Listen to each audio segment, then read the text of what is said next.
קהל נכבד, שוב בוקר טוב, האחרונים, אנחנו ממש רוצים להתחיל בעוד דקה. אנא תפסו מקומות. Dear guests, good morning again. Please take your seats. We want to start in a minute. Thank you. Have a good day.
Technologic, technologic, technologic, technologic. Buy it, use it, break it, fix it, trash it, change it, mail, upgrade it, chart it, point it, zoom it, press it, snap it, work it, quick erase it, write it, cut it, paste it, save it, load it, check it, quick rewrite it, plug it, play it, burn it, rip it, drag it, drop it, zip and zip it, lock it, fill it, call it, find it, view it, code it, jump and lock it, surf it, scroll it, pose it, click it, cross it, crack it, switch, update it, name it, read it, tune it, print it, scan it, send it, fax, rename it, touch it, bring it, pay it, watch it, turn it, leave it, stop, format it, buy it, use it, break it, fix it, trash it, change it, mail, upgrade it, chart it, point it, zoom it, press it, snap it, work it, quick erase it, write it, cut it, paste it, save it, load it, check it, quick rewrite it, plug it, play it, burn it, rip it, drag it, drop it, zip and zip it, touch it, bring it, pay it, watch it, turn it, leave it, stop, format it.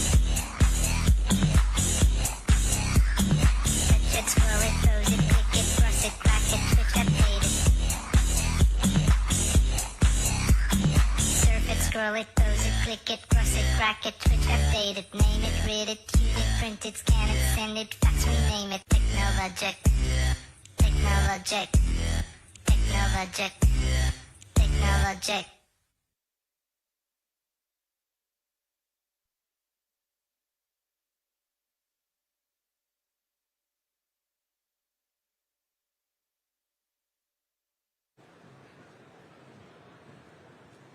Good morning, Tel Aviv. Good morning, world. Welcome to the 9th Samson International Smart Mobility Summit. Look around this room.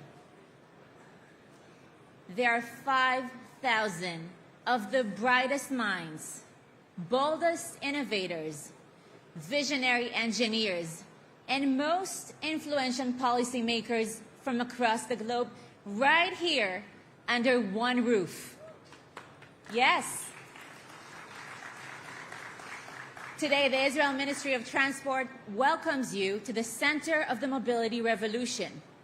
The Smart Mobility Summit is part of the ministry's ongoing mission, spearheaded by the Innovation and Smart Mobility Division, to accelerate R&D and build a thriving smart transportation ecosystem. It is a day of pride for us because it highlights our dedicated efforts to turn bold ideas into reality on the ground, making transportation smarter, safer, and more connected than ever before. We aren't just looking at the horizon, we are crossing it. From AI-driven cities to autonomous skies, this is where vision finally meets deployment at scale. We have a world-class lineup ahead, and we are ready to go. To officially kick off this journey from vision to deployment and walk us through today's world-class lineup, please join me in welcoming the woman who is driving the ministry's innovation engine and the visionary behind the entire summit, the Deputy Director General of Innovation and Smart Mobility at the Ministry of Transport, Ms. Daniela Guerra Margaliot.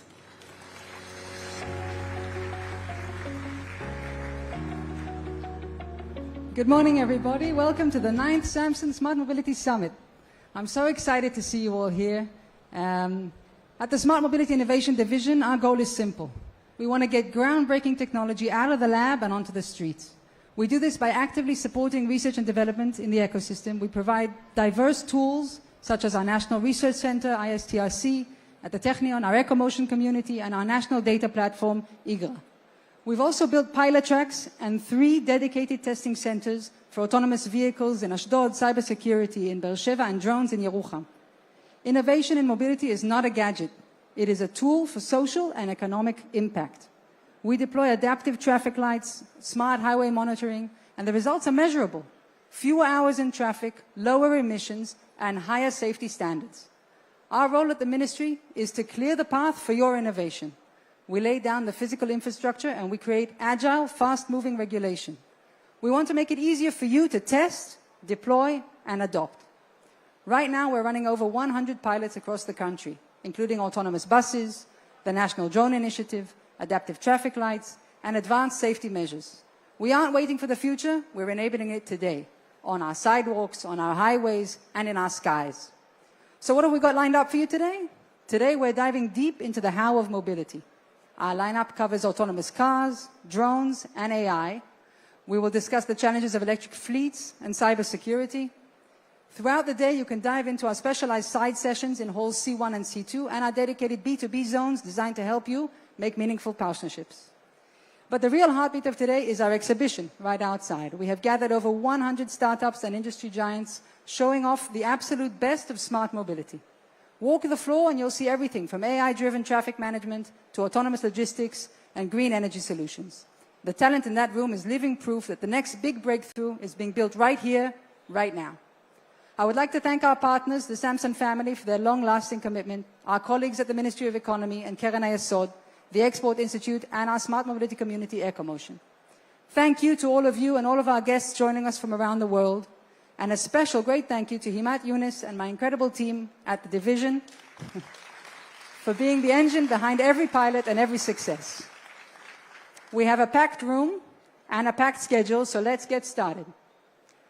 When we talk about vision and deployment, few people in history have embodied those words like our next guest. He didn't just dream of a world without fossil fuels. He built the company that made electric vehicles the global standard. He didn't just look at the stars. He's building the highway to get us there. As the co-founder and CEO of Tesla, and a man whose impact spans from the ground to the orbit, he continues to push the boundaries of what is possible in autonomy, AI, and sustainable energy. When we reached out to him about the Samson Smart Mobility Summit, he was clear. He wanted to be part of the conversation here in Israel. While he couldn't step away from the launch pad today, he's joining us now live via video conference. please turn your eyes to the screens and give a massive welcome to Mr. Elon Musk. Hi. Hey, guys. Hi, Elon. My name is Daniela Guerra Margaliot, and we're absolutely thrilled to have you joining us here today at the 9th International Samson Smart Mobility Summit in Israel, a country that shares your spirit of relentless innovation. Thank you for having me. I would be there in person, but this is IPO. You know, we've got to get the IPO, SpaceX IPO going pretty soon, I think. But I look forward to visiting Israel again. I'm happy to, answer any questions you may have, or I've got a few questions lined up for you. Whatever would be interesting, yeah. Perfect. So I'll start with the first one. Tesla has spent years developing the vision and technology for smart mobility. Now that you're moving from testing to actual deployment, what is the biggest challenge in scaling this technology to millions of users around the world? So in terms of having self-driving be ubiquitous, I think we're making steady progress. The Tesla full self-driving software, which is really just AI and cameras. We don't use radars or LiDAR or anything like that. It's really trying to drive the car in the same way that a human drives the car, which is human drives the car primarily with vision and with a biological neural net. That we take the same approach with our vehicles, which is a digital neural net and cameras. I expect this approach to ultimately be at least an order of magnitude safer than humans driving. I'm not sure how. I'm not sure if we have approval for this in Israel. I think we may have. We'll get it soon, hopefully, and you'll be able to experience it for yourself. But it is quite magical because the car feels like it is sentient. It actually feels like it's alive, and you can actually, as we improve the software, you can feel the sentience growing in the car. It feels alive, and I think we already have some vehicles operating with no people inside and no safety monitors in 3 cities in Texas, and probably will be widespread in the U.S. By the end of this year, and hopefully in Israel too.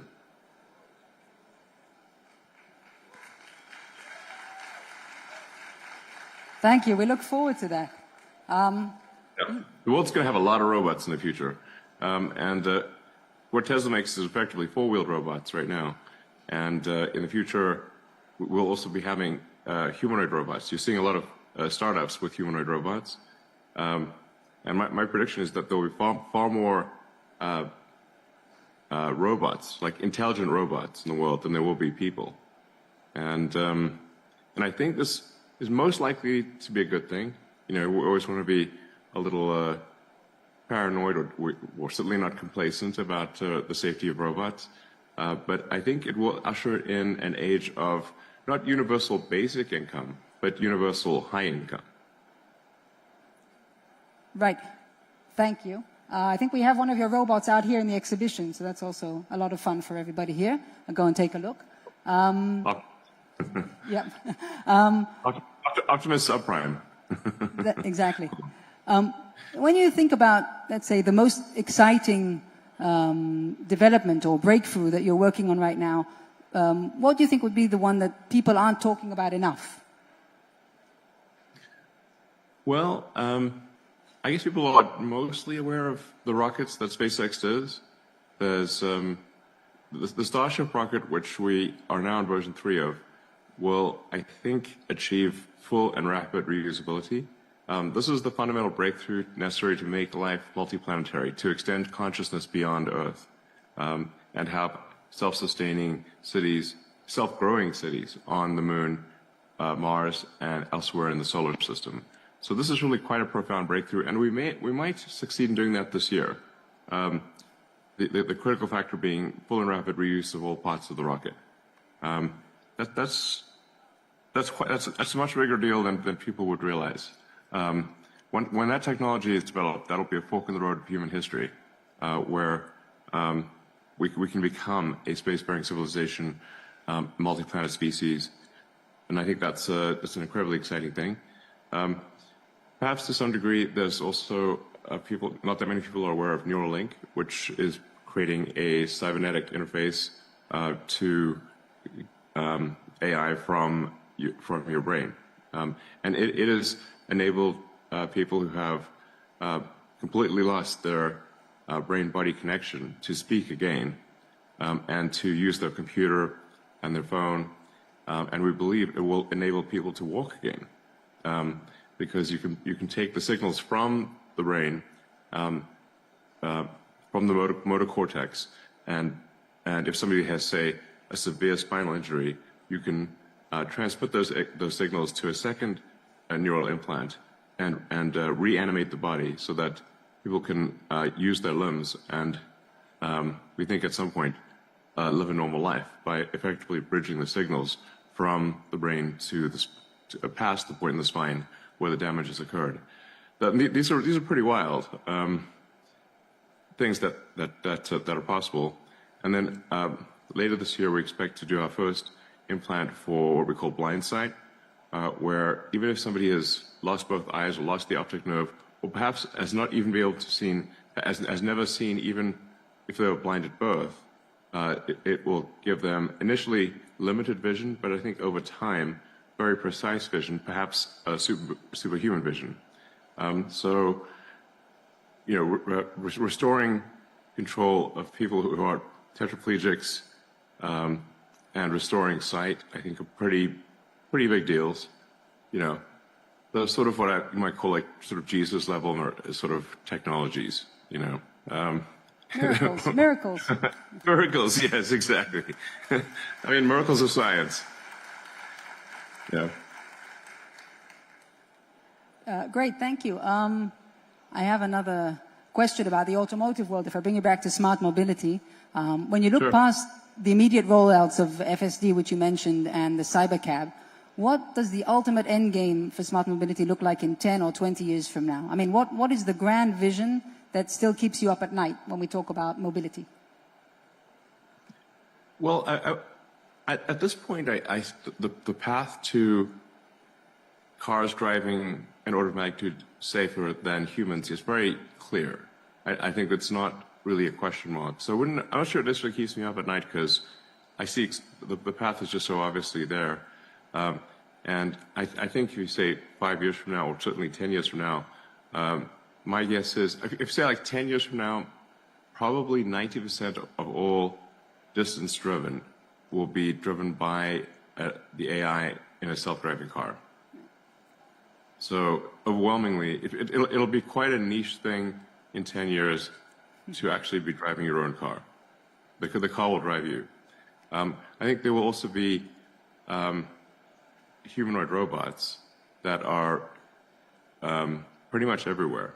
And I think it'll be pretty cool. I mean, because like, who wouldn't want their own personal C-3PO, R2-D2,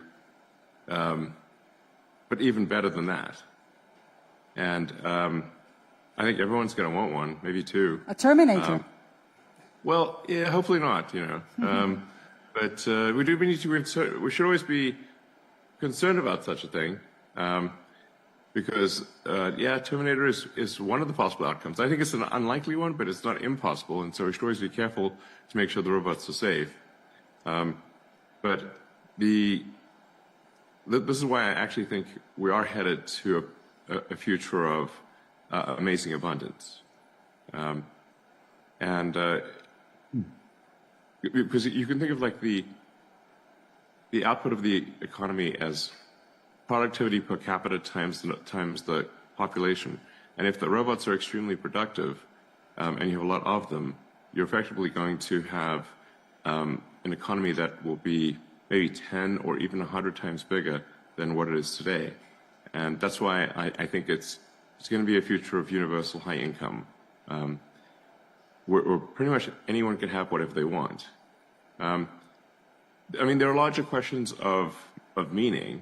So how do we derive meaning in a world where AI and robots can do can do anything better than we can do, because that is probably where we're headed.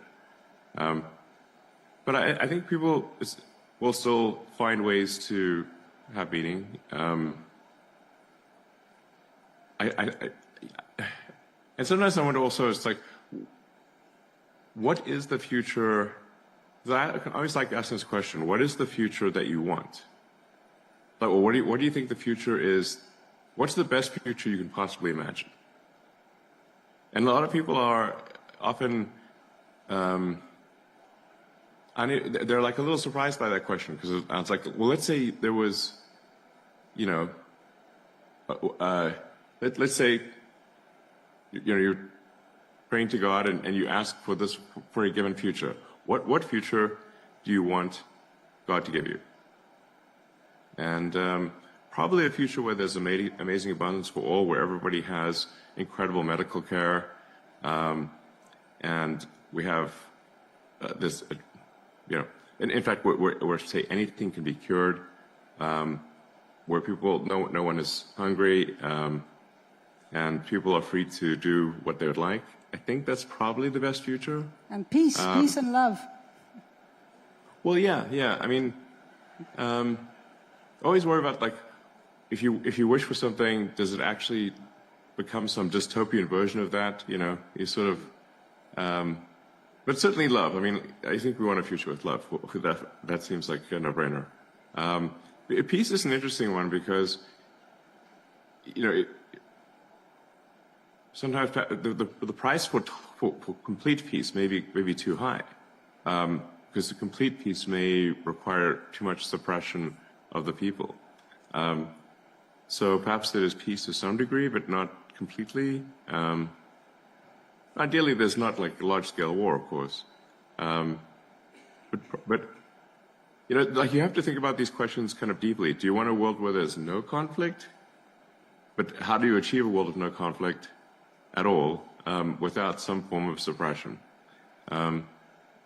So my guess is probably people would want a future with some conflict, not total peace, but nothing, not a serious war, perhaps. But these are interesting philosophical questions. I agree. What future would you like? No, totally. I'm going to bring you back to us, to Israel here, just for a second. Do you have a message to the Israeli innovators here in the crowd? Well, I have to say, I'm a huge admirer of the innovation coming out of Israel.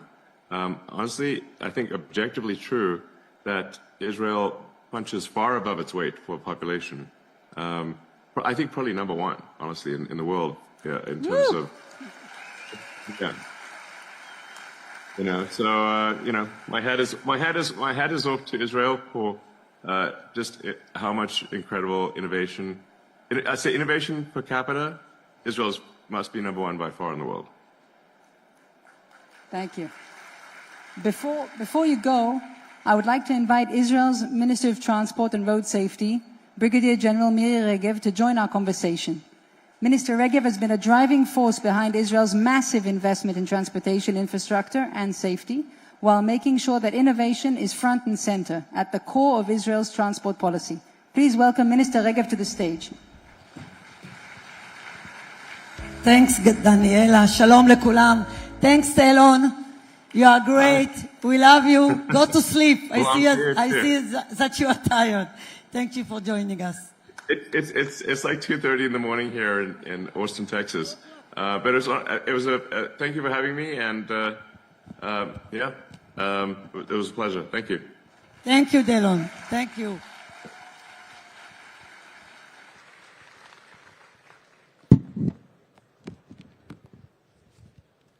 תודה לדניאלה, שלום לכולם. תודה לאלון שהצטרף אלינו בשעה כזאת מוקדמת. כן, הלילה הוא היה אמור להיות כאן, ולצערי, בגלל המצב, הוא לא יכול היה לכבד אותנו בנוכחותו. לפחות נמנענו מפרצופים היום, שזה גם חשוב. אנחנו נמצאים בימים מורכבים, אני אפתח עם זה כמובן. אנחנו ממתינים לראות מה תהיה ההחלטה של הנשיא טראמפ לגבי איראן, ואנחנו בהחלט מקווים שהמערכה מול איראן, מול חיזבאללה ומול חמאס תסתיים בזה שנצליח להימנע מאותם ארגוני טרור שמאיימים על העולם המערבי כולו. אנחנו משלמים מחירים כבדים במלחמה על הבית.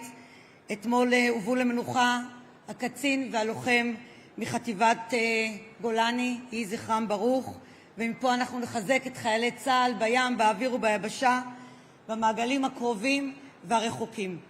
גם במלחמה הזו מדינת ישראל הפגינה יכולות טכנולוגיות יוצאות מן הכלל, החל ממבצע הביפרים, סיכולי בכירים, נסראללה, חמינאי, מי זוכר אותם, והיד עוד נטויה. מדינת ישראל מובילה בתחום הטכנולוגיה, הסייבר, וכמובן גם בתחום התחבורה החכמה, טכנולוגיה שמן הסתם אתם תראו אותה במהלך היום. ברוכים הבאים, כמו שאמרנו, לוועידת התחבורה החכמה תל אביב 2026, על שמו של אריק סמסון, זכרו לברכה. אני רוצה בהזדמנות הזאת להודות למשפחת סמסון על המחויבות רבת השנים לקידום החדשנות, המחקר והתעשייה בישראל, ועל תרומתה לקידום הוועידה הזו שהם שותפים לה לאורך שנים יחד עם משרד התחבורה. אני רוצה להודות לשותפים שלנו מקרן היסוד שמחברים בין ציונות וחדשנות ופועלים מול קהילות רבות יהודיות בעולם כולו ומביאים תורמים רבים למדינת ישראל. אז תודה רבה לסם, למנכ"לית ולכל הצוות הנפלא של קרן היסוד. שמחתי לפגוש את חלקכם אתמול בערב הגאלה, ומן הסתם היום במהלך היום אפגוש חברות נוספות. כבר קיבלתי הרבה מאוד הודעות שאני אגיע לביתנים שונים כדי לראות את הפעילות שלכם. אני אשתדל להגיע לרוב הביתנים, וכמובן לשמוע, לראות, להתרשם ולראות איך אנחנו יכולים לשתף יחד פעולה. אני רוצה להודות לכל האורחים הנכבדים שהגיעו, שגרירים, משלחות בינלאומיות, ראשי חברות, יזמים, חוקרים, משקיעים ומובילי חדשנות מהארץ ומהעולם. דווקא בתקופה מאתגרת זאת עבור מדינת ישראל והעולם המערבי כולו יש משמעות מיוחדת לכך שלמעלה מ100 חברות בינלאומיות ישראליות מובילות בחרו להגיע לישראל ולקחת חלק בוועידה החשובה הזאת. בהחלט מגיעות להם מחיאות כפיים. מדינת ישראל, למרות התקופה המורכבת שאנחנו נמצאים בה, ממשיכה לחשוב קדימה, להשקיע בתשתיות, לפתח את הדור הבא של הסטארט-אפים הטכנולוגיים. העולם כולו נע היום הודות להמצאות טכנולוגיות ישראליות. מיליוני נהגים בעולם משתמשים יום-יום בווייז ששינתה את הדרך שבה אנשים נעים ממקום למקום. מיליוני נוסעים בתחבורה הציבורית משתמשים במוביט שמנהלת מידע תחבורתי בזמן אמת באלפי ערים ברחבי העולם. הטכנולוגיות של מובילאיי שנולדו בירושלים מצילות חיים בכבישים ברחבי העולם ומקדמות את מהפכת הנהיגה האוטונומית. לצידן פועלות חברות ישראליות רבות ומובילות שמפתחות את הדור הבא של התחבורה הציבורית, הרכב האוטונומי, התנועה האווירית והבינה המלאכותית. תחבורה היום משפיעה על כל תחום בחיים, על איכות החיים, על יוקר המחיה, על הנגישות לפריפריה, על האפשרות להגיע לעבודה, ללימודים, למשפחה, לשירותים חיוניים בים, באוויר וכמובן ביבשה. תחבורה מחברת בין אנשים, בין ערים, בין הזדמנויות, ולכן החזון מחברים את ישראל עומד בלב המדיניות שאנחנו מובילים במשרד. מחברים את ישראל, אבים תחבורתיים, בים, באוויר וביבשה, חיבור קריית שמונה לנגב, לגליל, למרכז הארץ ואת אילת לרשת תחבורתית אחת. אנחנו משקיעים ברכבות כבדות, ברכבות קלות, ב-BRTים, בכבישים, בתחבורה ציבורית, בתשתיות דיגיטליות, במערכות חכמות, ברכבים אוטונומיים, בניהול תנועה בזמן אמת, מערכות מידע מתקדמות, מחקר, פיתוח, מחקרי ניסויים מתקדמים. ולכל זאת אנחנו מכינים רגולציה חדשנית שיתאימו לטכנולוגיות הנ"ל. בימים אלו אנחנו מקדמים את תחום הנהיגה האוטונומית ואת ה-FSD המתקדמת, דיבר עליה אילון. לטכנולוגיות האלה יש משמעות עצומה עבור עולם התחבורה. הן צפויות לשפר את זרימת התנועה, לצמצם טעויות אנוש, להפחית את העומסים. העומסים עולים למדינת ישראל 40 מיליארד דולר בשנה. זה המון כסף. אם אנחנו נשקיע יותר בתחבורה חכמה, אנחנו נצליח להוריד את הפקקים, להוריד את תאונות הדרכים, להעביר את הציבור מרכב פרטי לתחבורה ציבורית, ובכך כמובן לעזור לכלכלה הישראלית. אחד האתגרים של היום הוא כמובן עניין ניהול הרחפנים. לפני מספר שנים, בקדנציה הקודמת הנחיתי כבר בעצם להקים מערך שלם, מנהלת שתטפל בנושא הרחפנים.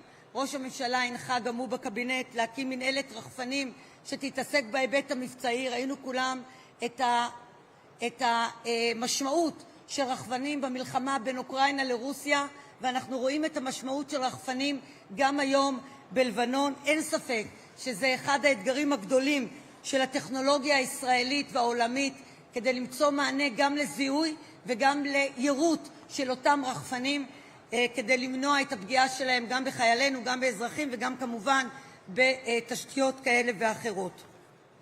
אני רוצה לסיום להודות לחטיבת החדשנות והתחבורה במשרד התחבורה, לדניאלה, לאמת יונס, לכל הצוות המקצועי שפועל במקצועיות ובמסירות רבה ומוביל גם כן כמובן את הוועידה הזאת, למנכ"ל משרד התחבורה, למשה בן זקן, שמוביל את מדיניות המשרד, לכל היו"רים, למנכ"לים של משרד התחבורה, שפועלים גם לשמור על השגרה, גם בעצם להכין את משרד התחבורה ליום של אחרי, וכמובן לתת את המענה לחירום. זה לא ברור מאליו שבזמן מלחמה, בזמן עם כלביא, הצלחנו להחזיר ולהוציא מהארץ כ-600,000 ישראלים דרך האוויר ודרך המעברים, שיש לנו כאן שותף מאוד רציני, והרבה מאוד מטוסי תדלוק שכבר פורסמו, אני לא אומרת שום דבר חדש, נמצאים גם בנתב"ג וגם ברמון,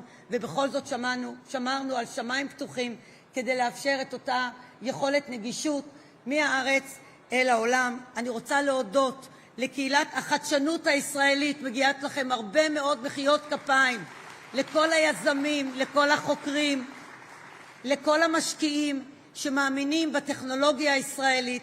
ביחד נמשיך להביא אור למדינת ישראל ולעולם כולו. תודה רבה לכם.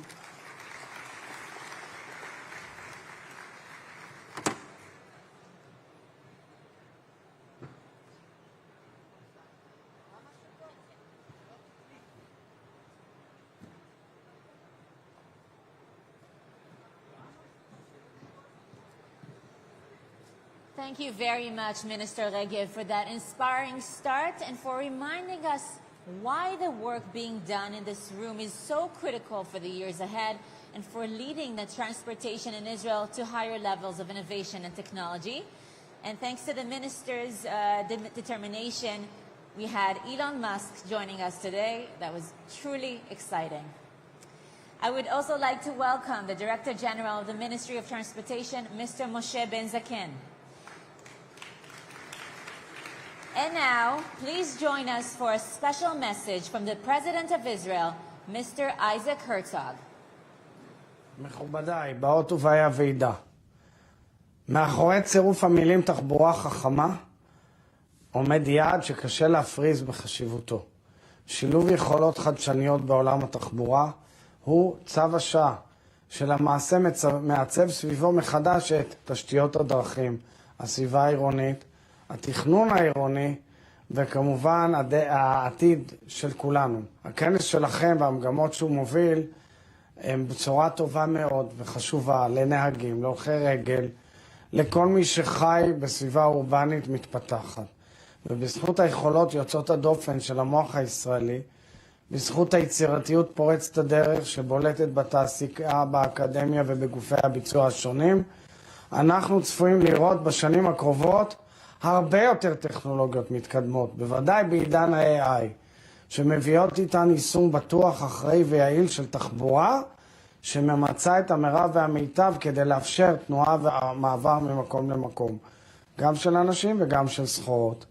לצד העובדה שמדובר במהלך אסטרטגי, שחייב לשים אותנו בחזית החדשנות העולמית, אני מקווה שנראה גם השפעה בתחום החשוב מכולם, המאבק בתאונות הדרכים, בקטל הדרכים. תאונות הדרכים המחרידות, שלא מבחינות בין דם לדם, גובות מחיר נורא של הרוגים ופצועים, מחייבות התגייסות לאומית, כל הזמן, כל העת. ואני בטוח שמתוך הכנס שאתם מקיימים היום, תצא בשורה של התקדמות טכנולוגית בתחבורה ציבורית, ברמזור, בטכנולוגיות רכב ועוד ועוד. וכל אלה יתרמו לנו להגדיל את התל"ג של המדינה, וכמובן להציל חיים ולפתח עתיד הרבה יותר יפה וטוב מבחינה אורבנית לכולנו. אגב, זה לא רק אורבני, כי כמובן שזה מחייב את החיבורים בין הערים, את השטחים הפתוחים ואת העתיד של מסילות ודרכים. אז אני מבקש לברך את השרה מירי רגב, שרת התחבורה והבטיחות בדרכים, על החזון המוצג בוועידה הזאת, מתוך הבנת התרומה החשובה של תחבורה חכמה, לא רק לשיפור איכות החיים, אלא להצלת החיים עצמם, ובמיוחד אני מבקש להודות לכל מי שעוסק בתחום הזה. אנשים שיושבים היום כדי שישפיעו על המחר. אני מאחל לכולכם ועידה פוריה ומועילה, תביאו תוצרים חשובים, ויאללה, בואו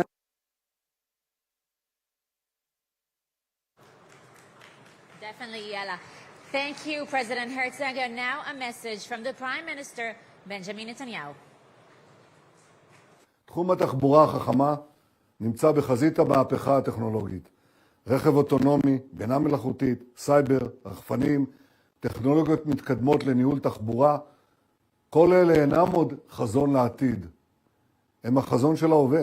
הם כבר מעצבים את המציאות של ישראל, וישראל נמצאת בחוד החנית של הפיתוחים הללו. דווקא בתקופה הזו יש משמעות מיוחדת לכך שחברות בינלאומיות מובילות בוחרות להגיע לישראל על מנת להשתתף בוועידה הזו.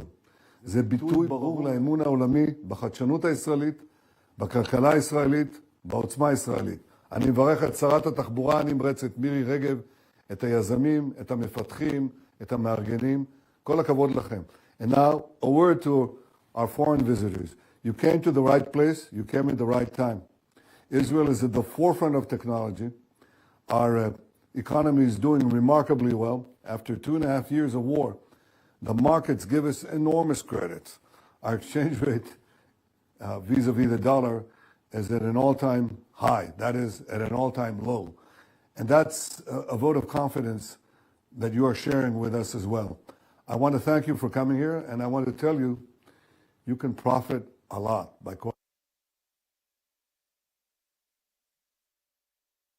Minister. Thank you, Prime Minister. I would like to invite to the stage the head of Israel's Civil Service Commission, Mr. Doron Cohen.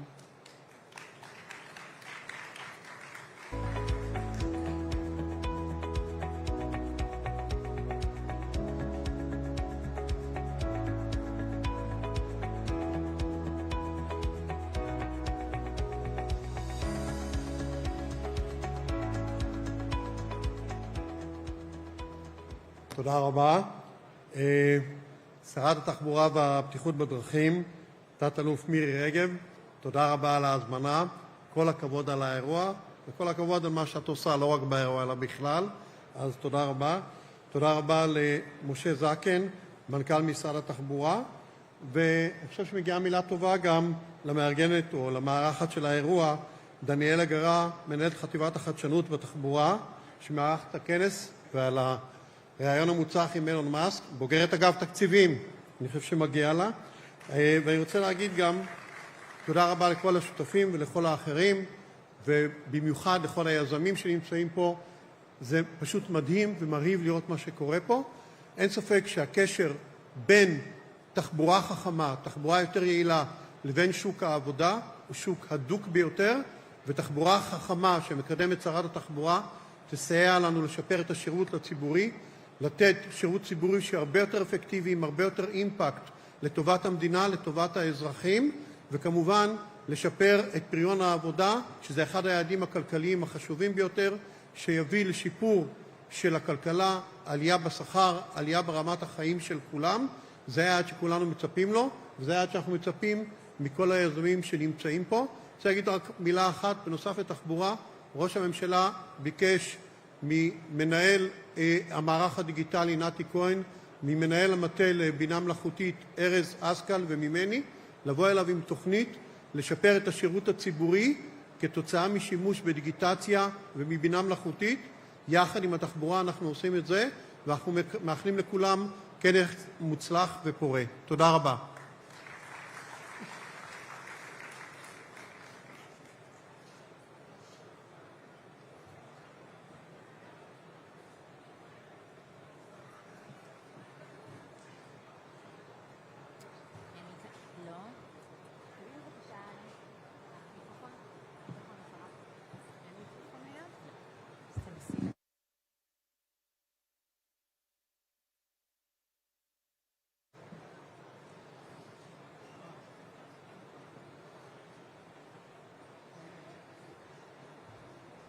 We're just getting a microphone for the minister. There it is. I saw it.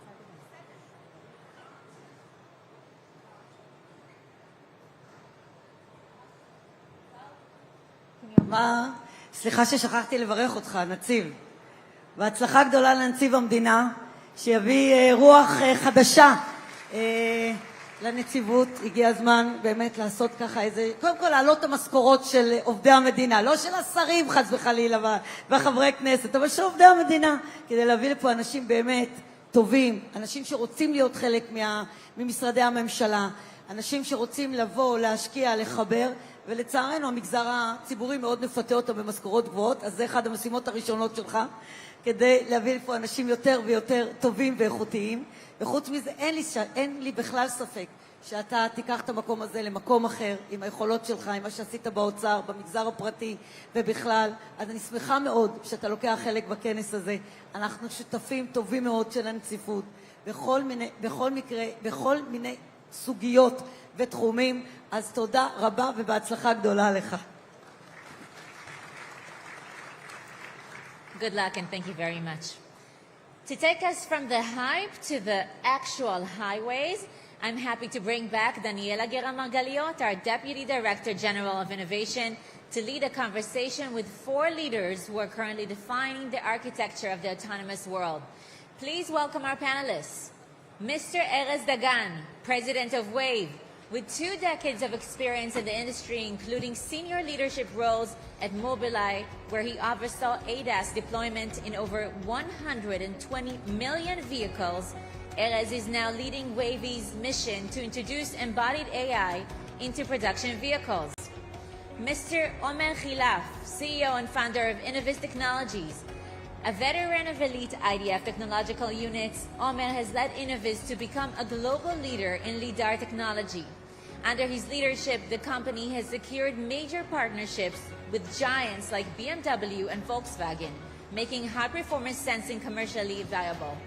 Mr. Eran Ophir, CEO of Imagery, an entrepreneurial executive who has scaled and managed business units across 4 continents. Today, Eran leads Imagery's push from Maple driving systems, focusing on solving the complexities of urban navigation through innovative software. Mr. Stefan Lutz, CEO of BMW Technology Office in Israel. Yes. A cornerstone of the BMW Group for over 20 years, Stefan has helped navigate the automotive landscape from Munich to Tokyo and Beijing. Today, he heads BMW's open innovative efforts in Israel, scouting for the local breakthroughs that will define the future driving experience from BMW, Mini, and Rolls-Royce. Daniela, the stage is yours.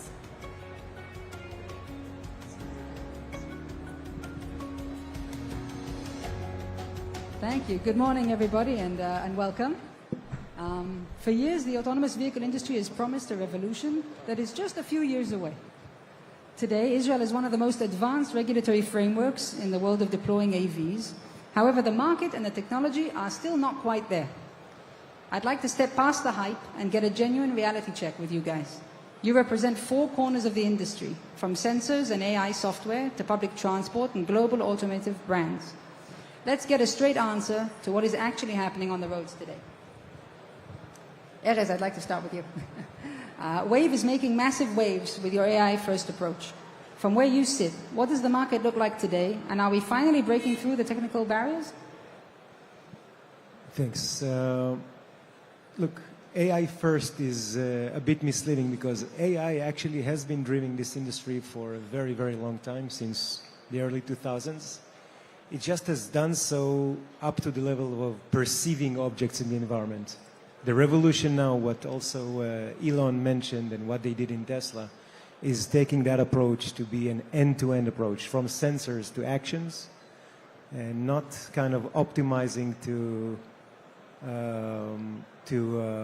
perception or other subtasks, just the goal of driving comfortably and safely.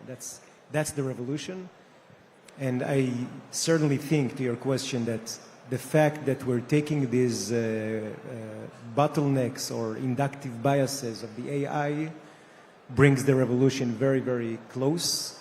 Tesla is a good example of the success of this approach. You can see in the dashboards that it's reaching performance levels that were thought to be a dream only a few years ago, and does so only with cameras at this point. We do believe that the future of autonomy, as Wave is approaching it, is a combination of sensors, but it is going to be an end-to-end network that takes us there.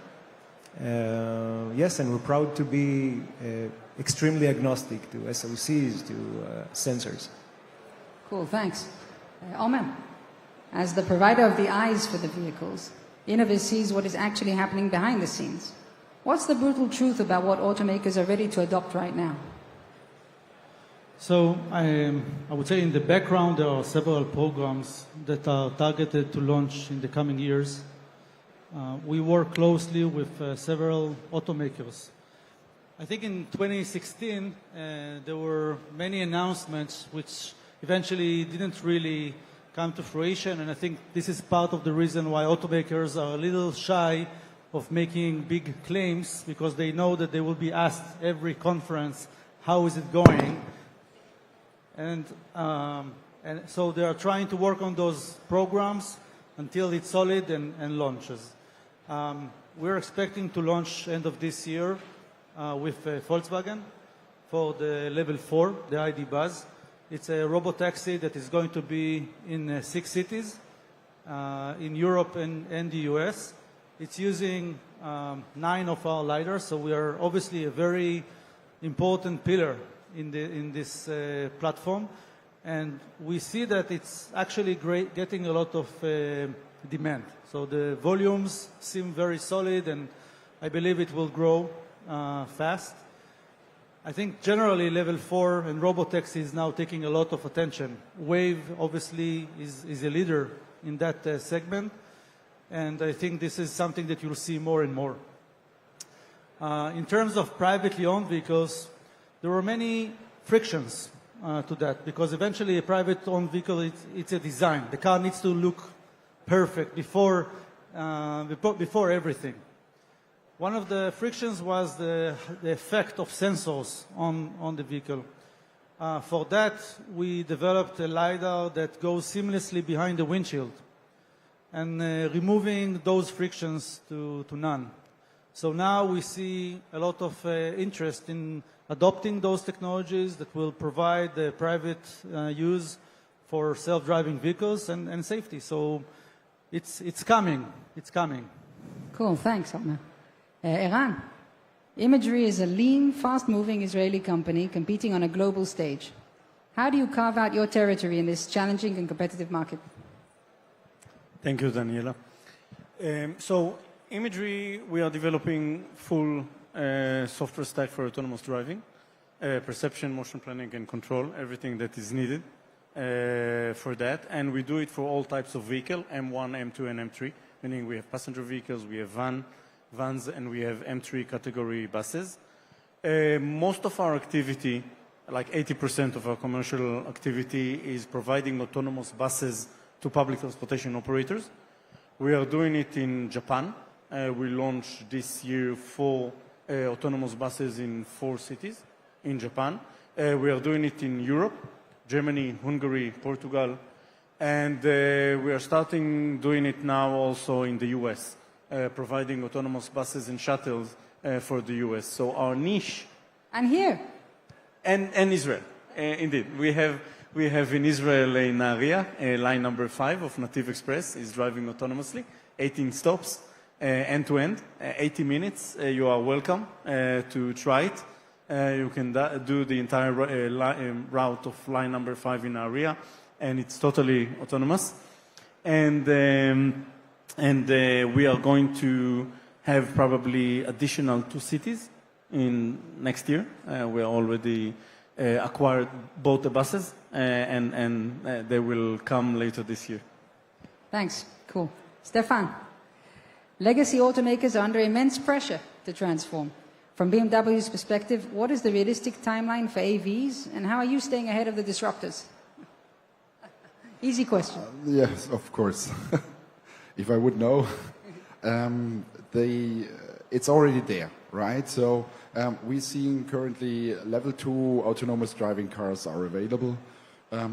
We see different speeds in different areas. So if you go to the big markets, China, US, and Europe, you see different speeds there. So a level 2 plus or plus plus is now a thing you can get in China already.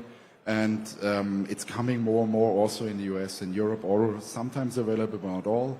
I do remember that the level 3 cars, we were one of the 2 or 3 brands were coming with level 3 at the forehead, and very early, right? Yeah, so this will come back again, right? And we almost just said level 4 is already rolling out as robotaxis, also here in different speed in different countries, right? We see more and more cities now joining, and Europe is coming, right? Yeah, but US was certainly first, China is already available, but not to everyone, not in every city now. So that's the difficulty to say when is AV ready, right? Autonomous driving is ready already at the different levels, right? Great. Okay, well, let's do round 2. We'll dive a little deeper into the specific bets that each of your companies is making today to win this race. Eris, got your mic back? Okay. How's Wave's approach to autonomous driving unique, both from a technical perspective and a business model perspective? All right. So, building on what I said on the previous round, we're very proud to be the first company to build what's called end-to-end AI models for driving. End-to-end is like, you could think of it as what happened in the ChatGPT that everyone here knows. In the past, we used to try and teach language models. This is a verb, this is a subject, we gave them linguistics as if it matters, right? Help it decompose the sentence. And the ChatGPT moment was a realization, just give it a lot of data, give it a lot of compute, it will solve the puzzle. It will find the right abstractions that are needed in order to create intelligence, in order to create smart predictions. And that's exactly what we're doing in driving. You give it a lot of data, talking about millions of hours of driving, of human driving. You give it the objective functions that tells it, go drive comfortably and make sure to be safe. We have good ways of imposing that as an objective function. And the AI does the rest. It sounds the scary, unexplainable part of it is the big discussion point around it. But what humanity has seen and this industry also has seen as a very, very consistent trend, is that performance outweighs explainability. Old radar systems were very explainable. They were built with zero AI, at least in 10 years ago, but the performance was bound, and you had to explain a lot of gaps. You needed explainability for the gaps. End-to-end AI performance, asymptotic performance, is far beyond human capabilities, as we see with language today, so we will see with driving, and that's the flag that Wave is carrying. So technologically, we are leaning very strongly into that. We're also going into the second moment of this problem, which is learning efficiency. How can you learn from little examples of anything to generalize for what's the long tail to be bulletproof? Now, business-wise, we're leaning also to the fact that if you have only a single AI model, you get a very simple piece of software. It's very portable across different SoCs. So In fact, we're coming after the vehicle has designed the compute hardware, and we can adapt to any compute hardware, any sensor set that's in that vehicle, and that's a very, very strong portable position to proliferate autonomy to any car. Amazing. Omer, Innoviz has become increasingly active in the defense and security sectors. How do the extreme demands of those environments, where failure isn't an option, strengthen the technology and the reliability you're bringing back to the automotive market? So, Innoviz is developing a LiDAR for functional safety in a vehicle. So you can imagine when a car drives on the highway and there is a family sitting in the back seat and there's no wheel to take over, even if there is a bug on the window or mud splashed on it, you need a very resilient and safe sensor. Those developments that we've embedded in our solution is part of the reason that we've been successful in the level 4 segment, because it's actually allowing that level of safety. That's actually one of our unique proposition today. While other sensors usually fail, an optical sensor like a LiDAR, it fails when you throw mud at it. We love the mud. Having those capabilities within the product, we've learned that there are other sectors that can appreciate that level of robustness. Today, as we know, the world is facing many challenges. We talk about drones as a problem that is not only in Israel, but it's everywhere around the world.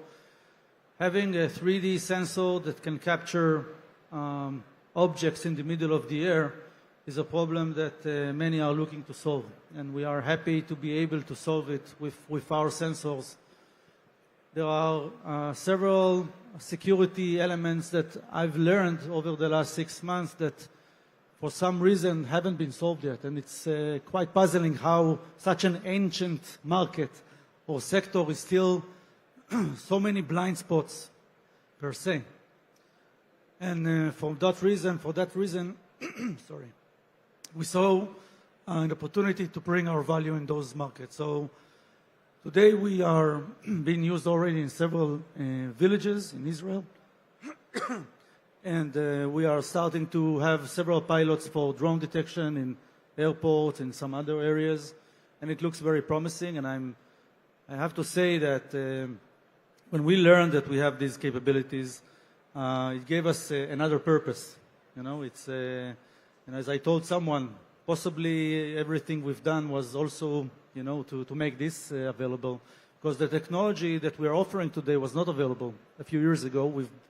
We've built it in order to enable safe autonomous driving, but if we can help in other sectors and save lives, then this is this is important for us to do as well.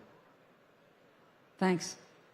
Eran, while most headlines focus on robo-taxis, what we've been talking about today, imagery made a strategic shift towards buses, as you mentioned before. Why is the public sector a smarter, faster path than autonomous cars, private cars? So autonomous buses currently are indeed the second fastest growing sector of autonomous driving after robotaxis. And it's happening because of a dire need in the market. Globally, there is a 20% shortage of bus drivers, and it grows by 1% per annum.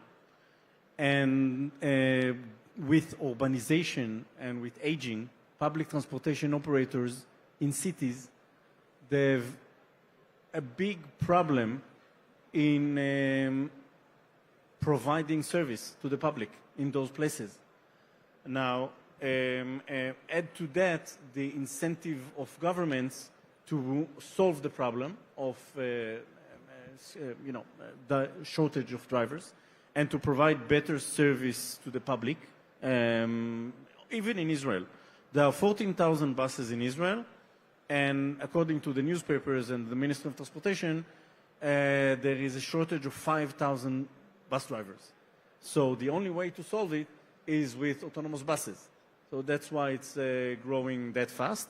In the US, we see even further reasons, meaning it's not just shortage of bus drivers, but it's also because rural areas that needs to be served. federal grants now that are coming out because of the midterm elections. So serving the underserved, kind of providing access to public transportation to a wider population.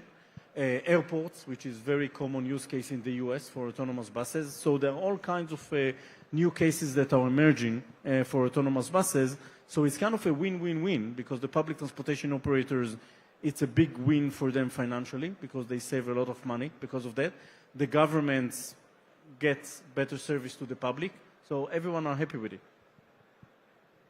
Thanks. Stefan, back to you.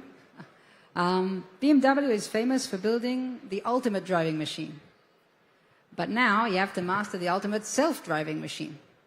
How do you balance the core brand identity, where people love to drive, with building a vehicle that drives itself? Yeah, so indeed we have sheer driving pleasure as our well-known, brand image, right?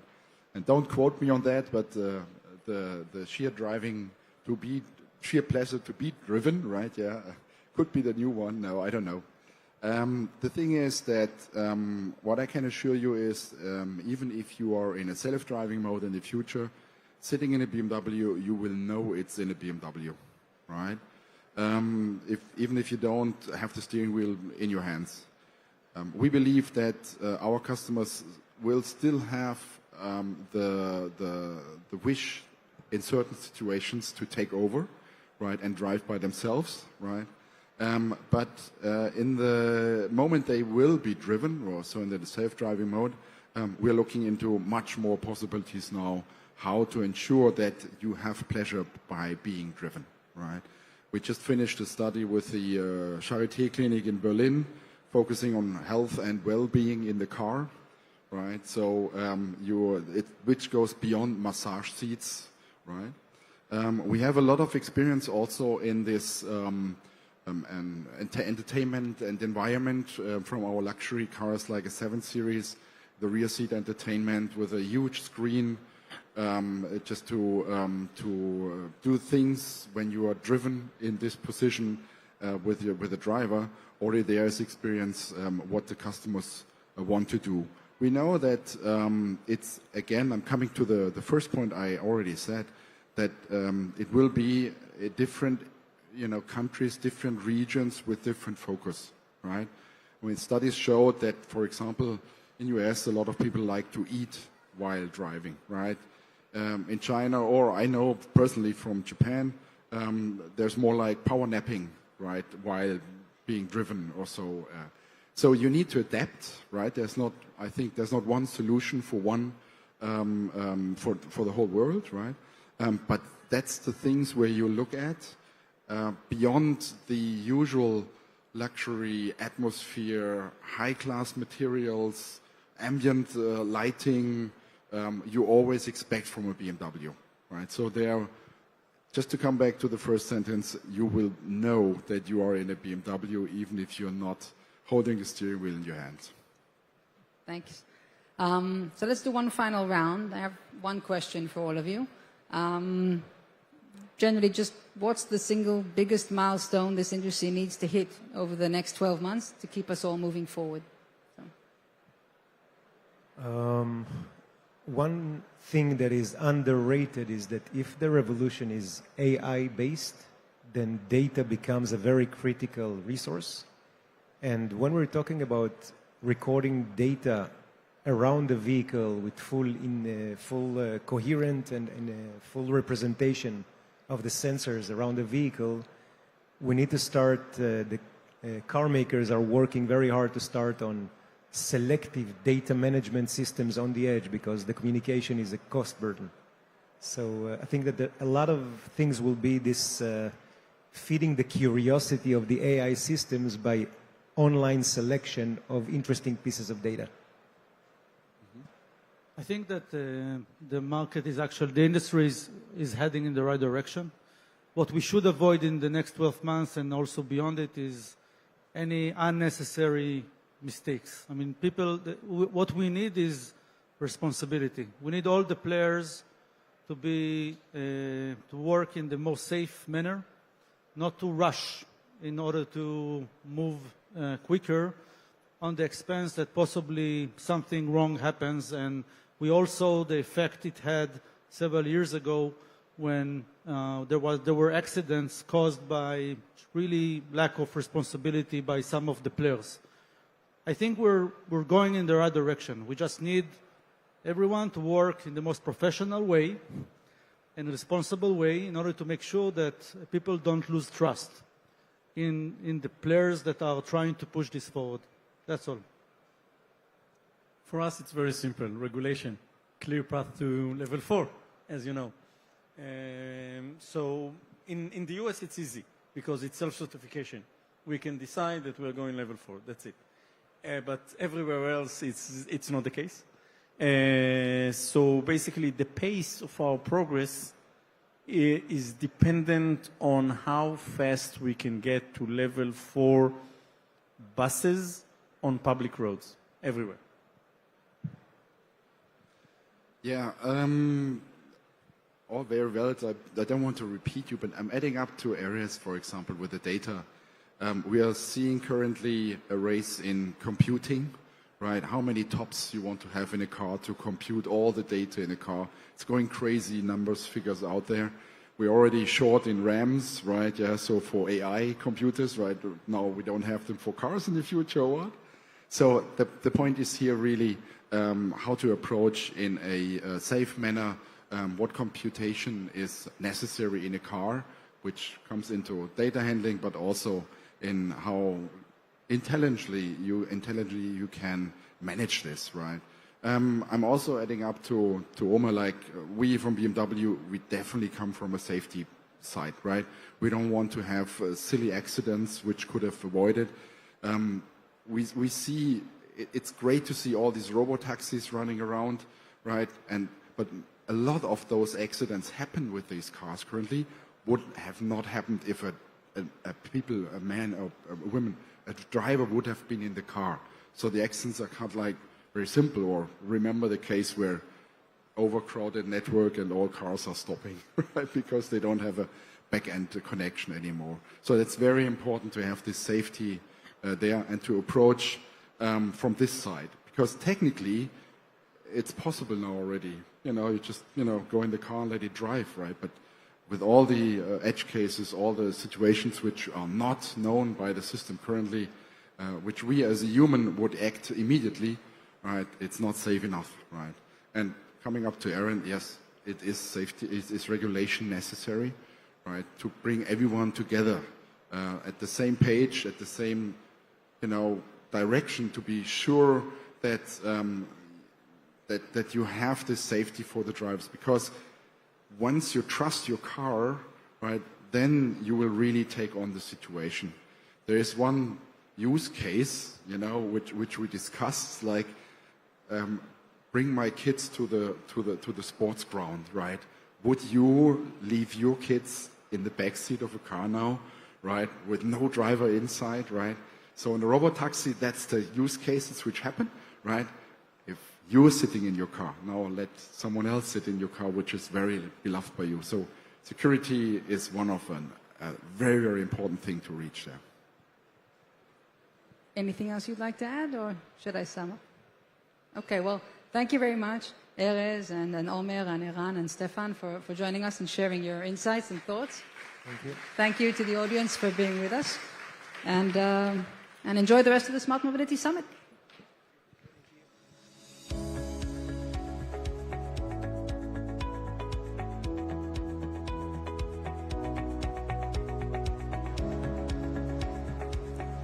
Thank you, Daniela, and thank you to our panelists for a deep dive into the reality of autonomy. We are now taking a 10-minute coffee break. We will be back here in the main hall at 11:40 sharp.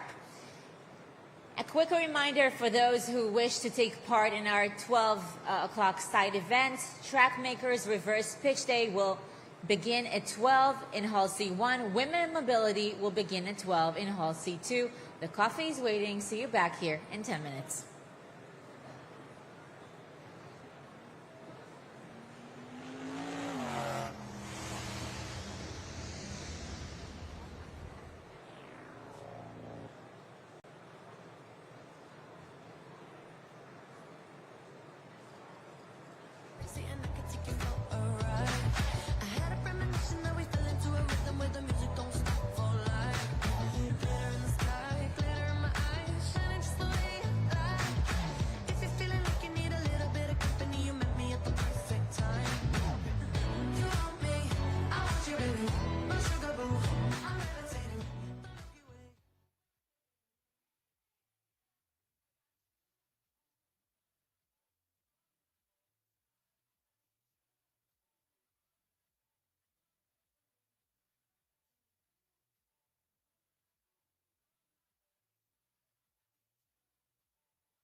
streams of information into the frameworks that move our cities.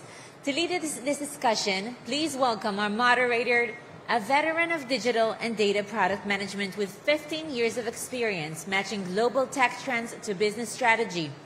He leads the data and product practice at Task. Please welcome Mr. Alon Preminger. Joining Alon, we have three leaders who have turned data into a global movement.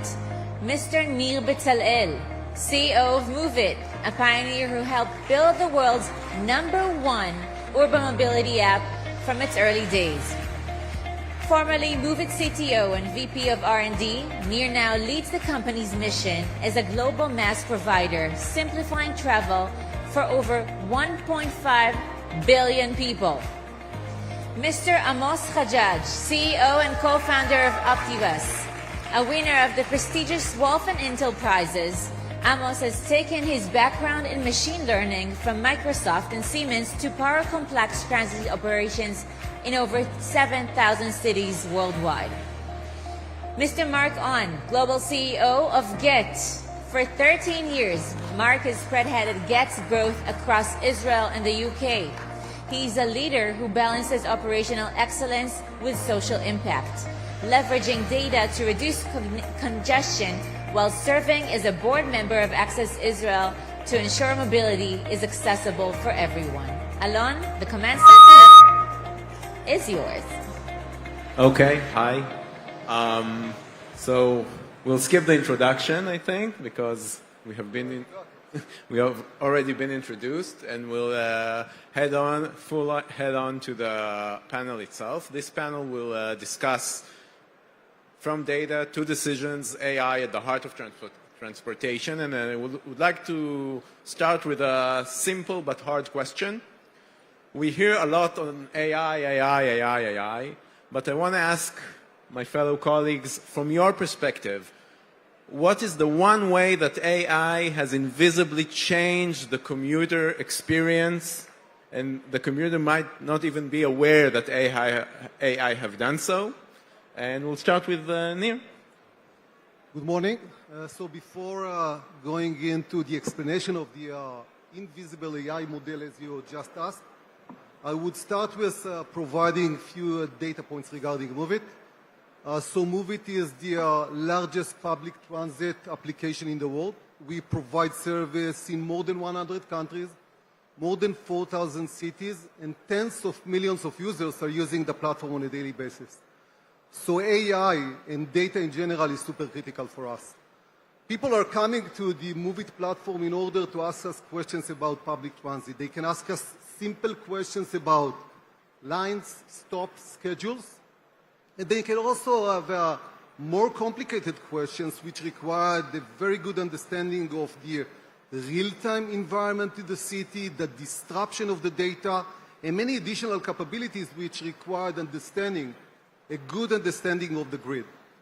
Move It have decided, in order to support all those real-time challenges, developed a sophisticated, advanced data model which focus on the ability to predict the real-time, to predict the ability, real-time view for the cities. In order to do that, we collected a lot of information. Information from sensors, information from the users, information from the grid, and we combine everything under one model that we train to respond to those questions. So the questions that we try to understand is, am I going to arrive on time? Is the line bus that I usually use, is the bus that I should get tomorrow as well? All those kind of questions that we didn't manage to provide with an high accuracy, with an AI model that we developed, we saw a dramatic increase. This is part of the focus that we have spent in the last couple of quarters, and we will continue to spend there. Amos, your take on this? Yeah, so hi everyone, great to be here. You asked about the invisible impact that commuter has. Optibus, in a way, is the invisible backend and platform behind public transportation. Most passengers in the world that use buses every day don't know who Optibus is, but behind the scenes, Optibus plan the entire network, timetables, driver schedules, everything that happens in public transport in 7,000 cities around the world, from Europe to Latin America to the US, and of course also in Israel. So to your question, I think if you look at the commuter, they wake up in the morning, they go to work, they use public transit, some of them, they go to the bus stop, and they open Move It, and they see with Move It that the bus will arrive late. And they're used to the bus arriving 8 a.m., but the bus arrives 10 minutes late, 15 minutes late, 20 minutes late. And it happens all the time, and it's frustrating, and people lose belief in public transport. AI behind the scene uses the data about driving time of buses, about the type of vehicles, about the different routes, what affects public transport, what affects demand, who takes a vehicle where. And using all this data, it's able to re-optimize the network so that those things doesn't happen. So when you go in the morning to the bus stop and the bus arrives on time, that's the invisible impact that AI will create. Mark. Hello. Thank you for joining me. I will start by, first of all, 2 sentences about Get, because it seems to lots of people that you just click on a button and then the text is there. But in reality, it's very complex. Okay, so first of all, Get is a marketplace providing services to B2C and B2B, which is completed by itself. Second point is that the marketplace is a real-time marketplace. It's an ASAP and pre-booked. Pre-booked is much more simple than the ASAP. So just for us to understand, ASAP, the expectation from the user side is to get a cab without the noise. Okay. So a bit about the technology. So fortunately, and I'm happy to announce that just a week ago, we ended the full implementation of our new technology. We have developed it for the last 2 years. We replaced the legacy technology that we had from 15 years ago. This is a very critical decision. And the reason why I mention it is because right now we are much more adaptable and ready to implement AI. Okay? So for the last year and a half, we implement a lot of infrastructure and also features. So coming back to your question and following the background of that, so just imagine we have millions of data points that we need to connect in real time in order to provide user experience, the best user experience to the client. So for me, the short answer is that the invisible and the tangible impact on the users. So the best AI or the best impactful AI capabilities is to solve something that you never know that it's actually happened or should occur in advance. So this is what we are doing. The data or the machine is digesting and analyzing all of this data, and the outcome is basically what you are getting. Thank you. I think a key message that is very important for me to set, that those 3 platforms haven't started using AI when AI became popular. They're doing AI from their inception. And I think this is something that the connection between the mobility ecosystem and the data and AI ecosystem is right from the start, regardless of buzzwords and et cetera. And I think you can see it in those 3 platforms that are implementing AI. And that leads me to the second question, and we will start with you, Mark, this time. Yes. For your specific platform, what is the most critical decision that AI has helped you improve the last year within? So I will try to be short, okay? And I think that first of all, the most impactful AI capabilities coming in to Get is the matching. Matching as Tinder, as Get, and every platform dealing with the B2C, you need to match between drivers and users. And just think about it. Every single user here from the client side and the driver side has his own preferences. So the matching is the most critical one. Lots of data around it, and the outcome should be very simple. And what was the, let's say, we are talking about it in the office, so we reduced the ETA by almost 25%. by just doing a proper matching and much more efficient and productive one. How we did it? We analyzed all of the historical data combined with the real-time data that we have because we are dealing with ASAP, and the outcome assists us and provide a better user experience and, of course, value creation for the user, which is this. This is what we are doing on a daily basis. Sounds great.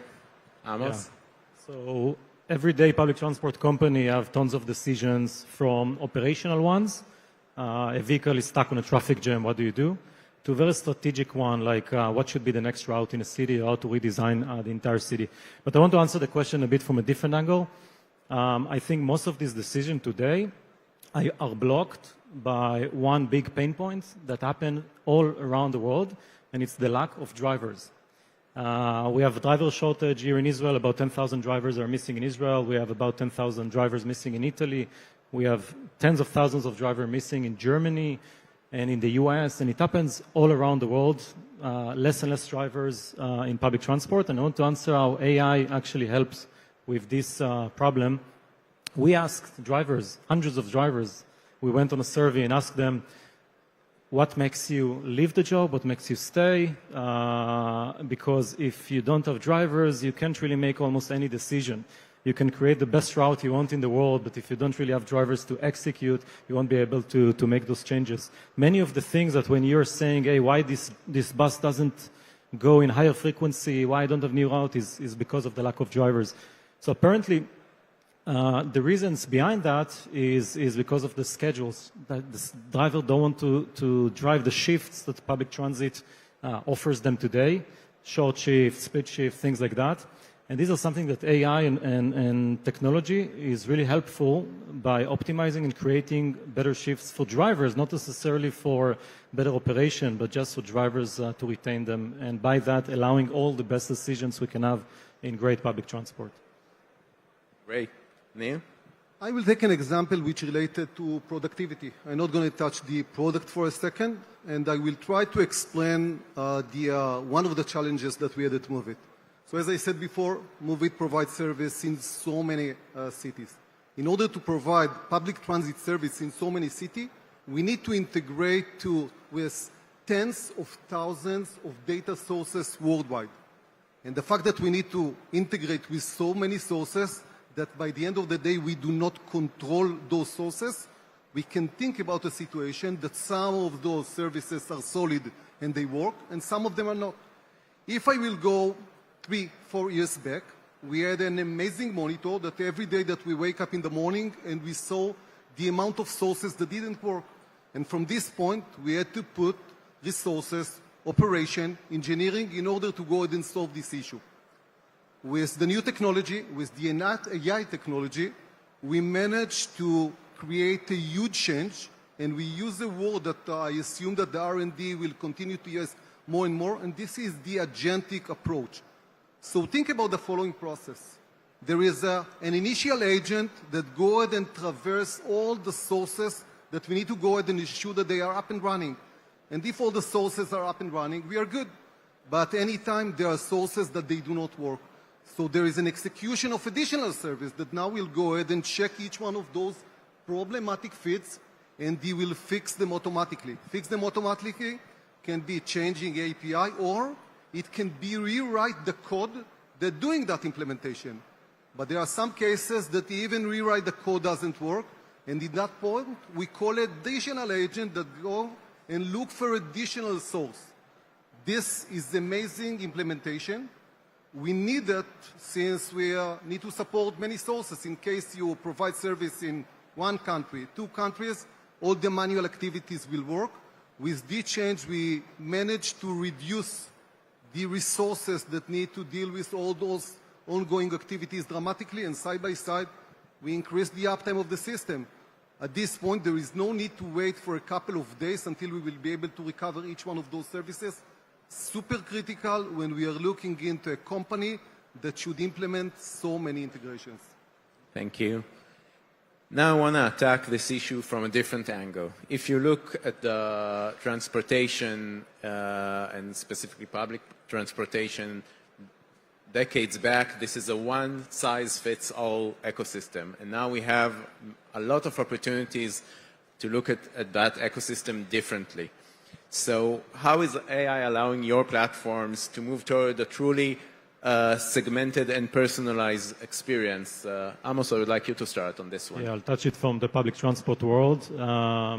I think first I would say public transit in per se is not personalized to the individual level, which means if someone change a job, for example, the bus line will not change. And it's in a way it's by design. I would even say the opposite. You could think of now there is a new light rail system in Tel Aviv, which is being expanded. People choose where to live and where to work based on the availability of public transit. We have one of our customers is Apple. They have hundreds of thousands of employees. They go to work every day with the Apple buses in Silicon Valley. Employees of Apple choose where to live in San Francisco based on where the bus stop of that Apple shuttle, where it exists and so on, what's the frequency. So in a way, it's the opposite of personalization, like the actual service creates the demand.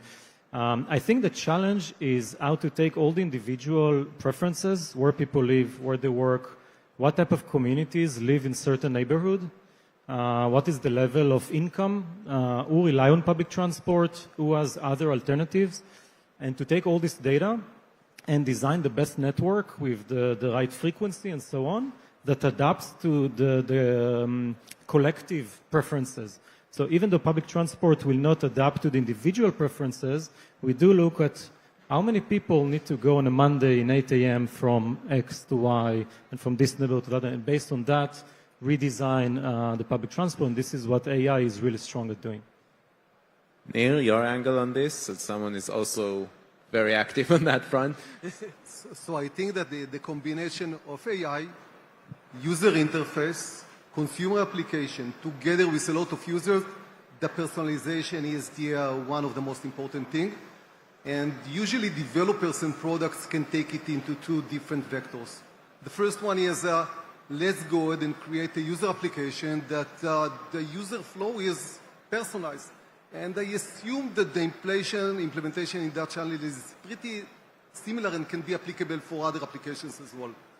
If we would like to take a second and look into the actual algorithm, and in the move it side, there is a critical implementation of what we are calling the triplen. The triplen is our ability to go ahead and search and perform trip between A to B. I can tell you that two people that travel from the same city to the same city in the same time in day, they have different preferences. They can start with different preferences when they would like, one of them would like to take bus and the other would like to take train. One of them prefer a trip that has a long walking versus the other that prefer less. One of them is okay with multiple switches and the other less. So even if we look just on the user side and the search side, there is tons of configuration or changes that each one of them would like to take in a different way. Now if we will do a zoom out and we will say, hey, there is also differences between me near my preference during the AM time versus the PM time. And if we will do another zoom out and we will see the differences between how we would like to manage or travel between point to point in different cities, so we can understand that there are multiple dimensions here, that each one of them actually provide different view regarding how we would like to create a personalization element.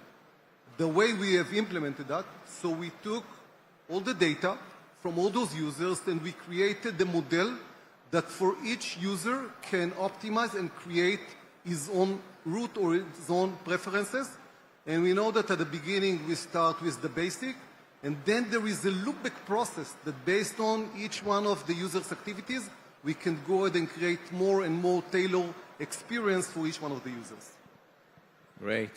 Mark, I would like to hear your take on that with a unique perspective of GET. I will try not to repeat because the one single issue that we have here is personalization. Okay? So platform, as we have here, is who is dealing with B2C and B2B segment. There is like the personalization is the most critical one. And the reason why just think about how many factors impact on your outcome, on your deliverables. So one is the traffic, second is the driver preferences, and third is the user preferences, the organization. So everyone has his own needs, and you need to combine between with that. So as I said before, there is like thousands of and millions of data points that simplify the human being behind it.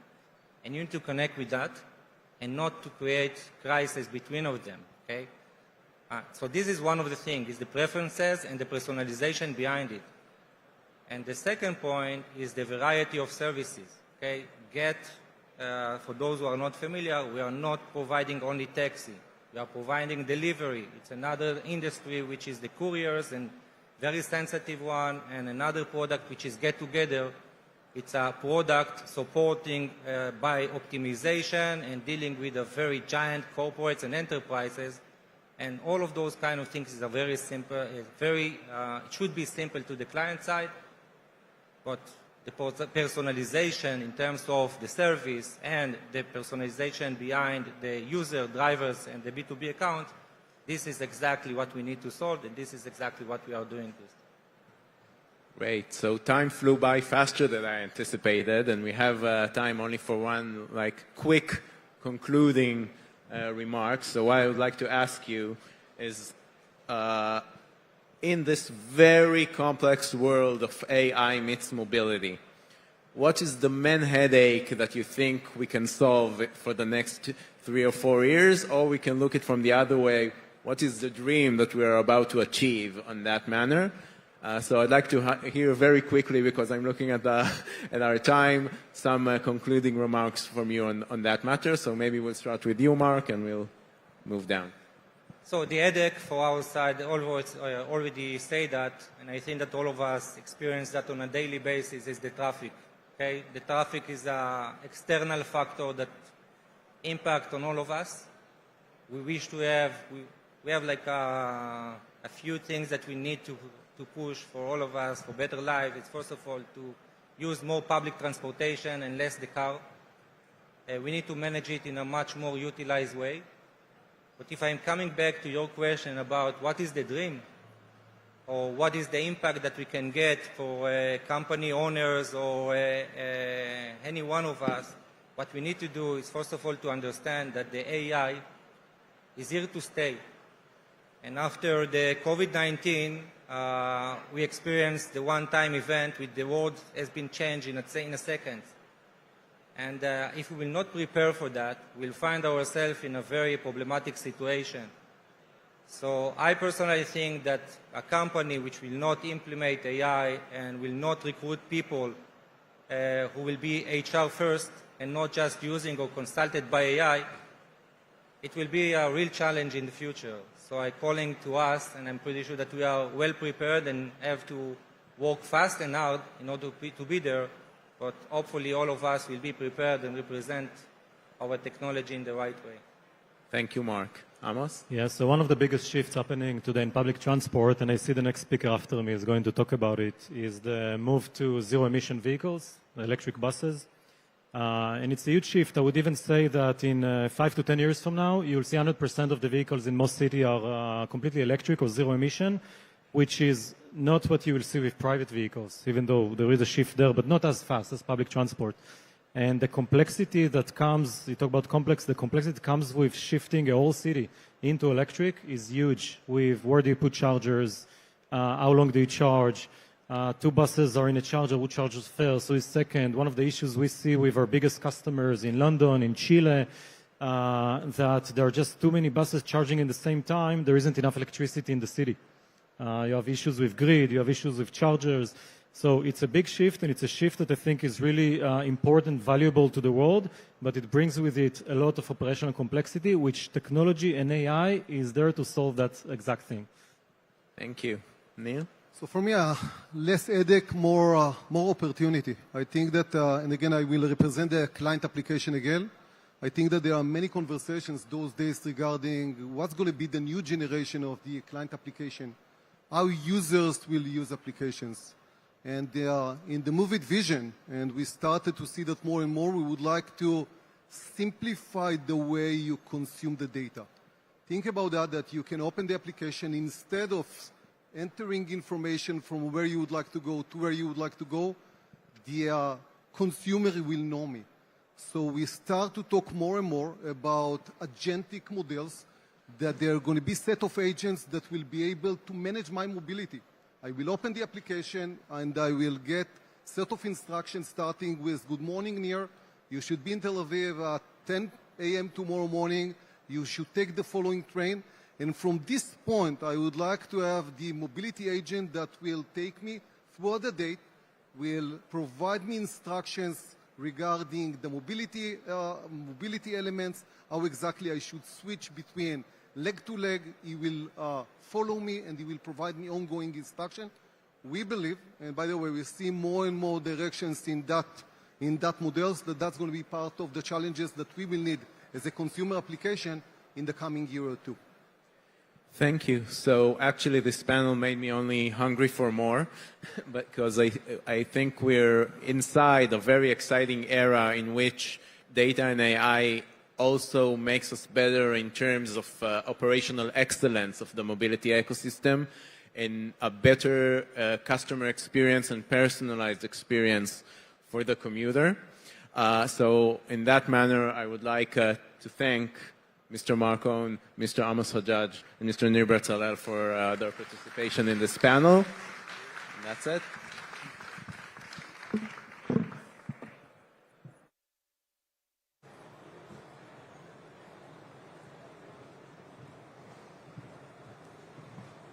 Thank you, Alon, and a huge thank you to Nir, Amos, and Mark. It is truly mind-blowing to see how the command center of our future is being built by your data.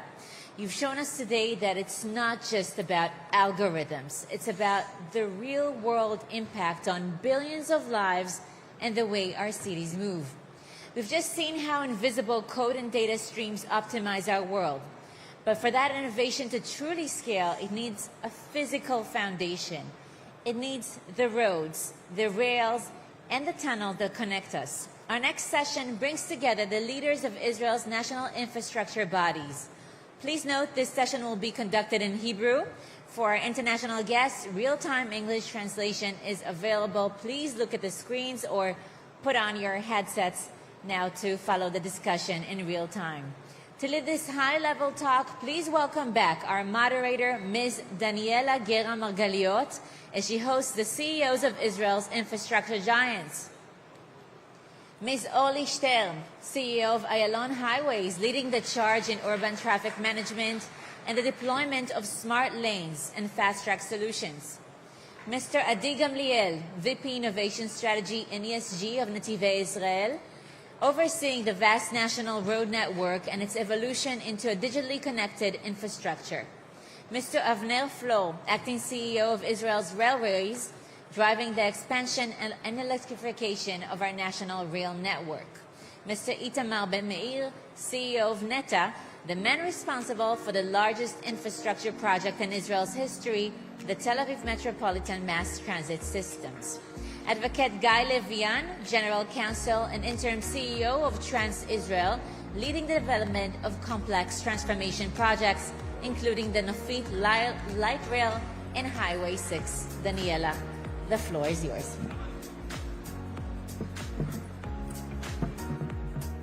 אהלן, בוקר טוב, צהריים טובים. כשאנחנו מדברים על תשתיות, התמונה הראשונה שלו על הראש היא בדרך כלל מחלפים, מסילות ובטון. אבל האמת היא שהיום התשתיות הן הרבה מעבר לאספלט. הן עמוד השדרה של החדשנות בישראל. נכון להיום המשרד מקדם למעלה מ100 פיילוטים טכנולוגיים הפרוסים מצפון ועד דרום. הפיילוטים האלה נוגעים בליבת החיים של כולנו. החל מהגברת הבטיחות בדרכים והצלת חיים, דרך הפחתת הגודש וזיהום אוויר, ועד ליצירת תמריצים אמיתיים לעידוד השימוש בתחבורה ציבורית. כדי להוציא את החזון הזה אל הפועל, חברות התשתית של המשרד הן זרועות הביצוע המרכזיות שלנו. הן כבר מזמן לא רק חברות הנדסה. הן הגופים שמטמיעים את ה-AI ברמזורים, את הניטור החכם במסילות ואת קישוריות הדאטה בערים. נמצאים איתי כאן האנשים שמובילים את הגופים האלה, ואנחנו ננסה להבין איך משלבים בין הברזלים לבין החדשנות. אז ברוכים הבאים. בואו נדבר על המהפך התפיסתי הזה שקורה בשנים האחרונות בחברות הביצוע. איך הפכה החדשנות ממשהו שהיה במעבדות למשהו שאנחנו כולנו מרגישים כבר בכבישים, ואיך אתם מקדמים את הפיילוטים שאנחנו עושים, והכי חשוב, דואגים להטמיע את הטכנולוגיות האלה בפרויקטי הענק שלכם. שאלה פתוחה, תקפצו בפופקורן וכל אחד יכול לענות מה שהוא חושב. טוב, שלום לכולם. אצלנו הסימון נפל, להגיד בכנס חדשנות הסימון נפל, אולי זה לא נכון, אבל חלחלה התובנה שאנחנו צריכים לעשות שינוי בערך לפני עשור. עם ההתפתחות הטכנולוגית בתחום הרכב ומהפכת הדאטה, יחד עם העומסים ההולכים והגוברים בכבישים ובכלל במצוקת התשתיות, הבנו שמשהו חייב להשתנות. והבנו שאנחנו חייבים לייצר תשתיות חכמות, מחוברות, מתקשרות. לקח זמן, הקמנו אגף חדשנות, אלדי, מנהל אגף החדשנות אצלנו, וביחד עם חטיבת החדשנות במשרד התחבורה התחלנו לקדם שלל רעיונות שנועדו ליצור את התקשורת הזאת בין רצועת אספלט המסורתית שאנחנו מכירים ושיטות המסורתיות לניהול כבישים של סיירים ומצלמות לכבישים חכמים שיש בהם חיישנים ו-AI ורחפנים. פתחנו חזון ולאור החזון הזה אנחנו פועלים, כמובן בשיתוף עם המגזר הפרטי, קולות קוראים שאנחנו מקדמים, וזה הפך להיות ממש חלק מתוכנית העבודה שלנו, לייצר את הפתרונות האלה ולהטמיע אותם. לשמחתנו בחוצי ישראל יש לנו גם מגרשי משחקים מאוד מתאימים, כביש 6, הנתיב המהיר לתל אביב, שמאוד מתאימים לפיילוטים ואחר כך ליישום. טוב, אז קודם כל שלום לכולם.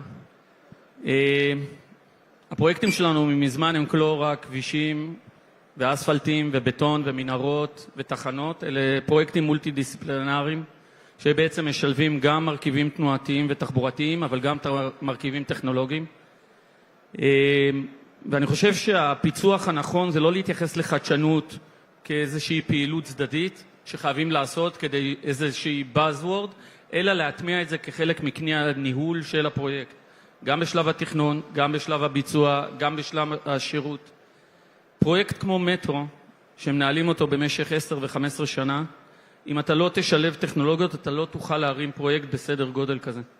אם אתה מקבל 3,500 מסמכים שאתה צריך כל חודש, ואתה צריך לבצע עליהם בקרה, איכות, ולעשות אינטגרציה, אם אתה לא תשתמש בכלי AI, זה פשוט לא יעבוד. אני חושב שהתפקיד שלנו זה לא להחליף את הסטארט-אפים. ממש לא. אנחנו צריכים להיות סוג של מתרגמים. מה זה אומר? תכלס החוליה המקשרת בין הסטארט-אפים והאקוסיסטם לבין הרגולציה. אלה שתי שפות נפרדות לחלוטין. חברת סטארט-אפ שמנסה להגיע למשרד ממשלתי ולדבר איתו, זה פשוט מגדל בבל, זה קצב אחר, זה שפה אחרת. להוציא אישור במדינת ישראל זה על גבול הבלתי אפשרי, ופה אני חושב שאנחנו נכנסים. הפרויקטים שלנו הם סוג של בטה סייט שמאפשר לסטארט-אפים ולאקוסיסטם לנסות את הטכנולוגיות שלהם אצלנו. ועל ידי הדבר הזה אנחנו גם מתכננים יותר טוב, מצמצמים לוחות זמנים, מצמצמים עלויות, משפרים את האיכות, מפריעים פחות לציבור, ומצד שני אנחנו מפתחים ובעצם מהווים מנוע צמיחה. אני רוצה להגיד שנתיבי איילון הוקמה, חלק מהמטרות שלה להיות חברת הטכנולוגיה שעושה מגרש ניסויים, משחקים. אנחנו הקמנו באשדוד את מרכז הניסויים שלנו, שהרבה מאוד חברות משתמשות בו, ואני מברכת על זה, ומשם אנחנו לומדים את הטכנולוגיות. היום הפרויקט כבר מראש פונה לטכנולוגיות ולראות מה אפשר ליישם. בין אם זה במטרוניות כרגע בחיפה, שכבר אנחנו משתמשים בטכנולוגיית AI ו-V2X, לראות איך אנחנו יכולים להשלים את זה. הרמזור האדפטיבי, מה שיוצא באשדוד בחודשים הקרובים, אנחנו כבר נכנסים לכל פעילויות שלנו עם טכנולוגיה. הטכנולוגיה היא חלק אינטגרלי מהפרויקט, ולא עושים יותר מוצרים על המדף. וגם את הובלת, כשנכנס לתפקיד, את התפיסה הזאת, בואו, אל תעשו יותר ניסויים שאף אחד לא יכול להשתמש בזה, בואו תעשו משהו שמשתמשים בו, ואנחנו נכנסים את זה בכל הספקטרום. רחפנים, שדיברנו על זה בתחילת הדרך, היום נמצאים כמעט בכל אתר עבודה. אנחנו עושים פיקוח עם רחפנים, אנחנו עושים בקרת קשרים עם רחפנים. רחפנים היום הוא כלי עבודה שחוסך זמן ומשאבים, המידע מדויק, אנחנו יודעים להכניס את זה, וזה הולך וממשיך להכל, לחומרים, לאקוסטיקה, רעש.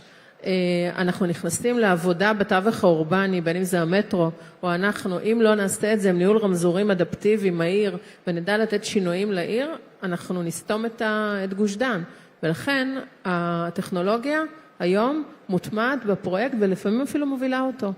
מסופים, דיברו פה קודם, דרך אגב, אנחנו נגיע לחשמול המסופים הרבה יותר מהר מאוד עשור, אני מאמינה שב5 שנים נהיה כבר בגיים צ'יינג'ר של כל התחבורה הציבורית העירונית חשמלית, וזה אומר ניהול טעינה, שיטוח הגרף, אגירה שלפני 4 שנים לא הייתה כלכלית, היום נכנסת לכל המסופים, ואנחנו כל היום צמאים לזה, אני מתחברת למה שאמר פה איתמר, אנחנו לא ממציאים, אנחנו לוקחים טכנולוגיה קיימת ומטמיעים אותה בפרויקטים שלנו, וזה השינוי. אנחנו מבחינת רכבת ישראל, כמו שאתם יודעים, אנחנו עוסקים לא רק בפיתוח, אנחנו עוסקים גם בתפעול של התעת אופנים. אנחנו כבר לפני מספר שנים, בעצם כשראינו את התוכנית האסטרטגית של 2040-2050, להסיע למעלה מ-300 מיליון נוסעים, אי אפשר לעשות את זה ללא הכלים האלה, ללא החדשנות הטכנולוגית וללא הטכנולוגיה. ולכן מה שעשינו במהלך השנים האלה, הטמענו והכנסנו המון חידושים וחדשנות, גם בתחום של חוויית הנוסע, גם בתחום של הפיתוח עצמו, כמו דוגמה שאנחנו בקשר עם חברת אוקסידו, שבעצם עושה מיפוי התת-קרקעי של מערכות, וכל מיני פרויקטים כאלה שבעצם לצמצם עד כמה שניתן את התהליך של התכנון ובהתאם הפיתוח והביצוע, וגם הנושא של המשתמשים המון בנושא של AI, בנושא של תחזוקה, שבעצם אנחנו חוזים אותה מראש, כלומר רוצים לצמצם עד כמה שניתן את הדברים התקולים, ככה שהשימוש של AI ביחד עם הנושא של הפיתוח והחדשנות יביא אותנו ל-300 מיליון נוסעים. בנתיבי ישראל, אני חושב שאני אנסה רק לא לעבור או לחזור על מה שאמרו, אבל בסוף הרעיון הוא לא לעשות חדשנות לשם חדשנות או טכנולוגיה לשם טכנולוגיה, היא צריכה למצוא איזשהו ערך או צורך באמת מהשטח, ואחד התהליכים המרכזיים שלנו זה לא לחשוב רגע כפיילוטים, אלא דווקא לחשוב על הטמעות. זאת אומרת, לספור הטמעות ולא פיילוטים, וזה יכול להתאפשר רק במקרה אחד. כשפוגשים את הטכנולוגיה, אז יש את הלקוח בתוך הארגון שיאמץ אותו. כי בסוף אני סמנכ"ל חדשנות, אני מנכ"ל, אני לא משנה מה, אני עושה איזשהו delivery לחטיבת ההחזקה, חטיבת ההנדסה, וזה לא משנה אם זה בתכנון, בביצוע או בהחזקה. וברגע שיש טכנולוגיה או יש איזשהו פתרון, שיטת בנייה שונה שאנחנו יכולים לאמץ, אז מהרגע הראשון אנחנו מוצאים את הלקוח בתוך החטיבה היהודית, ולאורך כל התהליך אנחנו הולכים יד ביד.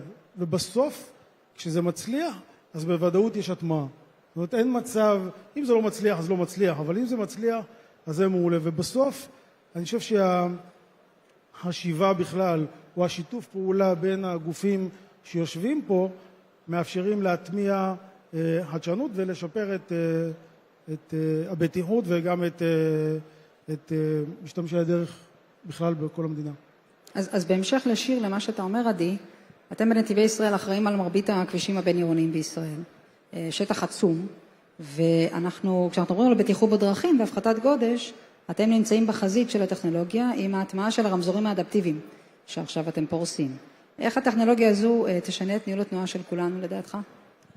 אני חושב שהרמזורים האדפטיביים זה דוגמה טובה לאיך חושבים אחרת, זה הרעיון.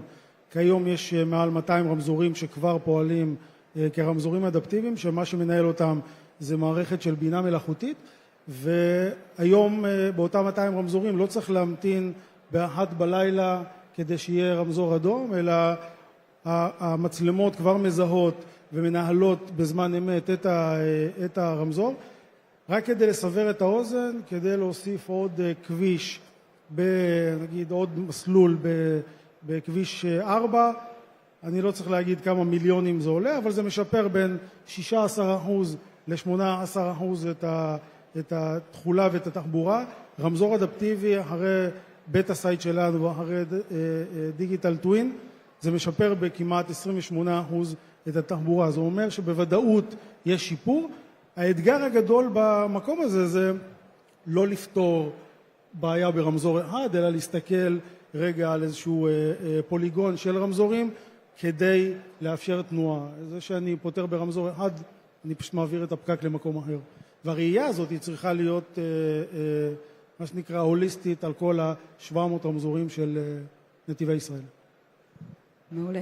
אורלי, כשמשרד התחבורה מדבר על עידוד השימוש בתחבורה ציבורית והפחתת גודש, נתיבי איילון היא זרוע ביצוע שנמצאת בחיכוך אולי הגבוה ביותר, אולי בתחרות עם איתמר, מול הרשויות המקומיות. כיצד אתם הופכים את הטכנולוגיה והחדשנות לכלי עבודה פרקטיים עבור הרשות המקומית? איך אתם דואגים להטמיע בשטח פתרונות, כך שהרשות תראה בהם כלי לשיפור איכות החיים של התושב, ולא רק עוד איזה פרויקט תשתית כבד? בשנתיים האחרונות אני חושבת שיש לנו שינוי לטובה בממשק עם הרשויות. אנחנו מגיעים לרשויות בגובה העיניים, נותנים להם פתרונות והם בוחרים. אנחנו מציגים להם מה התייעלות. ברגע שאנחנו נכנסים היום לנהל עיר, אנחנו מגיעים בדרך כלל להתייעלות של כ-17%. זה המון, המון בזמן. אנחנו מציגים להם את הנתונים, והיום הגענו לשינוי המגמה שרשויות כבר רוצות שאנחנו ניכנס אליהם, ולנו לא תמיד יש את התקציב כמובן, גם את הקפסיטי להיכנס, וזה היופי. קודם כל, לתת הצלחות. חווינו בכמה רשויות שנכנסנו להם קשיים בהתחלה, למדנו, השתפרנו, והיום הם השגרירים שלנו. והיום יותר ויותר רשויות רוצות להתחבר למרכז לניהול תנועה שלנו, מבינים את היתרון היחסי, גם מבינים, כמו שאמר פה עדי, שפקק בבת ים בסוף יכול להיות, מתחיל בחולון ומגיע לתל אביב, והכל זה מקשה אחת, וכשמסתכלים על זה בתצורה אחת, ואני תמיד אומרת שלא משנה למי שנוסע מסירקין לתל אביב באוטובוס, לא מעניין את הבן אדם כמה רשויות תמרור הוא עובר, 8 בערך, לא מעניין אותו, הוא צריך לדעת שהרמזורים עובדים כמקשה אחת, זה דבר אחד. נושא של בטיחות בדרכים, רשויות משוועות לפתרונות, וכל הנושא שאנחנו עושים איתם, קצרין ראשונה, וזה הולך ומתרחב למעברי חצייה, הרשויות רוצות. דווקא בתחום הזה אני חושבת ששיתוף פעולה מעולה, ואנחנו נכנסים איתם להמון המון פרויקטים, והמוני אקספו זה זמן מצוין לדבר איתם, וגם פה, ואנחנו, גם הכל קורה שלנו עכשיו, או לרשויות מקומיות, כדי שיבואו ויציגו, ויחד איתם נפתור פתרונות. אני חושבת ששם המשחק זה שותפות. תודה. איתמר, אתה עומד בראש הגוף שאמון על הפרויקט הכי גדול והמורכב בתולדות המדינה. לפעמים אני מתעורר עם זה ההכרה. לחץ, כן. המטרו, רשת תת-קרקעית שתשנה את פני המדינה לדורות. השאלה היא איך נראית תפיסת חדשנות של פרויקט שרובו עדיין בשלב תכנון והקמה. איך אתם משלבים טכנולוגיות של AI ודאטה, קצת נגעת בזה קודם, בשלבים הקריטיים של תכנון, מעקב ובקרה שבו אתם נמצאים עכשיו בפרויקט? תראי, קודם כל הפריבילגיה אצלנו שאנחנו בשלב יחסית מוקדם, ואנחנו יכולים להטמיע גם בשלב התכנון בצורה עמוקה את כל החדשנות ולחלום רחוק. אחד האתגרים הכי גדולים זה בעצם לנסות לחזות את מה שבכלל אנחנו לא יודעים אפילו. כי תכלס אני היום מתכנן, אני והחברה שלי מתכננים פרויקט שיפתח עוד 10-12 שנה. הטכנולוגיה אז תהיה שונה לחלוטין. אני אתן דוגמה הכי פשוטה והכי טריוויאלית. אנחנו מתכננים 109 תחנות תת-קרקעיות. היום אנחנו רגילים שאנשים נכנסים, יש נומרטור, הם מעבירים כרטיס ונכנסים לתחנה. ברור לכולנו שעוד 10 שנים זה לא יהיה ככה. זה יהיה עם סימלס, אנשים מספיק שיהיה לך את הפלאפון בכיס ואתה תוכל להיכנס. וזה משפיע לא רק על האם אני שם נומרטור או לא, זה משפיע על איך אני מעצב את התחנה. האם אני בכלל מתכנן קומת קרטוס? יכול להיות שאני לא אצטרך קומת קרטוס, ואנשים יוכלו להגיע ישר לרציף. וזה האתגר הגדול. מההיסטוריה אנחנו מכירים שפרויקטים מז'וריים, לפעמים זה מלחמות, אבל לפעמים זה כמו הטיסה או השאיפה להגיע לירח, זה מחולל צמיחה לטכנולוגיה ולשילוב של טכנולוגיה חדשנית בתוך פרויקטים. ואנחנו מרגישים שגם פרויקט המטרו הולך להיות משהו כזה. הוא פרויקט כל כך גדול ומשמעותי, שבעצם אנחנו צופים שהוא יהיה מנוע צמיחה אדיר של סטארט-אפים וחדשנות שיתנו מענה לבעיות שאנחנו נציף לאורך הדרך. וזה אומר שאנחנו גם מעודדים את הקבלנים שיצטרפו ויבנו איתנו את הפרויקט הזה, להטמיע את הטכנולוגיה הזאת, גם באמצעות תמריצים כספיים, וגם באמצעות זה שממש במכרז אנחנו מחייבים אותם להציג לנו תוכנית חדשנות, איך הם מטמיעים אותם. וזה אתגר מרתק. כבר בשלב התכנון אנחנו, כמו שאמרתי, כמות הדאטה והסינכרון שאנחנו צריכים לעשות היא כל כך גדולה, שהדרך היחידה, אם אנחנו רוצים לעמוד בקצב, זה רק באמצעות טכנולוגיה. וזה בדיוק מה שאנחנו עושים. תודה. אבנר, אצלך האתגר הוא כפול. אתה גם צריך להמשיך להסיע מיליונים, אבל גם לשדרג את המערכת כל הזמן לרמה העולמית הגבוהה ביותר.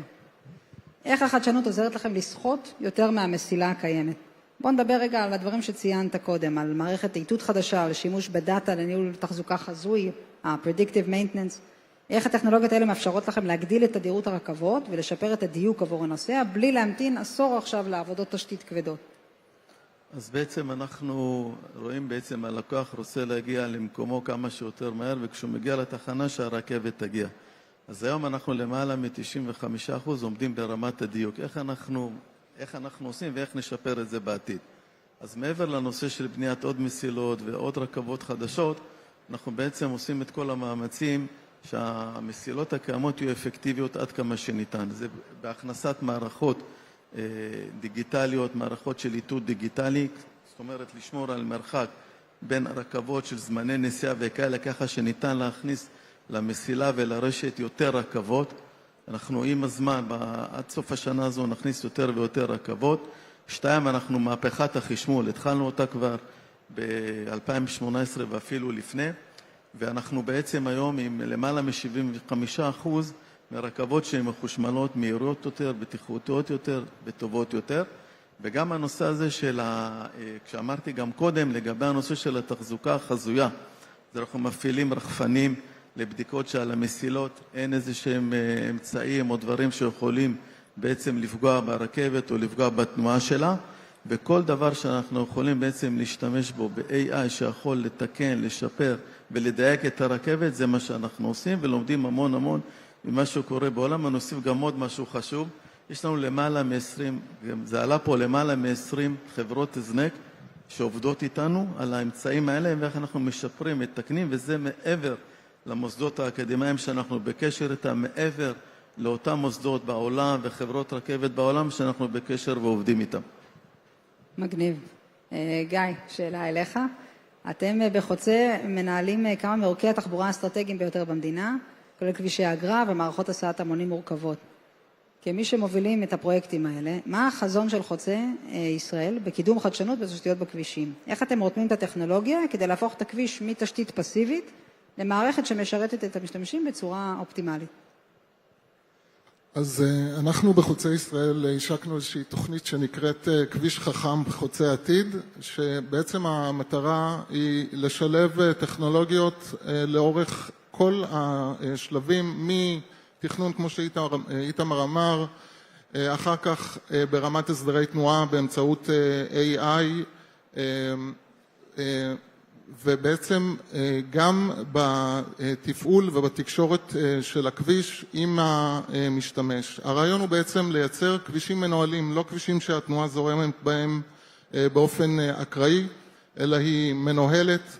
יש איגום של אירועים, עשינו לאחרונה פיילוט מאוד מוצלח בתחום של איגום אירועים, שבעצם אוספים מידע ממקורות נוספים, מעבר למקורות שיש לחדר בקרה מסורתי, שזה מצלמות, ציירים, הודעות מהאזרחים, שבעצם כל המידע הזה מגיע לחדר הבקרה ומאפשר ניהול טוב יותר של התנועה. החזון העתידי הוא שהכביש יספק עוד הרבה מאוד שירותים לאזרח, מטעינה אלחוטית לאורך הכביש שתוכל לתת שירות בזמן הנסיעה. אנחנו מאוד מקווים שנתוקצב לפרויקט הזה ונוכל, זה גם בתחום התחבורה הציבורית. בעולמות ספירת הנוסעים, שזה עולם, אורלי בוודאי גם עוסקת בזה, זה עולם שיכול לשנות את פני התחבורה, ואנחנו עובדים על זה מאוד חזק, גם ברמה של זיהוי אוטומטי של מספר הנוסעים ברכב, על מנת למנוע את המעבר בעמדות בידוק בנתיבים המהירים, על מנת לזכות בנסיעה חינם, וגם בניהול העתידי של נר"תים.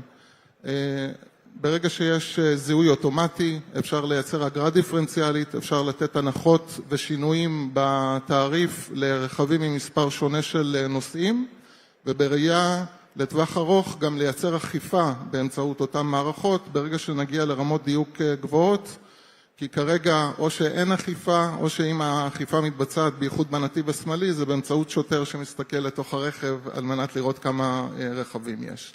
זה ככה מקבץ דוגמאות. מעולה, מדהים. אז שאלת סיכום, כי אנחנו כבר לקראת סיום, לכל אחד מכם. שאלה ככה יותר פתוחה עם מקום לחזון, השעה דברו כזה זה. אז עדי, בואו נדבר רגע על חוויית הנוסע שיוצא מהבית בעוד 5 שנים. דמיין את זה רגע. אם החזון שתיארתם כאן מתממש, כולם פה דיברו עליו. איך נראית חוויית הנסיעה שלו בזכות החדשנות שאתם מובילים היום? אז אני אעשה את זה קצר, אבל אני אחלק את זה לשניים. אין פתרונות קסם, אני חושב שכדי שיהיה פה חוויית משתמש טובה יותר, צריך תחבורה ציבורית חזקה יותר. אונייה בלי ים פחות עובד, אז אנחנו יודעים לעשות את התשתיות, אבל צריך את המפעילים של התחבורה הציבורית, המדינה צריכה לתמוך, גם יש להם אתגרים.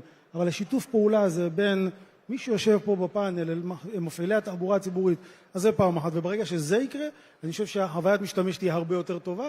כולנו לקח לנו לא מעט זמן להגיע לפה היום בבוקר, אז זה רק דוגמית. הדבר השני, שאני חושב שהטכנולוגיות שדיברנו עליהן, ואני מאוד מתחבר למה שגם איתמר אמר, אבל גם כולם, אני חושב שהשינוי הגדול ב5 שנים הקרובות יהיה דווקא מאחורי הקלעים. זאת אומרת שאם היום לוקח 2 למצוא איזה 3 חלופות לאיזה תשתית של משהו, מחר בעזרת בינה מלאכותית נוכל לעשות את זה בשבוע. זאת אומרת קיצור התהליכים, הנדסת ערך הרבה יותר גבוהה, לנהל את הסיכונים שלנו יותר טוב ולייצר פרויקטים הרבה יותר איכותיים שגם יעזרו אחרי זה לשלב של התחזוקה. שם אני רואה ב5 שנים הקרובות בעזרת הטכנולוגיה, אבל אני אומר עוד פעם, הכל מתחיל ונגמר בשיתוף הפעולה פה על הבמה, וגם אל מול מפעילי התחבורה הציבורית, ולא פחות חשוב, זה האקוסיסטם שדיברנו עליו כאן כולנו, סטארט-אפים שיעזרו לנו, וזה אולי משפט סיום למה שאמר איתמר, אנחנו רוצים לדעת מה אנחנו לא יודעים, שאנחנו לא יודעים. והקהל פה יכול לעזור לנו להיות יותר טובים. אורלי, החדשנות בגופים גדולים זה לא רק טכנולוגיה, זה תרבות של ניהול סיכונים. מה החסם הכי גדול שצריך לפרוץ כדי לקדם חדשנות בישראל? האם זה תקציב, רגולציה, אולי הצורך לשנות את הדרך שבה כולנו חושבים, משהו אחר?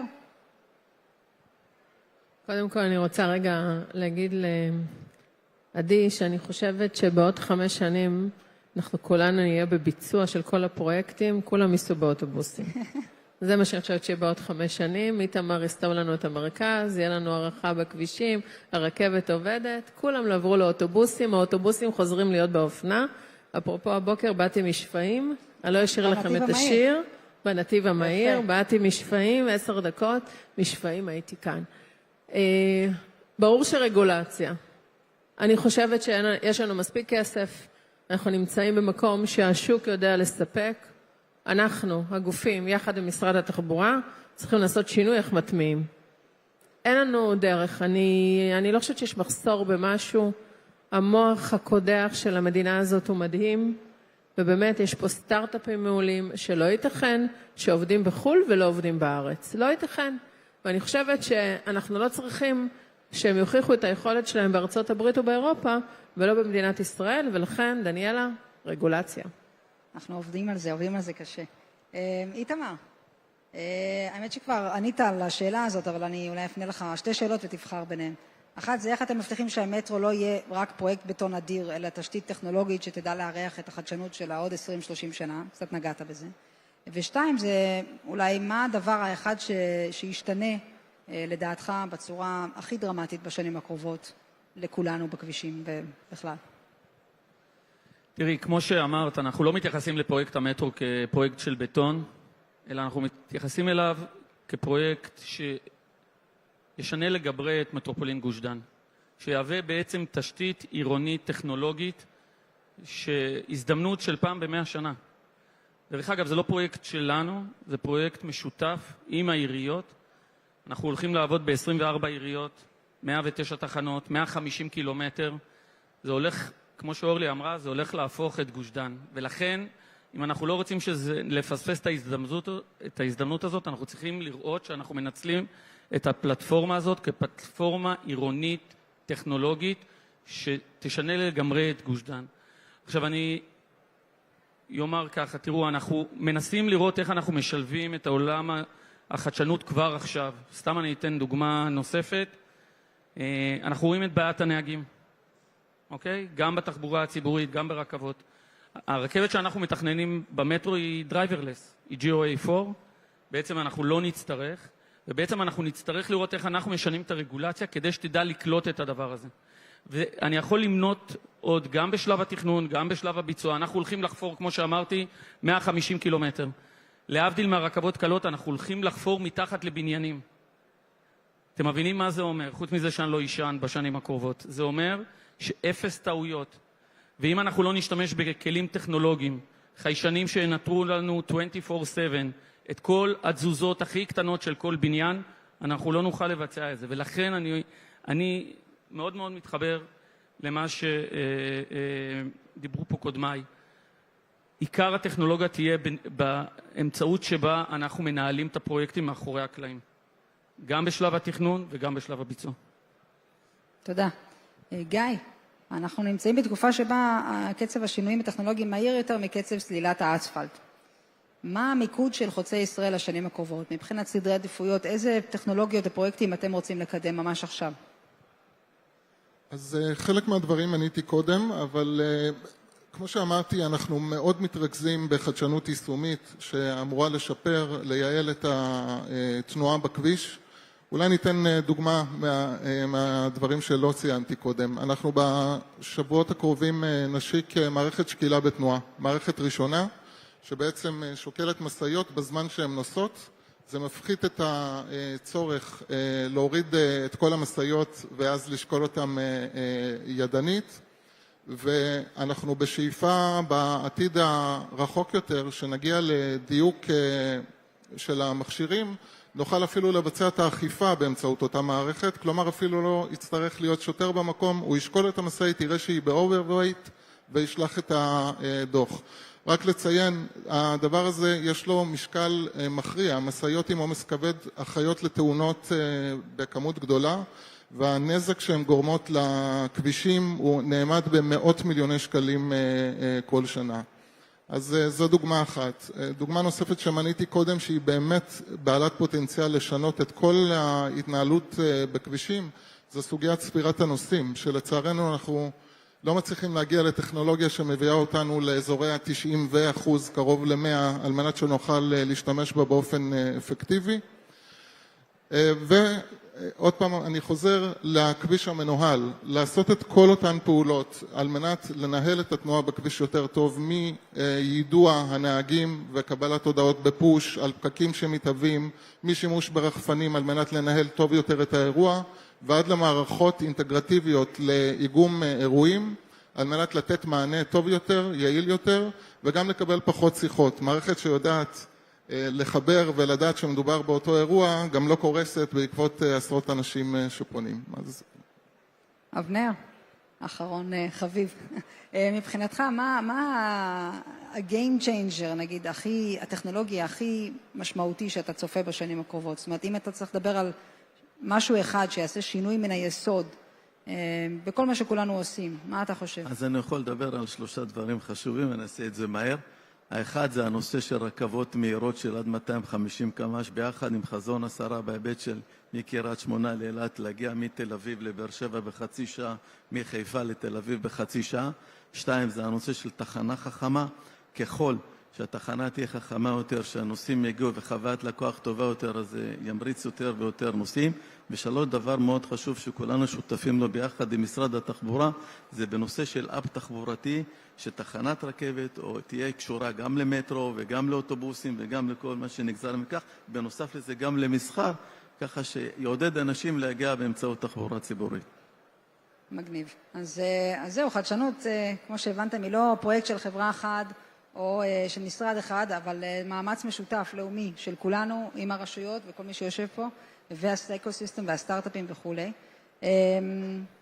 תודה לכל חברי הפאנל על העשייה היומיומית שהופכת את עמוד השדרה של התשתיות שלנו למנוע צמיחה וחדשנות של המשק הישראלי כולו. אני רק אפנה ככה לכולם, אני אגיד שאנחנו מחפשים חדשנות ואנחנו רוצים אותה אצלנו במערכות התחבורה, וכל חברה כאן היא בטה סייט, ואנחנו באמת פונים אליכם, לסטארט-אפים וליזמים וליזמות. בואו ביחד נייצר כאן תחבורה יעילה, נגישה, בטוחה ונקייה יותר לכולנו. תודה רבה.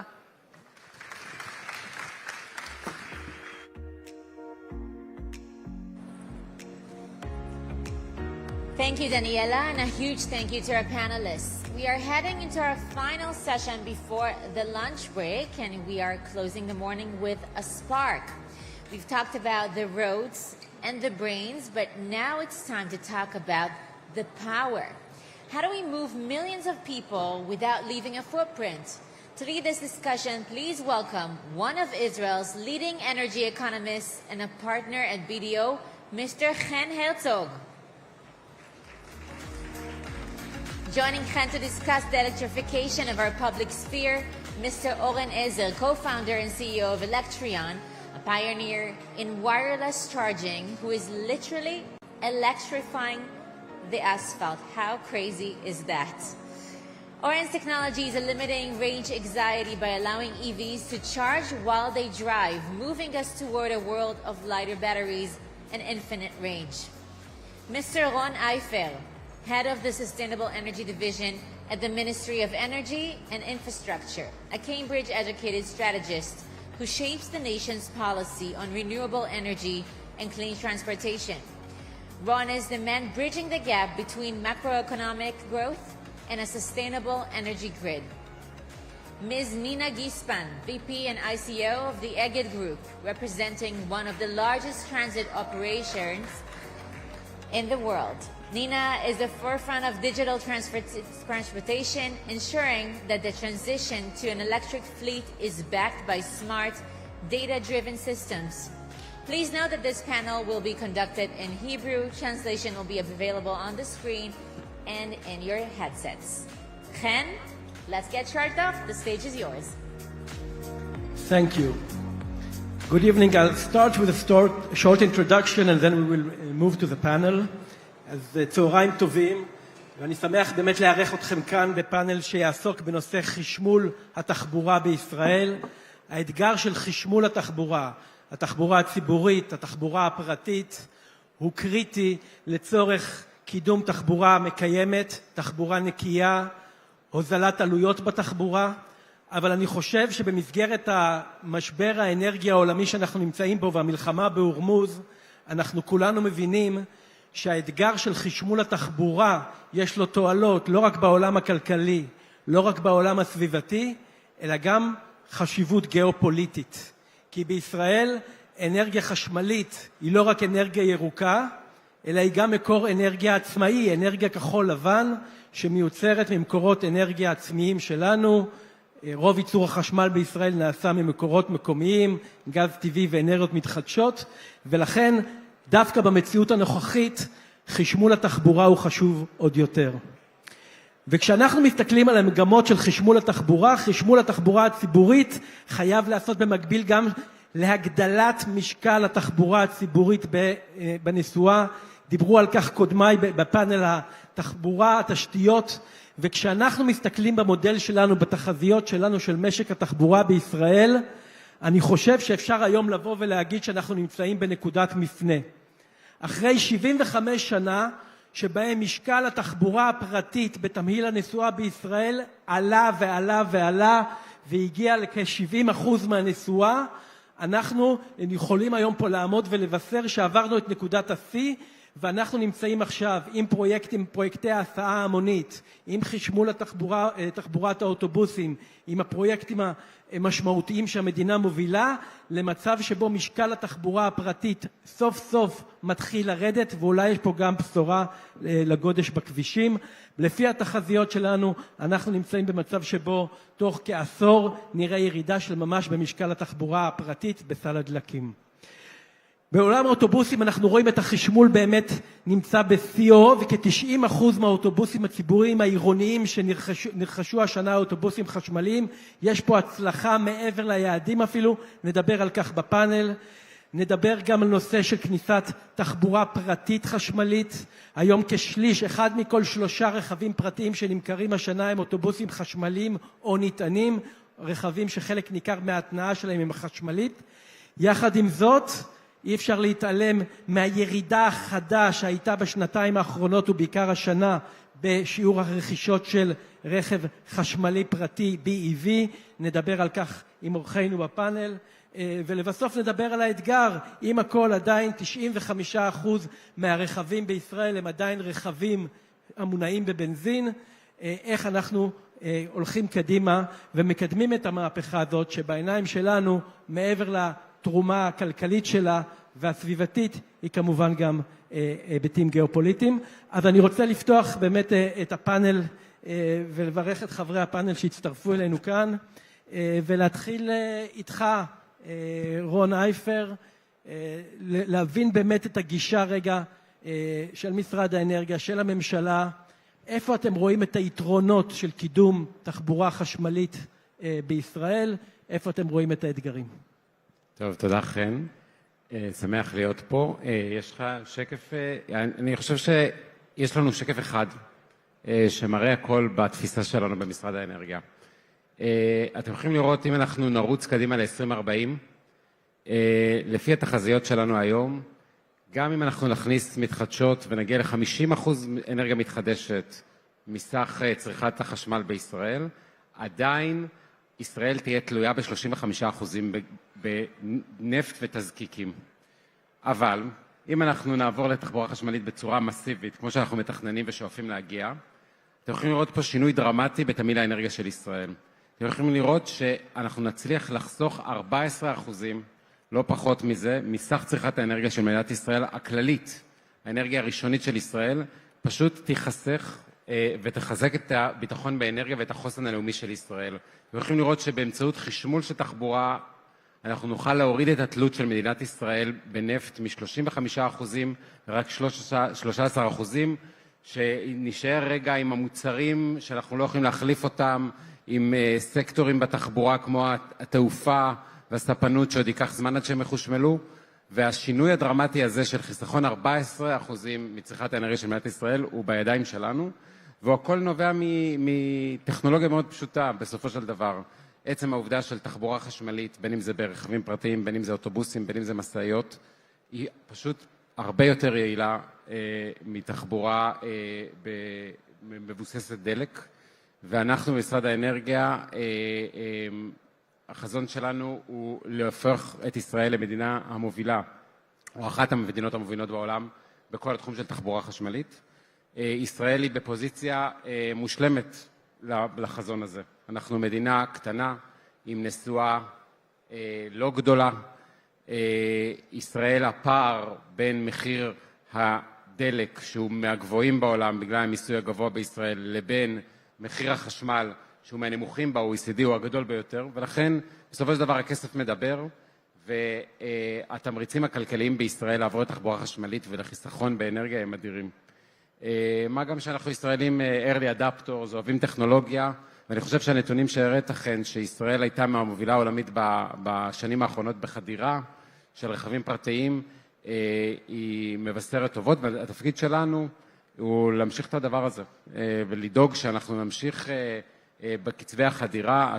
היעדים הממשלתיים הם מאוד אמביציוזיים בתחום של תחבורה חשמלית, בטח ברכבים פרטיים, אבל גם האתגר של אוטובוסים מתקדם יפה, והאתגר הבא זה התחבורה הכבדה, שגם אליו נגיע. אנחנו כבר מתחילים להתעסק איתו. התחבורה הכבדה בישראל היא צרכן אנרגיה אדיר ומזהם ענק, ולכן זה סקטור שאנחנו חייבים להיכנס ולטפל בו מיד. תודה רון. אז באמת דיברת על האוטובוסים והתחבורה הכבדה, ואני רוצה לפנות אלייך נינה. אתם באגד, יש לכם פעילות כמובן רחבה לא רק בארץ אלא גם בעולם, ואתם יכולים לדבר מהשטח ולראות את היתרונות, ושאנחנו מסתכלים באמת על חשמול התחבורה הציבורית בישראל, ראינו קודם את הנתונים, כמעט 90% מהאוטובוסים העירוניים שעלו השנה על הכביש בישראל היו אוטובוסים חשמליים. למעשה יש פה הוכחה שעברנו את שלב, אני חושב שאנחנו מובילים בעולם בהקשר הזה של תחבורה עירונית. אז אני רוצה לדבר איתך ולשמוע ממך באמת איך את הזווית שלכם, גם בהיבט הזה וגם בעיקר את האתגר של התחבורה הבין-עירונית, ששם עדיין שיעורי החשמול יותר נמוכים. כן, אז באמת, כמו שאמרת רון, זה גם עניין של הזיהום אוויר, אבל זה גם עניין עבור הנושאים שלנו, הלקוחות שלנו. אוטובוס חשמלי זה עולם אחר, זה שקט יותר, זה אוויר נקי יותר, זה חוויית נסיעה הרבה יותר איכותית, ומעבר לזה, עבורנו המפעילי תחבורה ציבורית, זה גם עלויות יותר נמוכות, אוטובוסים חשמליים. אגד מפעילה 1,100 אוטובוסים חשמליים, חצי מהם בארץ, חצי מהולנד. וכבר ב-2017 התחלנו לקנות אוטובוסים חשמליים. אנחנו רוכשים רק אוטובוסים חשמליים לעירוני. אגב, יש לנו היום כבר 24 אוטובוסים חשמליים לבין עירוני, ועד סוף השנה יהיה לנו עוד 200. נגיע ל-200 סך הכל של... אז באמת היתרונות שבלהפעיל תחבורה ציבורית, אוטובוסים חשמליים, הם אדירים. אנחנו ראינו מחקרים באירופה, ראינו מחקר בהולנד לפני שנתיים, מחקר מאוד רחב שדיבר על זה שהצעירים, בעיקר הצעירים, מוכנים לעבור לתחבורה ציבורית רק אם זה emission free, כאילו ללא פליטה. וזה יתרון מאוד גדול. אוטובוס מלכתחילה הוא הרבה יותר ידידותי, כי זה במקום איזה 30 רכבים, על אחת כמה וכמה אם זה אוטובוס חשמלי. המעבר לאוטובוסים חשמליים זה כבר כאן, גם בבין עירוני, ורק צריך שיהיה חשמל בשביל זה. אגב, בארץ יש לנו. באירופה אנחנו רואים שזה מצוקה. בהולנד, השנה כבר חלק מהמכרזים התפרסמו שאוטובוס חשמלי זה כבר לא חובה, בגלל שאין מספיק חשמל. אז הם אומרים, תתחילו בדיזל, תעברו ב-2019, סליחה, ב-2029 תעברו לחשמלי. אז זהו. אז באמת תודה, ואני חושב שהנושא באמת הזה של החשמול, כי בסופו של דבר כדי לקדם תחבורה חשמלית אנחנו צריכים רגולציה תומכת, אנחנו צריכים בעצם את הכדאיות עבור המפעילים, אבל בסופו של דבר אנחנו צריכים גם את היכולת לטעון את האוטובוסים. ואני רוצה לדבר איתך, אורן, על הפרדיגמה. אנחנו היום נמצאים בפרדיגמה שבאה ואומרת, האוטובוס נוסע ביום, טוען בלילה. איך אתה רואה את הדברים? אז קודם כל אני מתחבר למה שנינה אמרה, אמרת ממש בסיום, שיש בעיה של חשמל. אז להתחיל את התהליך הזה, זה מדהים שאפשר לקנות אוטובוס עם בטריה גדולה ולטעון את זה בחניון לילה, וזאת הדרך הנכונה להתקדם, כי צריך להתחיל להחדיר את האוטובוסים, אבל בסופו של דבר אנחנו ניתקל בשלושה דברים שהם מרכזיים. הדבר הראשון זה חשמל. זאת אומרת, גם במדינת ישראל, 10,000 אוטובוסים שטוענים כל לילה, בכמות די גדולה של חשמל, זה ייצר לנו איזשהו בטלנק. בואו נחשוב שגם 2 מיליון רכבים פרטיים יצטרפו למאזן האנרגטי, וגם ירצו להיטען בלילה, אנחנו נהיה בבעיה. דבר שני, אנחנו תלויים בסוללות. אני זוכר שראיתי את האוטובוס הראשון בישראל, הוא היה עם 278 קילוואט שעה, עלו ל-350, 420, עכשיו 480, ואנחנו מגדילים את הסוללה. התלות בסין מתחילה להיות קשה, וחרדת טווח. אנחנו רוצים להפעיל את האוטובוס כמה שיותר, ככה אנחנו מרוויחים. אז כולם מבינים שזה טוב שעברנו לאוטובוסים חשמליים. עכשיו השאלה איך מתחילים לייצר אופטימיזציה. זאת אומרת, צריך להתחיל לטעון או למצוא את הזמן הנכון והמקומות הנכונים לטעון את האוטובוס גם במהלך היום. בצורה הזאת אנחנו יכולים להוריד את גודל הסוללה ולהוריד את הלחץ על רשת החשמל. עכשיו, טעינה אלחוטית היא רק אופציה. יש עוד אופציות אחרות כמו פנטוגרף או כבלים עיליים, אבל טעינה אלחוטית, היופי שאפשר לשים אותה בכל מקום, גם על כביש, גם בטרמינל, גם במסוף, גם בחניון, ולהיטען בצורה מאוד מאוד ולהערכתנו, אם רוצים לעלות לסקייל יותר גדול, טעינה אלחוטית זה בדיוק הנקודה שיכולה לעזור למפעיל לעשות אופטימיזציה, להיות יותר רווחי, ומצד שני להוריד את הפרשר על רשת החשמל. אז נינה, אני חוזר באמת אלייך, כי דובר פה על טעינה ביום ובלילה, ואני חושב שאני מבין ממך שטעינה ביום לא בהכרח מתנגשת, או דפוס הנסיעה של האוטובוסים הוא כזה, שמאפשר אופטימיזציה של טעינה לאו דווקא רק בשעות הלילה, זה נכון? כן, זה גם תלוי כמה קילומטרים, כמה נסועה רוצים לעשות עם האוטובוס. עם הבין עירוני זה יותר מאתגר, אבל עם העירוני זה מספיק לטעון אותו בלילה. וגם הטכנולוגיה היא משתפרת, היא כאילו, היא לא השתפרה מספיק כמו שקיווינו, אבל היא הולכת ומשתפרת מבחינת היכולת הקיבולת של הסוללה וכמה זמן צריך לטעון את זה.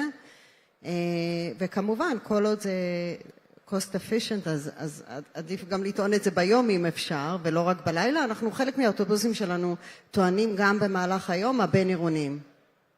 כי צריך לזכור חלק כמובן מהיתרון של טעינה ביום בשעות השמש שמאפשר לטעון מאנרגיה סולארית. השאלה כמובן איך זה משתלב עם דפוסי הנסיעה של האוטובוס. את לא רוצה להשבית אוטובוס, אבל אנחנו כולנו מבינים את שעות השיא של הנסועה, שיש לנו שיא בוקר ושיא אחר הצהריים, ולכאורה בשעות השמש בצהריים אתם רואים איזושהי ירידה בהיקף הנסועה שמאפשרת טעינה בתוך היום?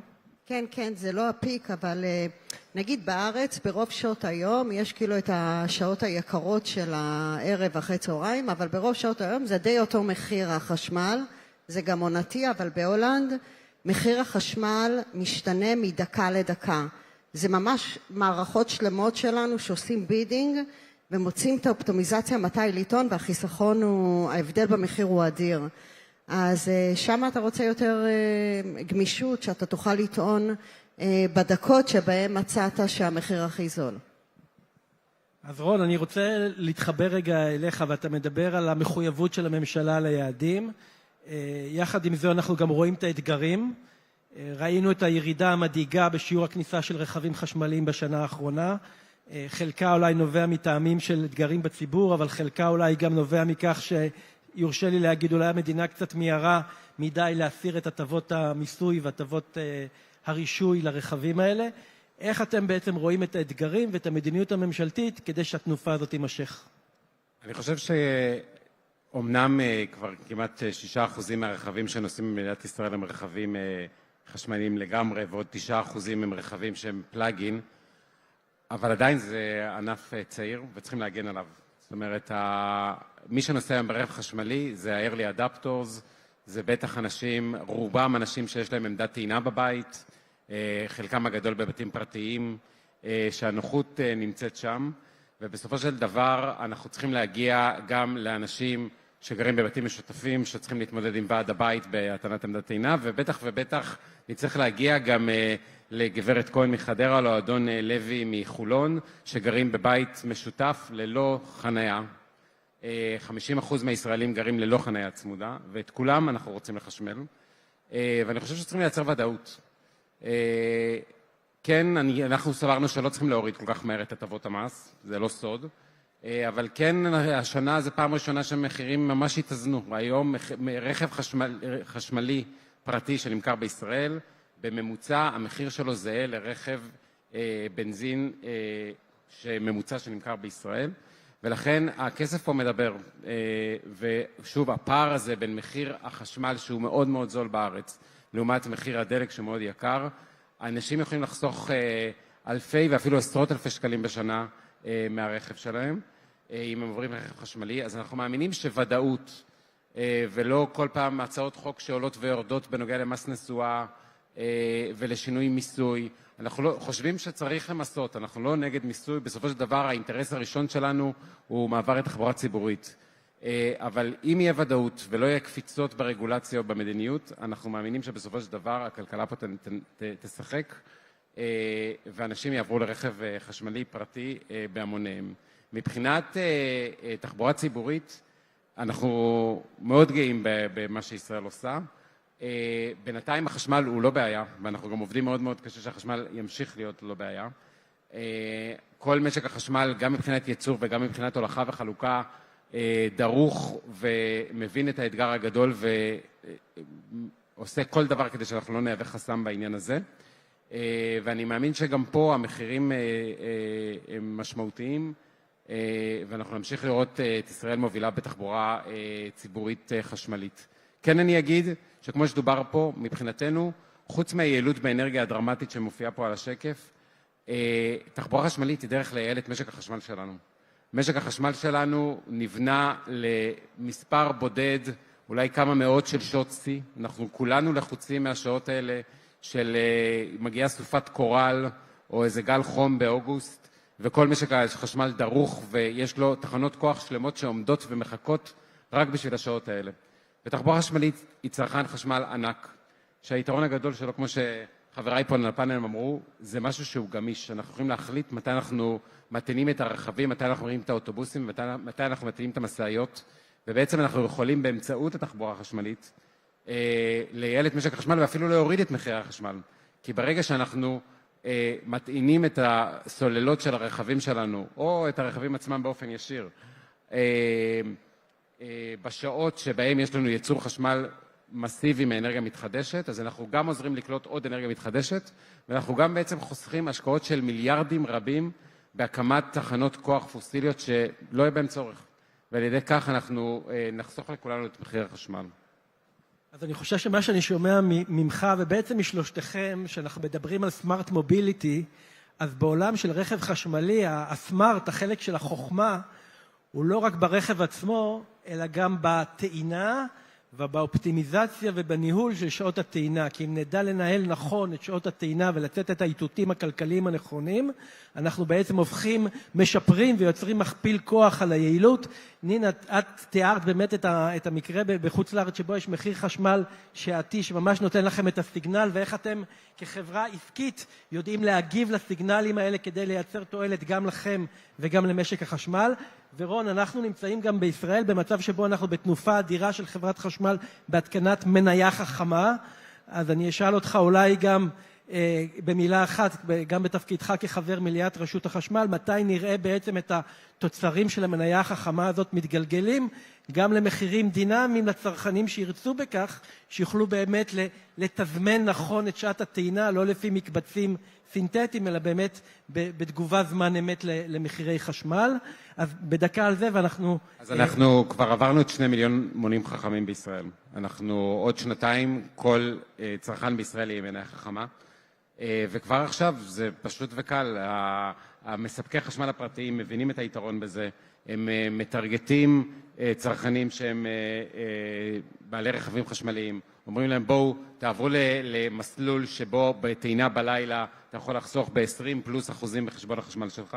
ואני מאמין שככל והתחרות בהספקה תתקדם, ואנחנו רק בתחילתה, וככל ויהיו יותר אנשים שהם נוסעים בתחבורה חשמלית, או בעלי רכב חשמלי, אז אנחנו נראה את השיפט הזה למעבר לצריכת חשמל, לא רק בעסקים או בציי אוטובוסים, אלא גם בבית הפרטי, תלוי בשעה, מתי שזה זול ומתי שזה נקי יותר. זורן, אני רוצה באמת לשמוע מהניסיון שלכם. יש לכם ניסיונות משמעותיים גם בארץ וגם בעולם, שבהם הפתרון הטכנולוגי מאפשר בעצם התייעלות, שיפור וקיצור צווארי בקבוק. אז מה התובנות שלך? קודם כל אמרת נכון, הטכנולוגיה היא רק אמצעי. וכל סגמנט צריך להשתמש בטכנולוגיה כדי לייעל את אותו סגמנט. רק כדוגמה, יש לנו פרויקט בצרפת, אנחנו מפעילים אוטובוס עם 40 קילוואט שעה, סוללה, זה הכל, והוא נוסע כל היום. זאת אומרת, בוא נדמיין שכל תחנת עצירה אנחנו יכולים לתת לאוטובוס קילומטר, וכל סוף מסלול, 2 דקות או 3 דקות של המתנה, הוא מקבל 5 קילומטר. עכשיו, אם עורכים את המסלול בצורה נכונה, מאפשרים לאוטובוס הזה לנסוע 24/7. הורדנו סוללה בצורה דרמטית ושיטחנו את צריכת החשמל. מצד שני, אם מסתכלים על מסעיות כבדות, ואני מניח שמתישהו ישראל תעבור למסעיות חשמליות כבדות, שם הפתרון הוא אחר. קשה להעמיד אותם במהלך היום לטעינה, כי הם צורכים הרבה מאוד חשמל. הסוללה במסעית כבדה היא יכולה להגיע ל5 טון, ואז היא מורידה capacity של סחורות, ולכן הפתרון באירופה, צרפת, גרמניה, זה כבישים חשמליים. זאת אומרת, משאית נוסעת על כביש, היא מקבלת את האנרגיה הנדרשת, פלוס אנרגיה לטעינת הסוללה. זאת אומרת, משאית שנוסעת 100 קילומטר, נכנסת עם סוללה ריקה, מסיימת את 100 קילומטר עם סוללה מלאה, וזה בעצם מאפשר לשמור על אותו רמת שירות עם משאית חשמלית שהיא זולה. זאת אומרת, טכנולוגיה בסופו של דבר צריכה לייעל את הסגמנט שהיא נכנסה אליו, ולא לשרת את הטכנולוגיה. אנחנו נסיים ככה בסבב קצר אחרון, אני אתן ככה לכל אחד לנסות לתת באמת במשפט אחד או שניים את הראייה או את החזון שלו. התחלנו את הכנס הזה היום עם איזושהי אמירה של אילון מאסק, שדיבר על חזון לעוד 10 שנים, ודיבר על כך שהוא יראה כבר רוב מכוניות שהן אוטונומיות. אז בואו ניקח את הכיוון הזה לעולם שלנו של התחבורה החשמלית. איפה אתם רואים כל אחד בזווית שלו את האתגר, את החזון 10 שנים קדימה?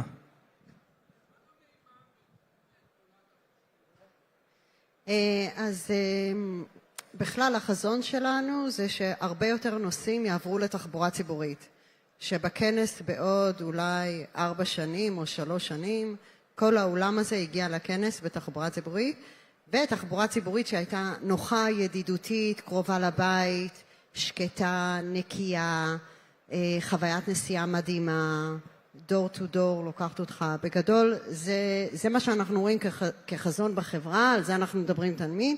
צריך לעשות הרבה דברים. חלק מהדברים זה באמת לקדם את הנושא של האוטובוסים חשמליים. אנחנו מהצד שלנו עושים רכישות בעירוני רק של אוטובוסים חשמליים, בבין עירוני מתחילים מאוד חזק להיכנס לאוטובוסים חשמליים, שהטכנולוגיה תמשיך ותתפתח, ונגיע לשם. תודה, רון.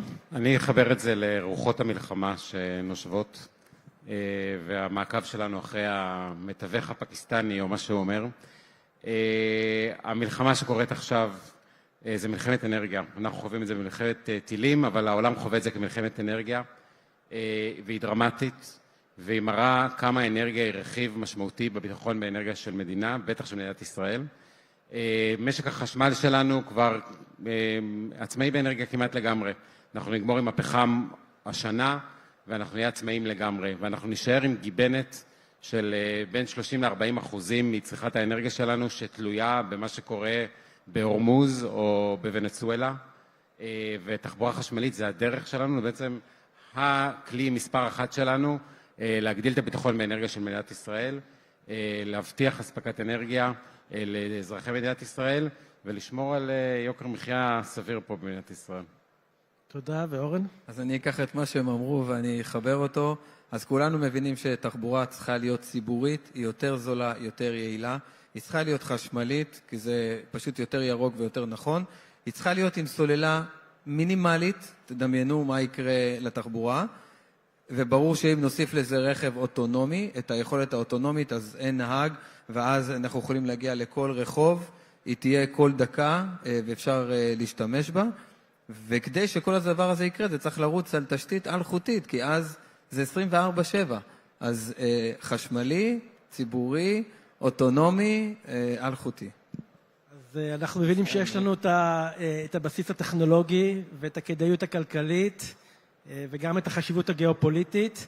אני חושב שלכולנו גם ברור החשיבות של ודאות רגולטורית, אז אולי צריך לנצל את ההזדמנות שיושבים פה באמת בכירים, גם ממשרד האנרגיה, גם ממשרד התחבורה, ונייצר גם את הוודאות הרגולטורית, כדי שהשוק באמת ידע, והסקטור העסקי והטכנולוגי ידע להתקדם. תודה רבה.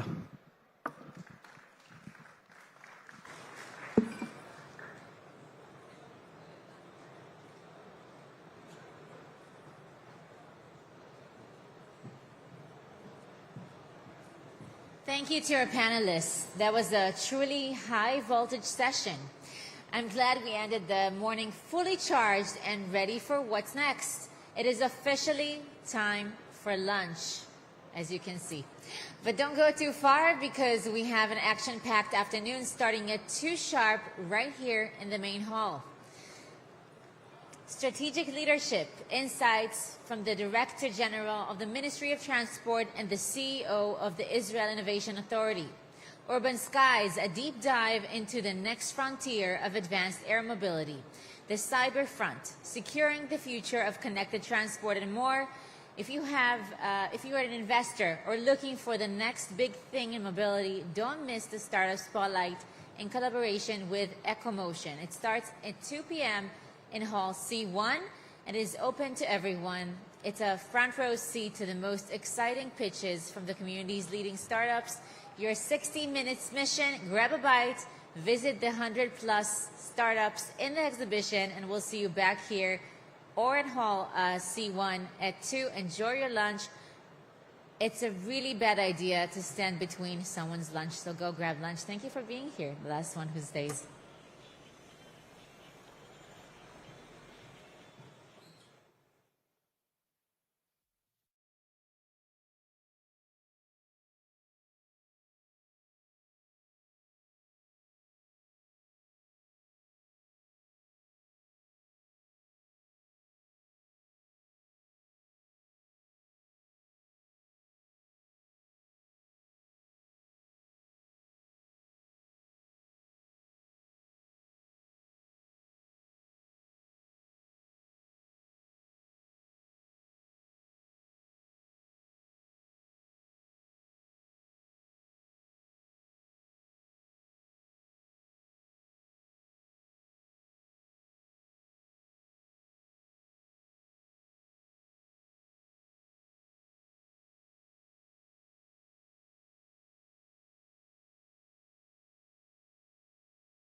Welcome back, everyone. I hope you had an incredible lunch and a chance to dive into the startup exhibition.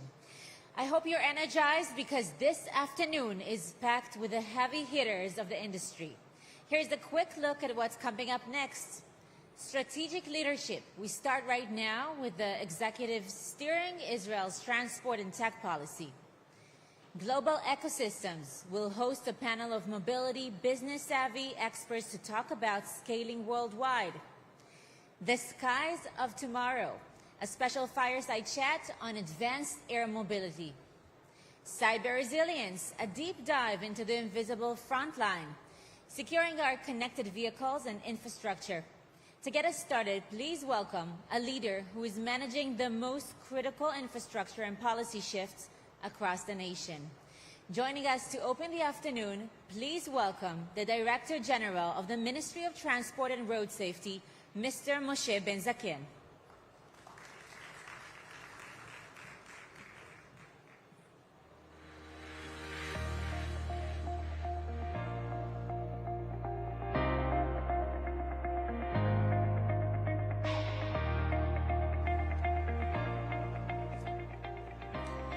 שלום לכולם, צהריים טובים. טוב, אני ככה נמצא כאן מהבוקר, מסתובב בין הדוכנים, בין הביטנים, פוגש את החברים, את היזמים, את המוח הישראלי. ואני חייב להגיד לך, דניאלה, אימת, שדמיינתי אבל לא דמיינתי ככה. זה פשוט באמת מרשים מאוד. אנחנו רואים כאן את העבודה המצוינת שאתם עושים, ואתמול עד השעות הקטנות של הלילה עוד היינו בשיחות ולא ויתרנו. שרת התחבורה אמרה לאלון שהיא לא מוותרת, ואם הוא לא מגיע באופן פיזי כפי שסוכם, הוא חייב לעלות ולדבר איתנו, וראינו, אמנם היה 2:30 לפנות בוקר בטקסס, והוא באמת שמח, ושמענו גם את הפידבקים אחר כך מהחבר'ה אצלו, שאמרו שזה היה שווה, וראינו גם מה הוא אמר. הוא אמר בצורה ברורה, שלא משתמעת לשתי כיוונים. מדינת ישראל מובילה, הוא מוריד את הכובע בפני מדינת ישראל, על החדשנות, על היוזמה ועל הטכנולוגיה, וזה אומר שאתם עושים דברים מצוינים, ואנחנו רואים אותם. אנחנו רואים כאן את היזמים מחול שבאו לעניין ובסופו של דבר מתעניינים, ושאלו אותי, מה מיוחד? מה מיוחד כאן שלא מיוחד במקומות אחרים בעולם? אז אמרתי להם שיסעו לנהריה ויראו את האוטובוס, אוטובוס ללא נהג. בכל העולם מדברים, ופה אנחנו עושים. כשאנחנו יושבים כאן עכשיו, יש אוטובוס שנוסע ללא נהג ברחבי נהריה כפיילוט, ואנחנו נראה כבר בתחילת שנה הבאה שזה הולך ומתרחב לעוד מקומות ברחבי המדינה. הרחפנים, כולם מדברים על רחפנים, אנחנו רואים שזה מאתגר גם מבחינה ביטחונית וגם מבחינה חברתית. גם בנושא הרחפנים אנחנו מאוד מתקדמים. חזרתי רק אתמול מאיחוד האמירויות, עשינו פגישות מאוד מאוד חשובות, ואני שומע מהם את ההרצה לפיתוח ולטכנולוגיה שאתם מובילים כאן במדינת ישראל. וזה לא מובן מאליו שאני יושב שם ואני מבין, ולא רק שם, בעוד מקומות שרוצים להגיע לכאן, רוצים לאמץ את הדברים המצוינים שאנחנו עושים. זה גם מחמם את הלב וגם נותן את הכוח להשקיע כסף, להוביל ולהמשיך את הדברים המצוינים הללו. משפחת סמסון היקרה שלא מוותרת על המסורת הזו, אני רוצה בהזדמנות הזו להגיד גם לכם תודה רבה שאתם מאמינים בנו, שאתם משקיעים. בסופו של דבר ההשקעה הזו שאנחנו רואים כאן, החיבורים שקורים כאן בין אנשים, זה משהו שבקצה קודם כל תורם לחברה הישראלית ובכלל, וזה גם מציל חיים. יש פה המון טכנולוגיות מצילות חיים.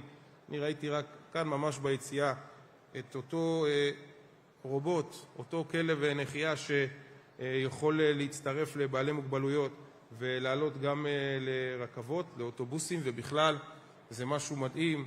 ראינו את כל הפיתוחים של הרחפנים, כמו שאמרתי, והאתגר המרכזי זה לא לראות איך אנשים עולים לרחפן, ולא איך סחורה עוברת ממקום למקום, זה לראות איך רחפן יודע לאתר רחפן אחר שמאיים עלינו, ולא רק לזהות אותו, גם ליירט אותו. וזה אתגר עולמי, ואנחנו כאן במדינת ישראל, ראיתי את זה עכשיו, זה מתקדם.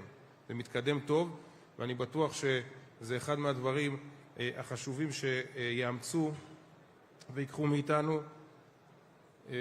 כמו שאמרתי בתחילת דבריי, זה באמת, דניאלה, כמה פעמים כבר ישבנו והתכנסנו, וקבענו תאריך, ועשינו הכנות, ודיברנו עם האקספו, ובסופו של יום זה נדחה, ועוד פעם נדחה, ועוד פעם נדחה, אבל אמרנו שעל דבר כזה מדהים אנחנו לא מוותרים, כי הדבר הזה בעצם זה עוד סימן שאנחנו פה עושים ונמשיך לעשות, כי ככה אנחנו, עם ישראל חי וקיים, ואנחנו נמשיך להפיץ את הדברים הטובים האלה בעולם. אמרתי, המוח הישראלי הוא מוח לא רק מהיום, דורות אחורה, זה מוח שהוא באמת מוח שאנחנו לא פוגשים בכל יום ובכל מקום, וזה באמת דבר שאנחנו זכינו בו.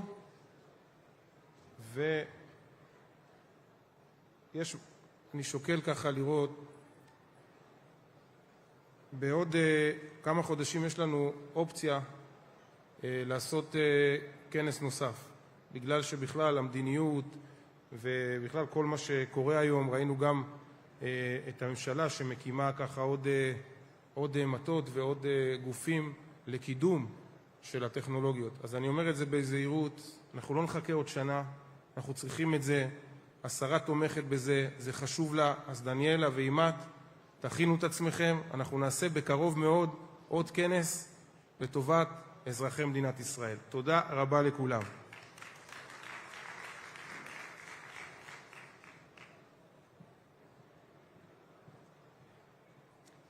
Thank you very much to the Director General of the Ministry of Transport, Moshe Ben-Zaken.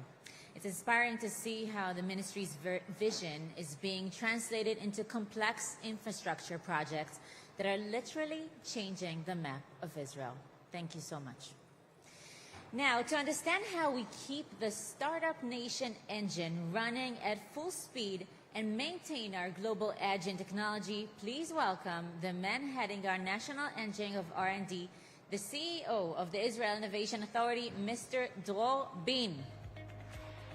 You can clap your hands. I know you had lunch.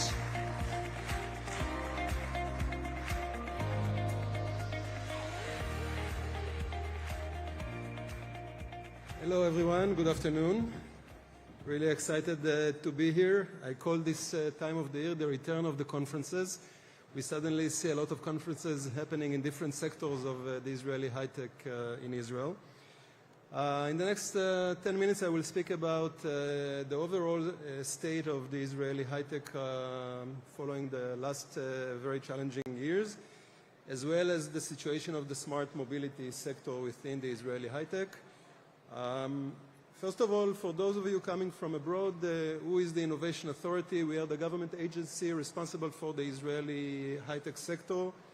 Our mission in life is to strengthen the leadership of the Israeli tech hub in an increasingly competitive global landscape. The way we fulfill this mission is by either investing, direct investments of about $700 million into tech companies, primarily early stage, primarily deep technologies, and into the R&D infrastructure of the country. And the second mode of operation is being a general advisor to the government about its overall policies vis-à-vis the Israeli sector, whether it's regulation, taxation, human talent development, and so on. So first about the Israeli high-tech, a story of resilience in the last 3 years. You all know that Israel is one of the top innovation hubs in the world, number one per capita in terms of number of startups and unicorns, 6.4% of GDP reinvested in R&D every year. In Israel, this is the highest number in the world, something like more than 2x the average of OECD. 17.3% of GDP is coming out of the Israeli high-tech sector. This is, again, the highest number in the world. Almost 1/5 of the local GDP. Just as a benchmark, the US, the superpower of technology, is less than 10%, EU less than 5%. So actually Israel is writing the guidebook of what does it mean to be an innovation-centric economy. Last but not least, almost 60% of Israeli export is high-tech export, which is a phenomenal growth in the last decade. But all of that was challenged very considerably by October 7th. Suddenly, many startups were caught in the middle of financing round without the ability to conclude it. Many people were drafted to military reserve duty. You cannot send people or sales guy to the world to sell your products. You cannot bring here investors to invest in startups. Everything just collapsed in a day. Amazing challenges that entrepreneurs, investors, and also us as the governmental body responsible for the high-tech had to cope with. But having said all of that, when we look upon the results of 2025, look at that. Israel kept its fourth place in terms of investments into startups. This is absolute numbers, not in any way normalized to the size of the population. We are comparing ourselves either to other nations in our size or to other metropolitan areas. You can see that we are number 4 after San Francisco and the Bay, New York, and Boston. Another amazing result of 2025, more than $80 billion of acquisitions. I'm sure all of you heard about Wiz acquired by Google and CyberArk by Palo Alto, but there is a long list of something like 150 acquisitions that happened in 2025, many of them, by the way, even before June 25. This is the best year ever in terms of M&As. The previous record was in 2017, and it was about $20 billion, so 4 times the previous record. And maybe the most astonishing result of all, after almost a decade of less and less new startups formed in Israel, and by the way, this is a global phenomenon. It's not something which is only unique to Israel. For the first time in 2025, we see a change in trend, and more startups were created. You can ask yourself, how come in the middle of the war, entrepreneurs have time to invent new ideas and to start their ventures? Well, the answer is yes. Many people were drawn out of their comfort zone. They saw new needs, they met new people, and they started new startups, which is, I think, a great news for us in Israel. We are seeing now the next waves of innovation which are starting to build. But this is not enough. In the last few years, we were very much focused on creating the deep tech wave in the Israeli high tech. I will not go into all our investment thesis of why deep tech now, why deep tech in Israel. But anyhow, deep tech is, we believe, crucial for the success of the Israeli high tech for the next decade. And this is why we also published in October 25 a special report about Israeli deep tech. And I would like to share the highlights with you. About 1,500 companies, which we define as deep tech, which is about 20% of the overall tech companies in the country. They have raised in the last 5 years about 1/3 of all the fundraising into startups. And also when we compare ourselves to other innovation hubs in the world, you can see that Israel is ranked number 5, or if you will, if you just add up the American hubs, Israel is the second country in the Western world in terms of deep tech companies and deep tech investments. And why do I share this with you? Smart mobility, when you think about it, is also a deep tech sector. What is a deep tech sector? Is when the company needs to make not only a business breakthrough, but also a scientific or a technological breakthrough. It typically comes also with a tangible product. It's not just software. And those are exactly the characteristics of the smart mobility sector. And this is exactly when I want to start speaking about that. Israeli smart mobility at the forefront of mobility disruption. Like many sectors of human activity, also the transportation global industry is going through major disruption. I would like to name 5 different disruptions that are happening at the same time. You know, even if one of them was happening, it was enough to create a burst of new innovation. Now think about 5 major disruptive technological revolutions that are happening at the same time. The first one, electrification from combustion engine to electricity. I don't need to explain this to this audience. AI and autonomous driving. Suddenly you see AI driving cars, completely changing all the way we do transportation, the way we build cars, the way we build infrastructure, and everything else. Software-defined mobility, we see the transportation vehicles becoming more and more like computers, big computers on wheels, separating the hardware from the software. Certainly, lots of innovation is required there. Connected and data-driven traffic management. And last but not least, and also the Director General of the Ministry of Transportation has mentioned it, a whole new dimension of mobility, the low altitude drones and unmanned aircrafts. This is a completely new dimension. We see it, unfortunately, in the war front, but it is happening also for civilian purposes. And I'm sure that we are going to see in the next coming years many drones making deliveries of goods and also after that of humans in this low altitude dimension.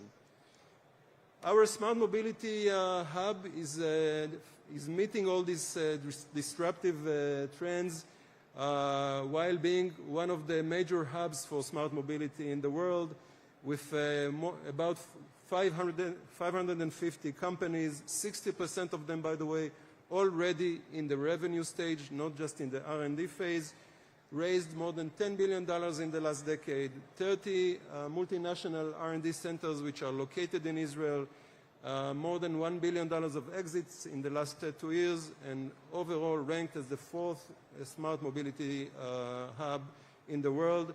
Very strong hub which brings innovation in all those fronts that I spoke about. We continue in the Innovation Authority to invest in this sector. One of our main ways of investment is the Deep Tech Startup Fund, which invests in early stage companies in the deep tech sectors with high risk profile that the private sector is shying away from at the beginning. This is exactly our job, to de-risk those ventures for them. You can see that we participate in rounds, whether it's the ideation round, pre-seed, seed, and round A. For instance, in the pre-seed round, we take 60% of the round with a non-dilutive investment, again, to make sure that Israeli entrepreneurs, Israeli investors are taking the risk and are keeping us in the forefront of innovation, of global innovation. I can just give you a glimpse on the portfolio of companies we invested in the last few years. Each one of them has a huge potential to disrupt the area in which this company operates. But for us, it's not enough that innovation will be happening in Israel, invented in Israel, but not used also in Israel for the benefit of the country and its citizens.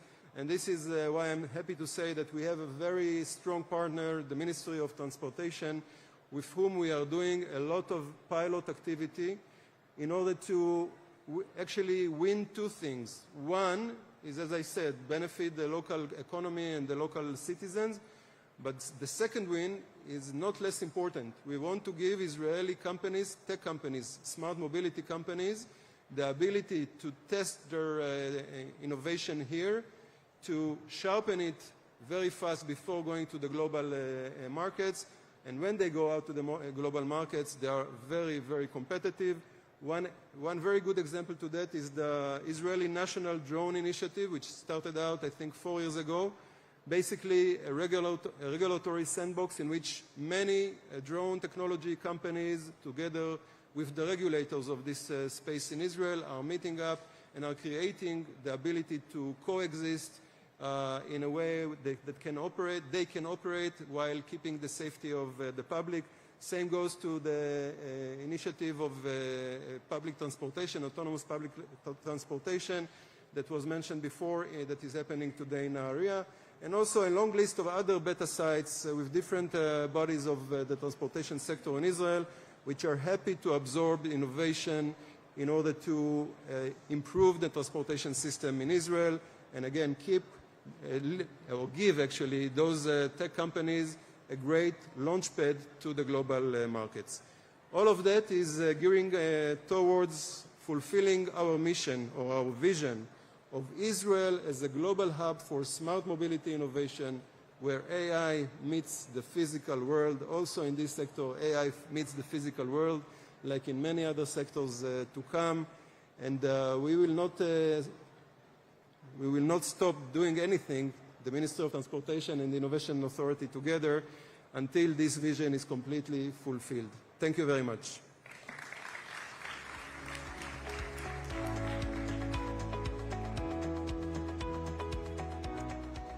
Thank you very much again, Dro. It's clear that with the Israel Innovation Authority behind us, the Startup Nation engine is not only running, it's accelerating. Innovation doesn't happen in a vacuum. It happens through partnerships. Our next panel explores how we build the ecosystems that take a great idea and scale it across the globe. To lead this discussion, please welcome the Head of Strategy, Economics and Innovation at the Ministry of Economy, Ms. Michal Fink. Mr. Meir Givon, President and founder of Give Solutions Group, a global expert in intelligent infrastructure for mega projects and leader in strategic innovation for smart transport, will join her, as well as Ms. Stephanie Reiman Isaac, Head of Innovation as a Service at Volkswagen Group, a key driver of global venturing for Volkswagen. She was instrumental in establishing the group's presence here in Israel. Mr. Kobi Eisenberg, President of Mobility and Autofleet at Element, a co-founder at Autofleet. He now leads the technology roadmap for the world's largest pure-play fleet management company. Mr. Michael Granoff, founder and managing director of Maniv Mobility, a global pioneer in mobility venture capital, backing transformative startup across 11 countries and bridging a gap between world-class technology and the global automotive industry. Michal, let's talk about this scaling through partnerships. The stage is yours.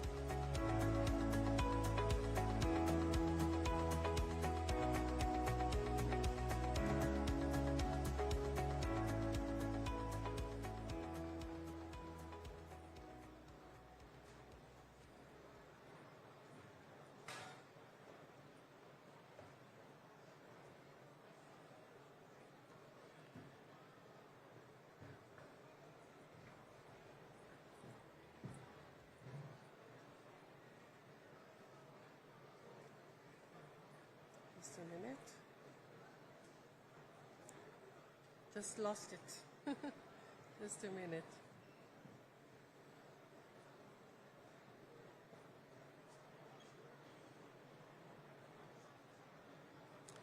What shouldn't happen in a live...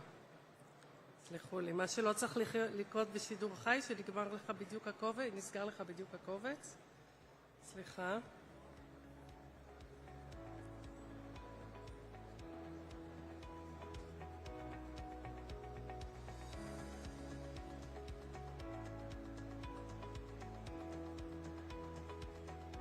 סליחה, זה לא אמור היה לקרות, אני מצטערת. טכנולוגיה. דניאלה, תביא לי את התיק. יש תמיד גיבוי. האדום. חצי דקה.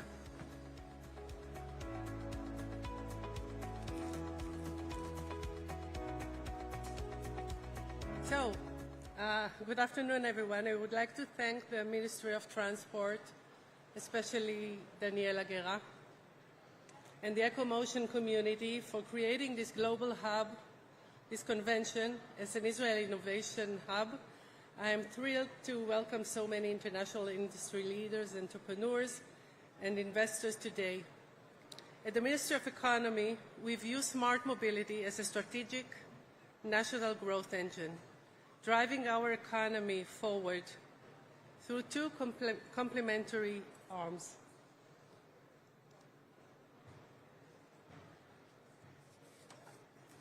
The first arm is our national growth program, rooted in a clusters concept. This systematic approach focuses government resources where Israelis hold a clear comparative advantage. Our success is primarily measured by global market expansion, by working closely with our commercial attaché To scale these solutions internationally, we boost the national GDP, create high-quality jobs, and fortify Israel's technological leadership. But competitive clusters demand more than technology. It required an ecosystem.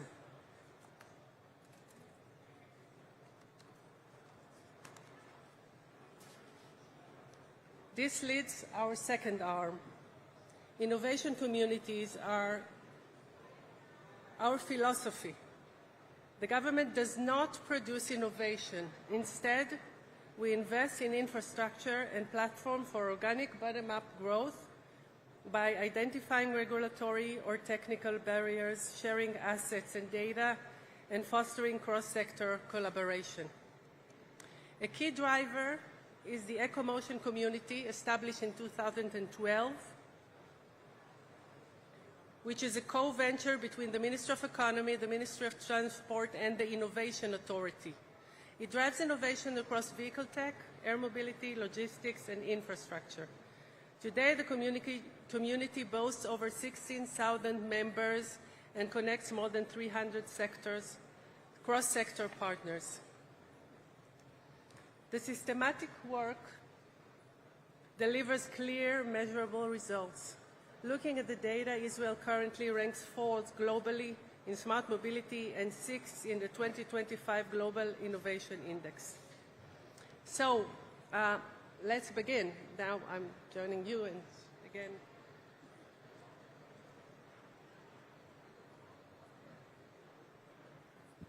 so the mobility industry has matured, moving past the hype of isolated pilots into phase of rigorous execution. And ROI today, our main challenge is not just technological, but innovation is also building revenue-generating partnerships. And in order to do this, I'm going to welcome all of the distinguished panelists and begin with you, Meir. You bring over 30 years of experience leading R&D, witnessing countless tech trends come and go. When evaluating a new technological partnership today for critical infrastructure, like railways or tunnels, how do you strategically distinguish between a temporary gimmick and a resilient technology that can scale and endure for decades to come? Can you hear me? Okay. First of all, I want to thank Ministry of Transportation for this opportunity, for this wonderful event. As you mentioned, I have been with my gray hair a long time in this industry, and we are celebrating SGIV Solutions, the company that I founded 25 years this month. It was registered 25 years ago. And I'm happy to say that we have been developing and providing the digital brain for transportation organizations like the National Roads and Highway Company, like the National Railway Company, and private operators of metro lines, light trains, highways, bridges, tunnels. And all of those organizations, they are planning the infrastructure for 25 to 50 years. But actually, we expect them to operate over 100 years. In China, I know because I was involved in many projects in China and R&D through the Innovation Authority and Science Ministry of China in several provinces. They request 100 years warranty from the providers of megastructures, of bridges.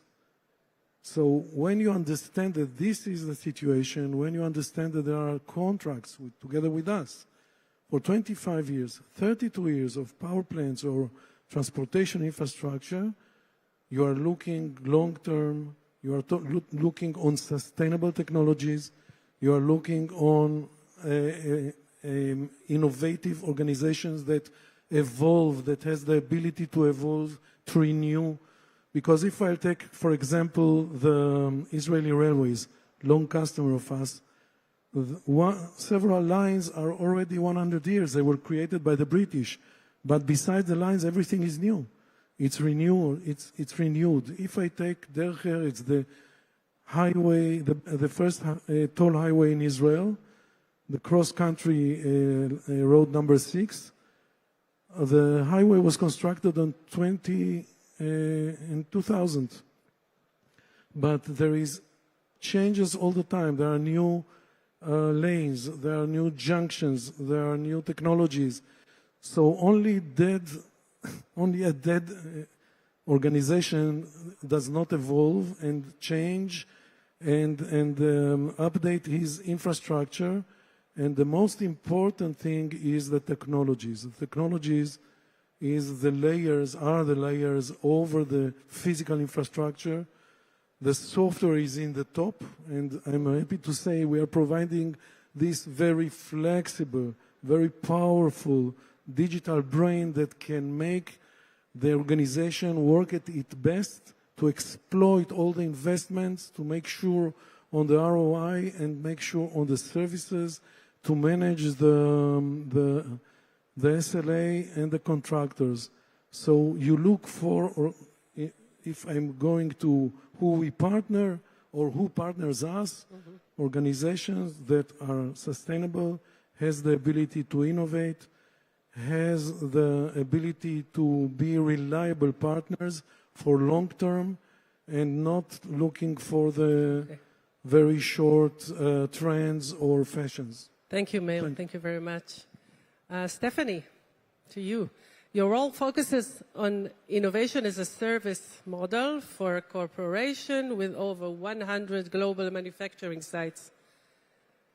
Internal resistance to change is a real hurdle. How do you sell an Israeli Tel Aviv-born startup? And how do you actively push it or sell it when challenges of adoption is taking place? Well, first of all, I want to say hello and shalom. I'm very happy to be here from Germany. And I think it's, I have to say, very impressive, really, how you managed to move the conference for 2 months. I was supposed to be here in March, and then we all know what happened. So I'm very thankful, honored to be here and to speak about global collaborations. And I think just today it shows the example of resilience and what we can learn from Israeli startups. So first of all, kol hakavod, I want to say thank you. Keep doing what you're doing. And really impressed.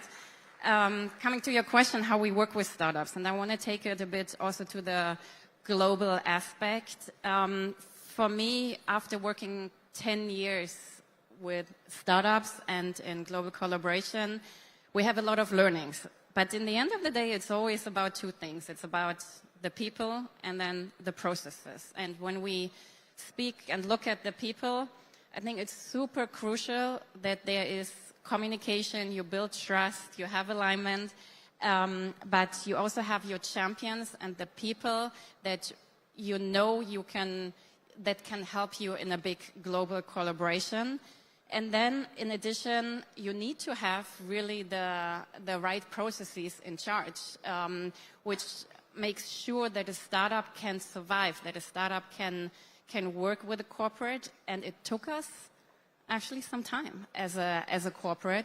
So what we're doing, and I want to share a little bit about that, is we have our venture clienting approach, which is a dedicated team globally that is looking for startups, making sure we find, and really this is the internal business unit that is approaching the venture client unit with a very specific need. We also challenge the business unit, making sure that we have the need defined to then look for startups globally.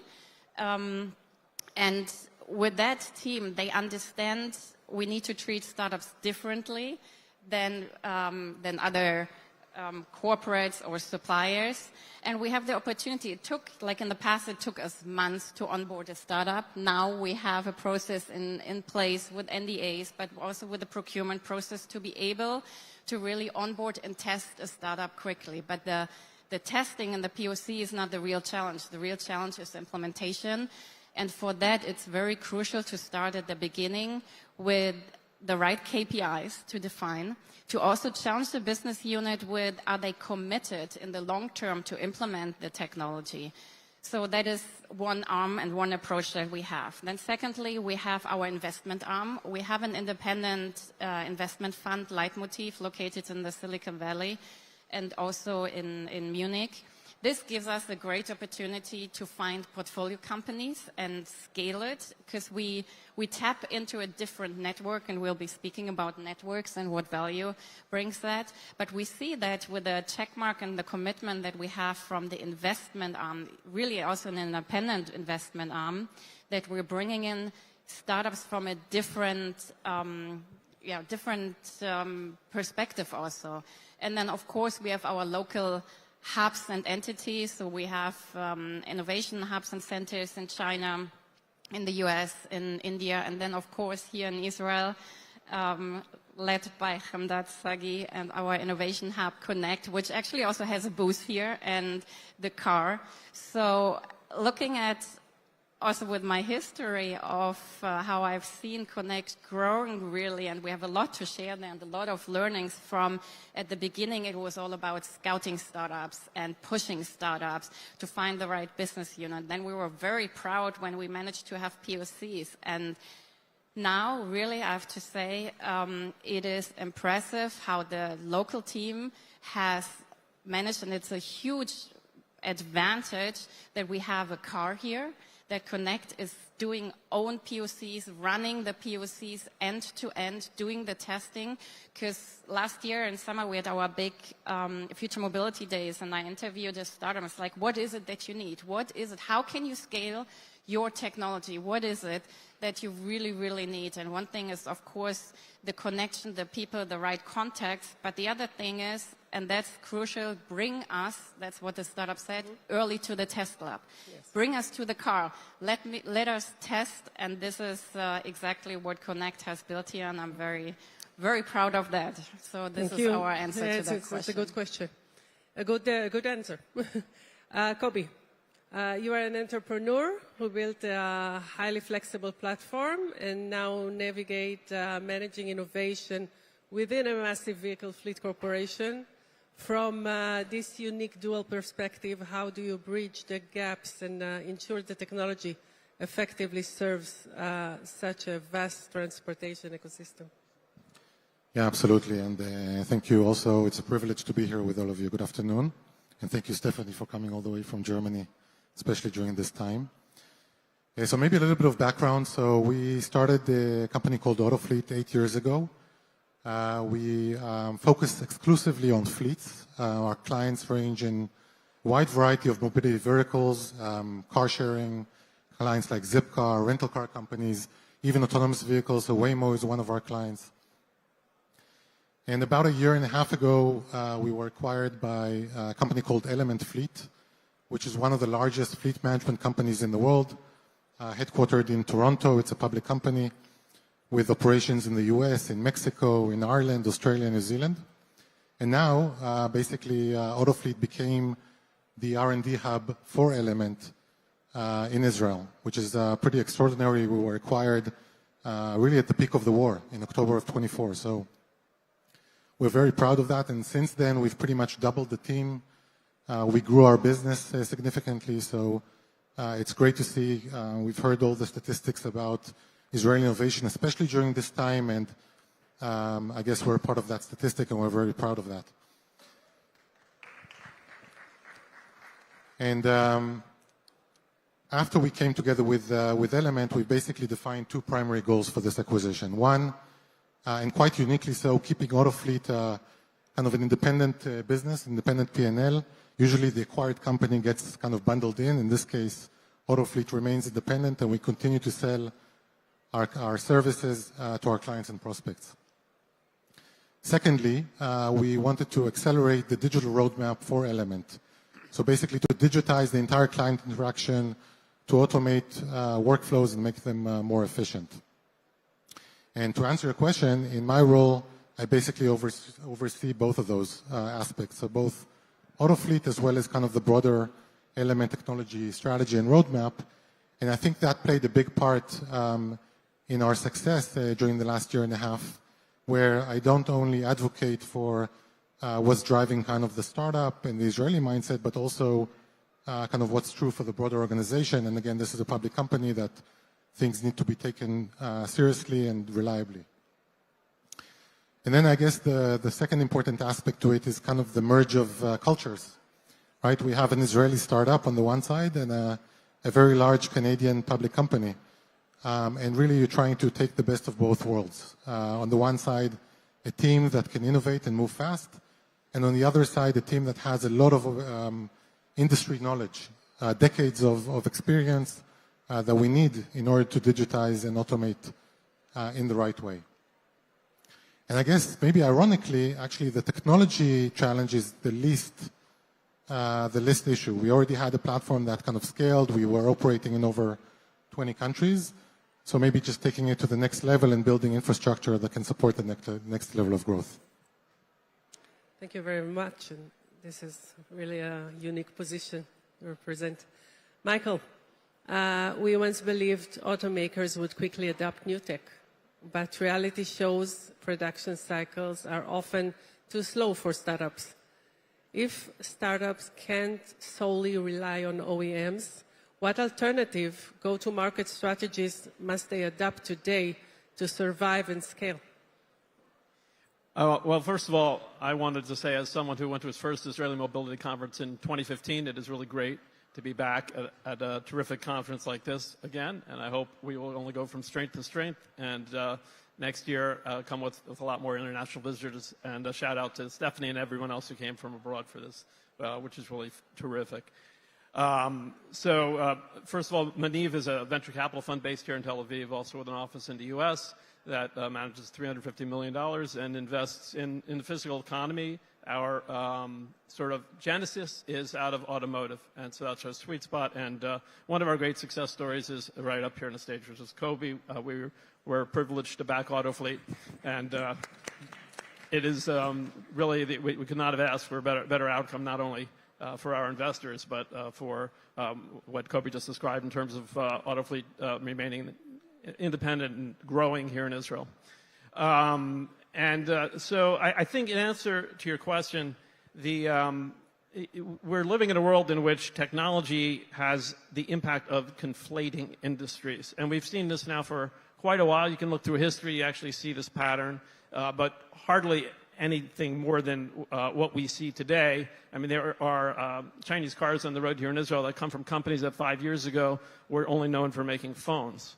So these things are very fluid, and I think that's the way that founders have to look at the playing field. And I'll give you one example, another unusual success story from our portfolio of a company called Voyage 81. It was out of the Shimon Echad family, and they came to us and they said, we've got this hyperspectral imaging technology, and it is perfect for self-driving cars because it can identify whether something on the road is black ice, or if it's pavement, or the tire in the road.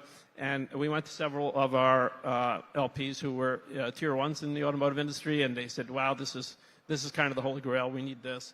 And they did POCs, and they did more POCs, and we came to the point where we're going to have to raise more money. And they decided to go and look around at other applications. Then they come back to us like within weeks and said, we haven't offered to be acquired. And we were like, what? Where did that come from? One of these tier ones really woke up, whatever. It turned out they were acquired by a company called Il Maquillage that you might know as an online cosmetics provider. And their hyperspectral imaging turned out to match the skin pigmentation with the makeup in a way that reduced Il Maquillage's returns by an enormous amount. It went public a few months later under the name Oddity. It's another tremendous success story, but not so much for the auto industry. And so I think there's a lesson in that these technologies have lots of applications, and from the founder's perspective and from the investor's perspective, that's a good thing.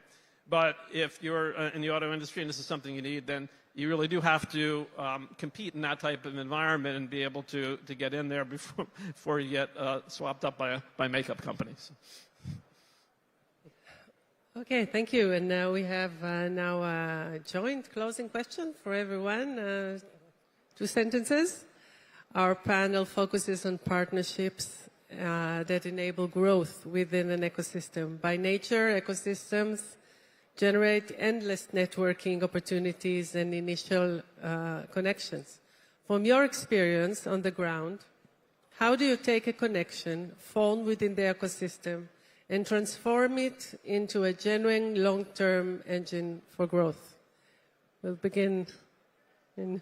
Well, look, I mean, I think the words we heard this morning, I think, should not be underestimated.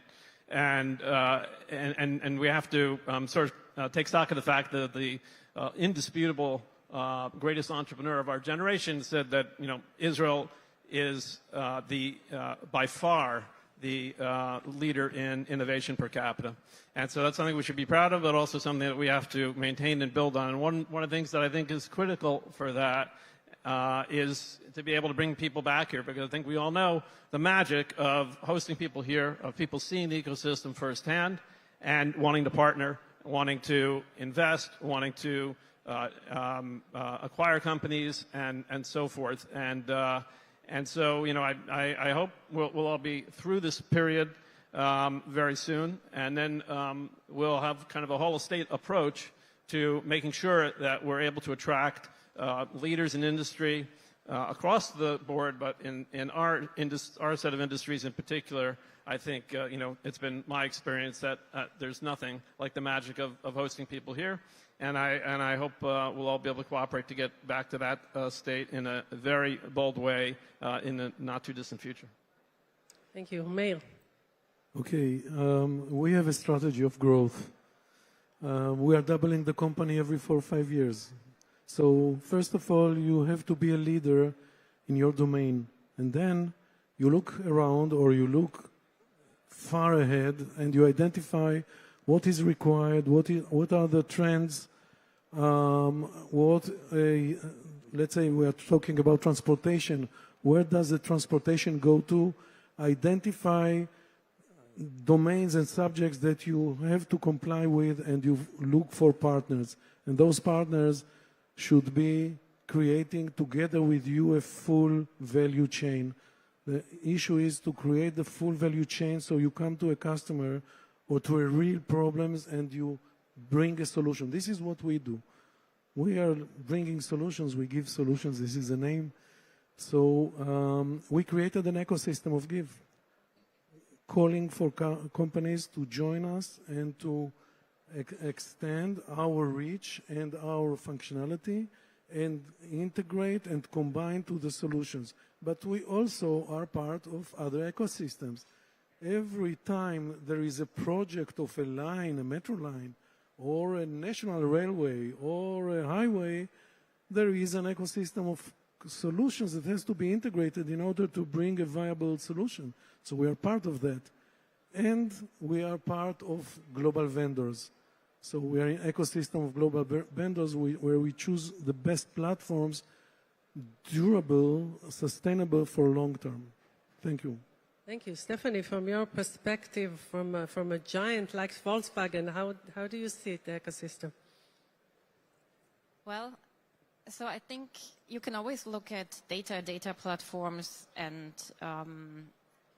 what you see there, you can probably find any startup in a database.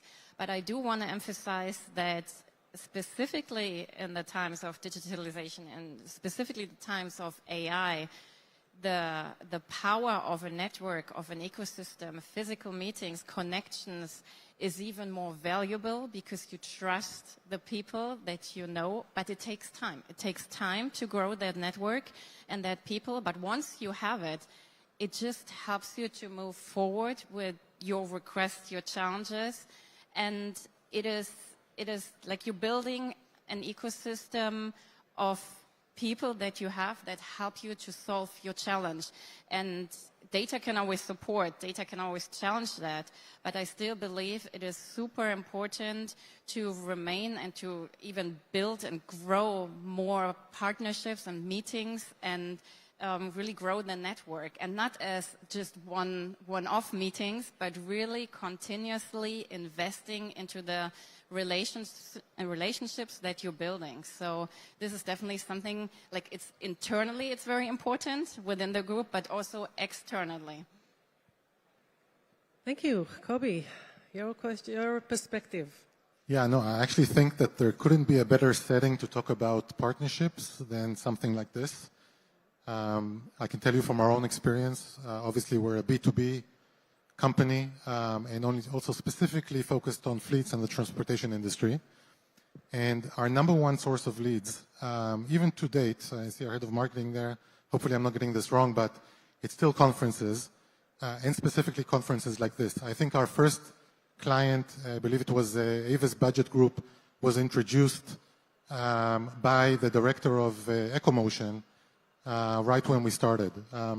And then following every conference, every year that we came here and other similar conferences was a great source of opportunities for us.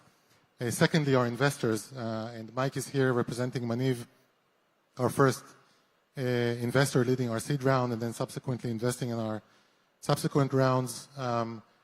Having access to such a wide variety of the network and being able to really, like a kid in a candy store, ask for an introduction to this or that company and being able to pitch them through these types of connections is something that is just a massive opportunity for startups. So if you're a startup in the audience here, I actually highly recommend to make the most out of this conference and other similar conferences because that's where most of these types of partnerships start from, and this is really from our own experience. So, thank you very much to all our exceptional panelists. It is clear that moving from vision to real market impact depends entirely on building these exact strategies of partnerships. And thank you for sharing your invaluable insight, and thank you for the organizers, and have everyone a nice day. Thank you. Thank you.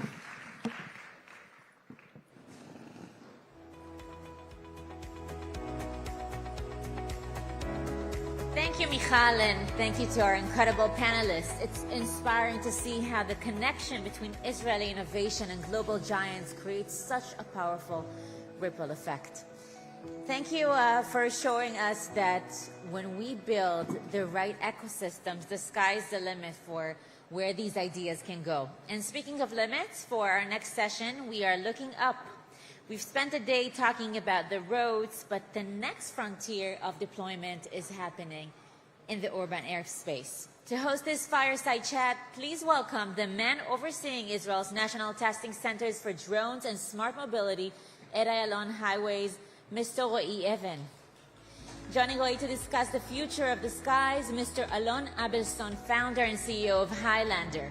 With 25 years of experience in military air traffic control and a decade in B2B software, Alon is now leading the change in enabling drones and aircraft to coexist safely in our skies. Mr. Yoeli Or, founder and CEO of CanDo. A serial entrepreneur and a pioneer in multidisciplinary projects, Yoeli brings his extensive experience in integrating cutting-edge aviation technologies into real-world operations. Ro'i, let's take the summit to the skies. The stage is yours. Thank you. Thank you very much. So good afternoon, everyone, and welcome to our fireside chat, taking advanced air mobility to the urban airspace. Today we are going to explore one of the most important transitions happening in transportation and aviation today, which is how drones, autonomous aerial systems, and advanced air mobility are moving from isolated demonstrations into real-world urban operations. For years, the conversation around drones focused mainly on technology itself, the aircraft, the sensors, the autonomy. But today, the challenge is much broader. For example, how do we safely integrate thousands of aerial operations into a complex urban environment? How do we manage airspace dynamically, and how do we enable scalable commercial operations while maintaining safety regulations and public trust? To discuss these questions, we are joined by two leaders from different but deeply connected sides of the ecosystems. First, we have Yoeli Or, CEO of CanDo Drones, one of Israel's leading drone operations companies, working on real-world drone missions and operational deployment across multiple use cases. And alongside him, we have Alon Abelson, which is the founder and CEO of Highlander, whose software solutions are helping define the future of drone fleet management and consolidated airspace control, enabling a future where crewed and uncrewed aircraft can operate together safely and efficiently within shared urban airspace. Together, they represent two critical layers of the future advanced air mobility ecosystem: the operational reality on the ground and in the air, and the digital infrastructure required to make larger scale urban air mobility actually possible. Today's discussion will cover not only where the industry is heading, but also what still needs to happen in regulation, infrastructure, autonomy, use space implementation, safety management, and public acceptance before advanced air mobility becomes part of everyday life in our cities. So thank you all for joining us, and let's begin. Yoeli, when people hear advanced air mobility, they often imagine the distant future. From your perspective, what part of advanced air mobility are already operational today? Thank you very much, Rory. First of all, in 3 p.m., the challenge with that audience is actually after the lunch, of course. So let's start with a short movie. Sure. Before I will answer. Consul, can we watch the movie?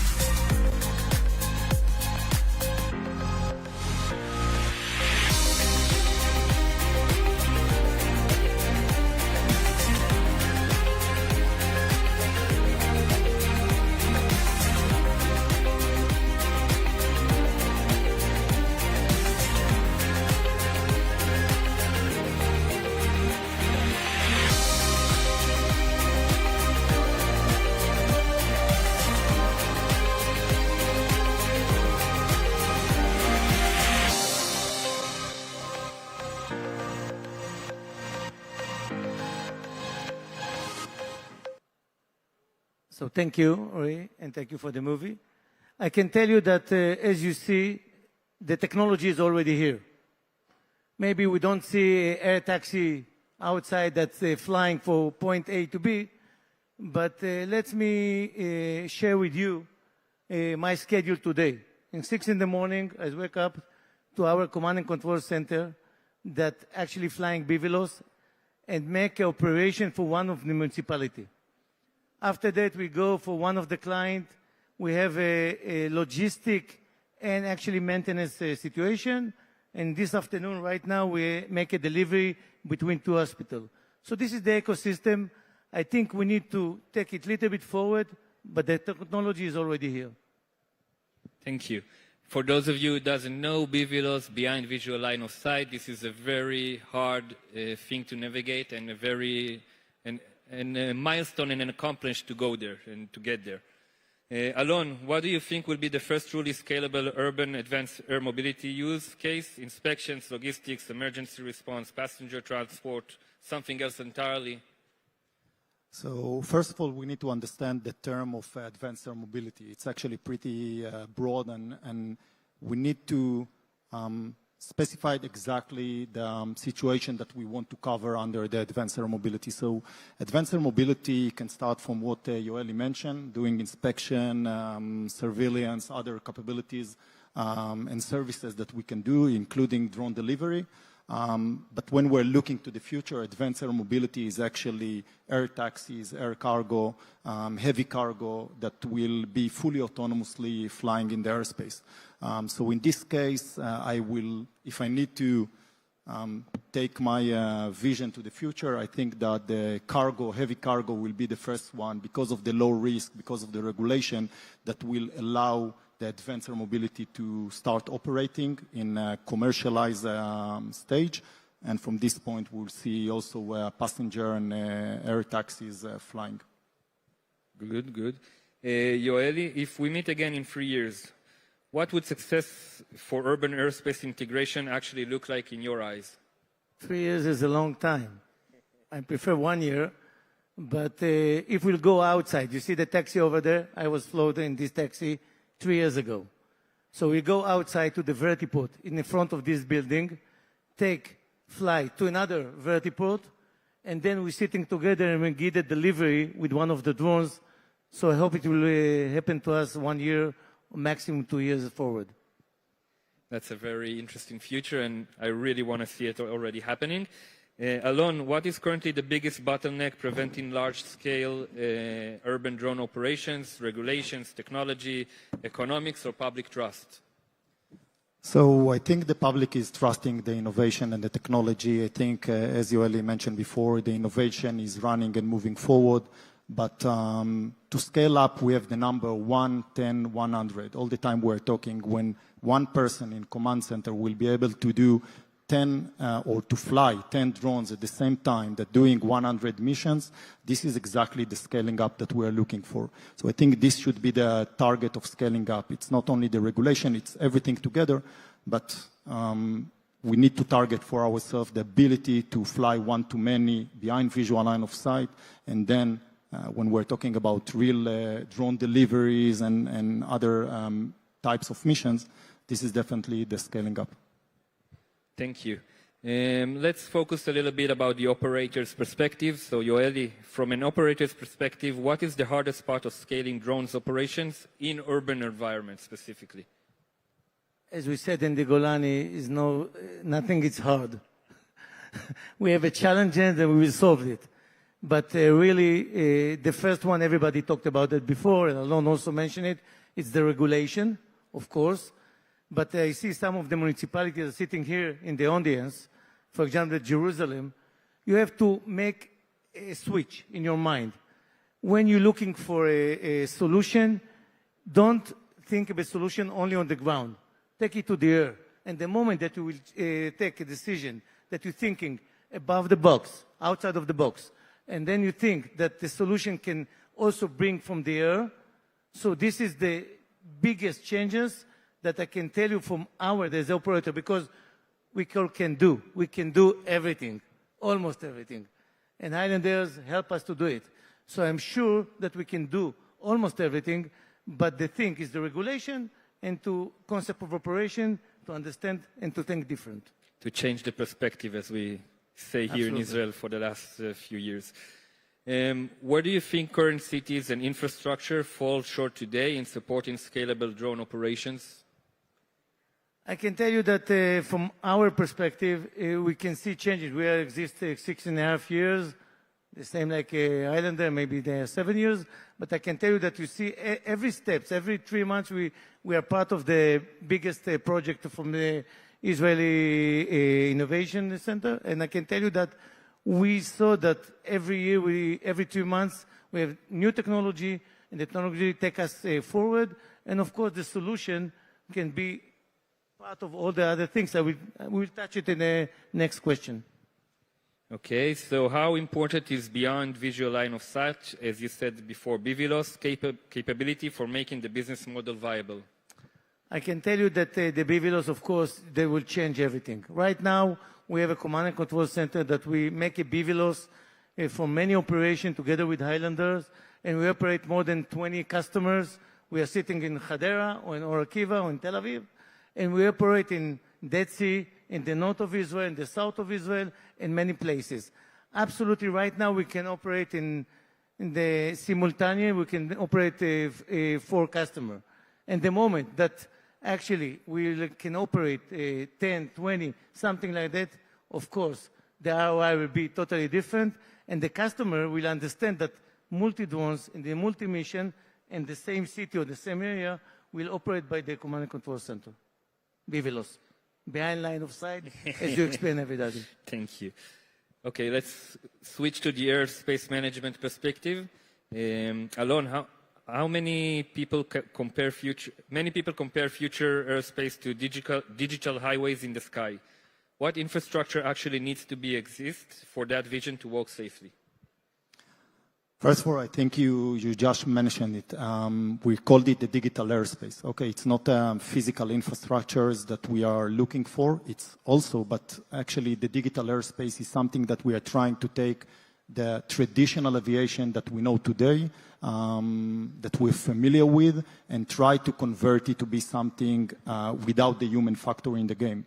So in this case, the digital airspace is how we can create flight authorization to be able to create areas that they are not allowed to fly, like no-flight zone, prohibited, restricted areas, and actually to reflect all the information to the public, and to take actually not the professional pilot as we know today to be interacting with the airspace. So the digital airspace that we are talking about, the very low level altitude, is actually something that the public will be in more interaction than the, let's say, professional pilot that we're familiar with.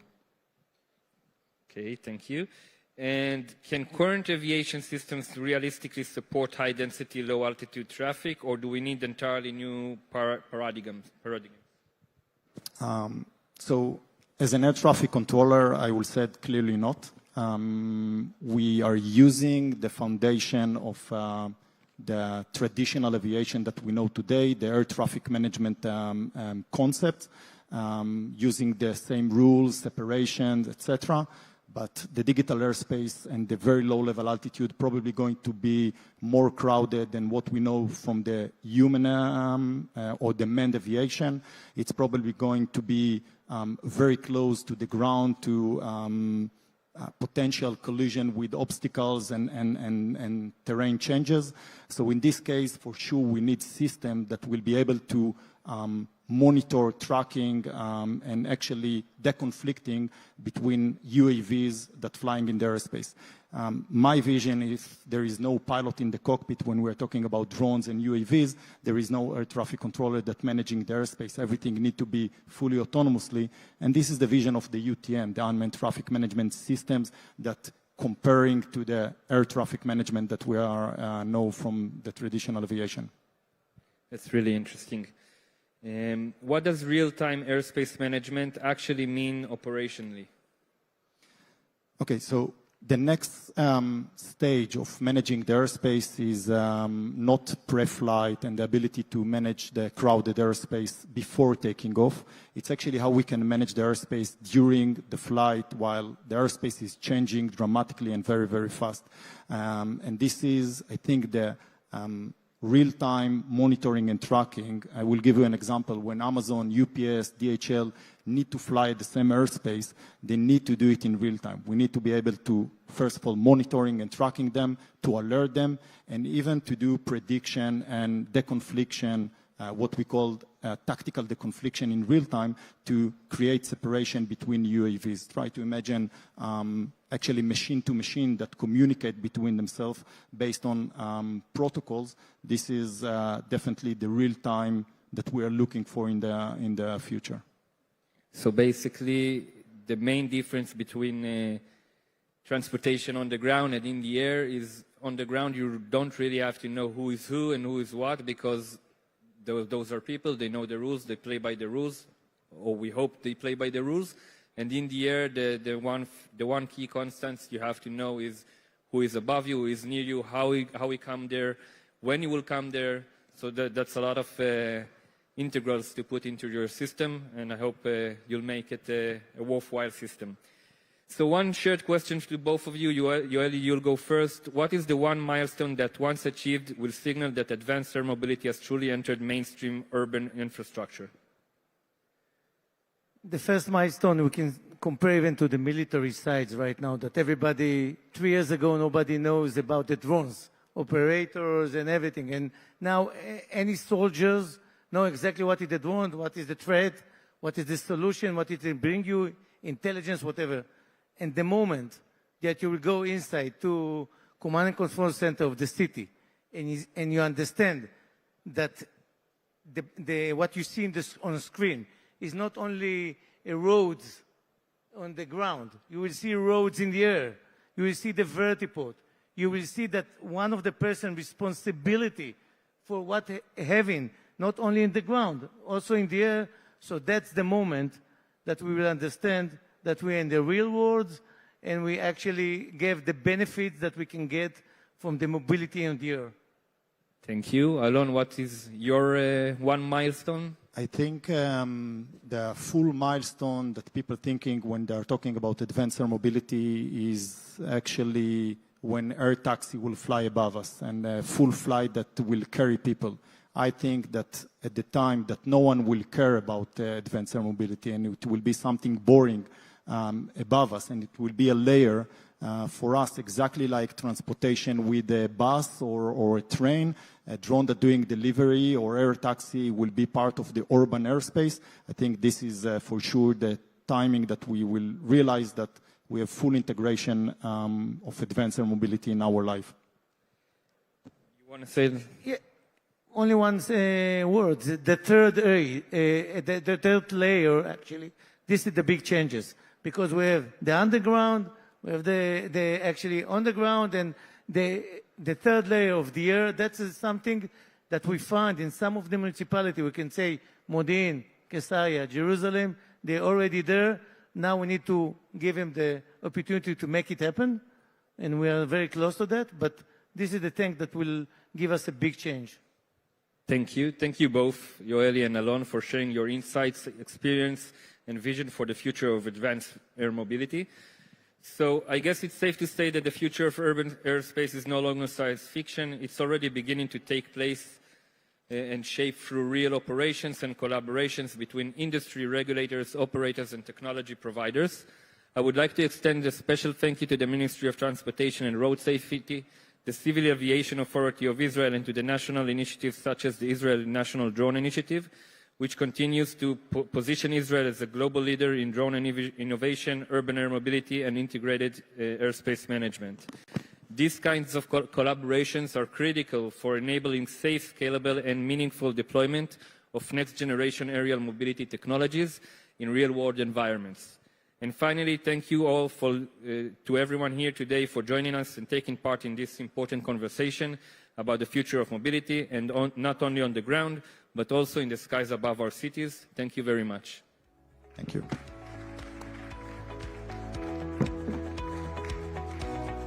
Thank you very much, Ro'i, Alon, and Yoeli. It's clear that the skies of tomorrow are arriving much faster than many of us imagined. Thank you for showing us how Israel is leading the way in making urban air mobility a safe and practical reality. We've spent a day discussing connectivity and data, but as vehicles and infrastructure become increasingly software-defined, cybersecurity becomes a fundamental part of the conversation. Our final session today looks at the practical challenges of securing these systems. To moderate this discussion, please welcome the head of the sectorial cyber unit at the Ministry of Transport, Mr. Kobi Ben-Aaron. Joining Kobi on stage, Ms. Esti Peshin, former VP and GM of the Cyber Division at IAI, a veteran of elite IDF technology units with extensive experience in building national-grade cyber capabilities and securing critical global infrastructure. Esti is a cybersecurity, AI, and aviation expert. Mr. Yoav Levy, co-founder and CEO of Upstream, who brings nearly 20 years of experience from companies like Checkpoint and Juniper to the mission of protecting connected vehicle ecosystems. Ms. Amelia Adler, legal counsel for cybersecurity at Knorr Brems, an expert in the legal and regulatory frameworks that govern cybersecurity in the global automotive sector. Kobi, the stage is yours. Thank you. Good afternoon to everyone. We often talk about the future of mobility in terms of magic.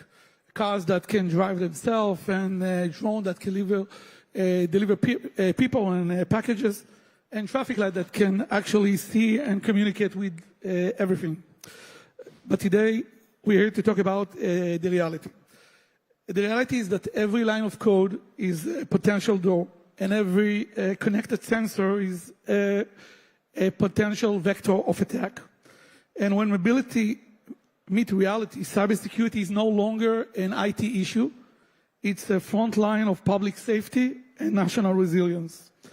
To help us navigate those front lines, I joined here today with 3 experts who live and breathe the reality. Esti Peshin, a global leader in AI and aviation cybersecurity, bringing us the big picture from the sky to the roads. Yoav Levy, a co-founder and CEO of Upstream Security, who sees the heartbeats of millions of connected cars and vehicles in real time. And Amelia Elder, Legal and Cybersecurity Counsel at Knorr Bressman, who ensure that innovation doesn't outpace the accountability. We start with Yoav, and we'll jump right here in. What is the biggest cyber threat facing a connected vehicle today? How will these threats evolve in the future software-defined and autonomous vehicle? Okay, so I think that most of the people knows that cars are actually coming connected. You can do software updates. You can control some of the functionality of the car remotely from your mobile phone.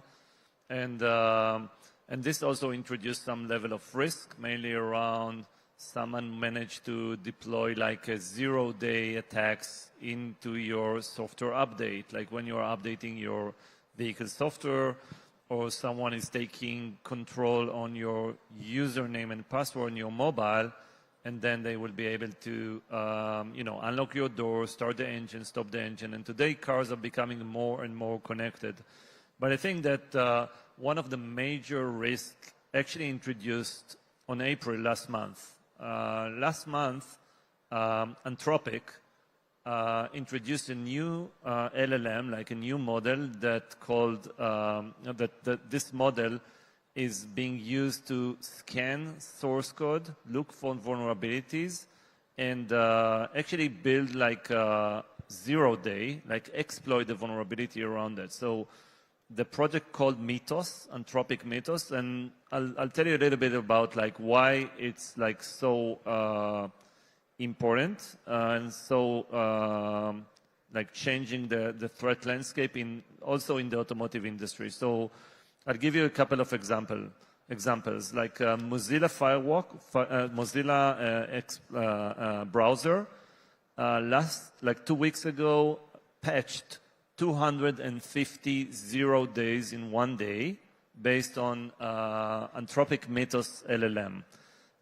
It means that 250 vulnerabilities were found in one day after probably 30 years that this browser exists.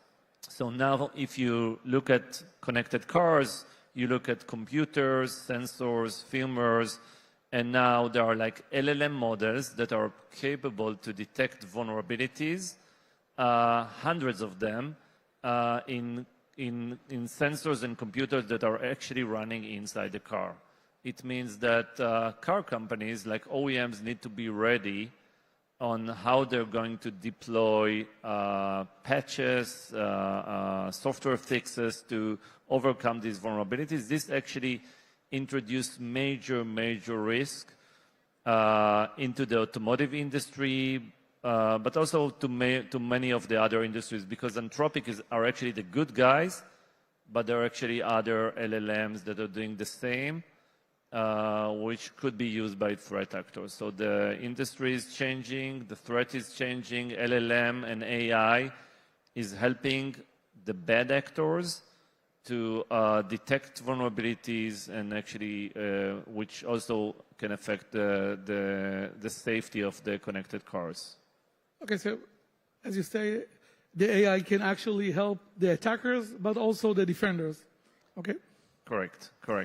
Okay, so Esti, building of what you have just said about the evolving threat, AI is being layered onto critical mobility infrastructure like aviation, rails, and AVs. Does AI make this system more secure, or does it expand the attack surface? And what keeps you up at night? Oh, what keeps me up at night? What a great question. Thank you, Kobe, for this question, and thank you, Yoav. I feel a little bit more optimistic now, but just a little bit. So, any pilots in the room? A show of hands. General aviation pilots? Someone? None. Okay. So, on top of everything, I'm a general aviation pilot. This means I fly in Israel at about 2,000, 3,000 feet AGL, above ground level. And one thing I don't want to do is to meet these advanced air mobility guys in a dark alley or in an airway, because some of them will be autonomous. Now, when we are looking at advanced air mobility or urban air mobility, we are speaking about many hundreds, thousands, tens of thousands of vehicles that are eVTOL vehicles, short takeoff and landing, or vertical takeoff and landing. And these vehicles will be, in many cases, autonomously driven. We're speaking about autonomous air taxis. And this means that they will depend on data to be able to manage their way around airspace. They will have to avoid people like me who will fly in the same airspace, maybe a little bit above, maybe a little bit below. And they will have to avoid each other, and they will have to bring their passengers to safety. And they're going to be completely dependent on connectivity and data and the AI models that will drive them. Now, when we are speaking about AI models, then AI models are prone to different cyber attacks, such as data poisoning.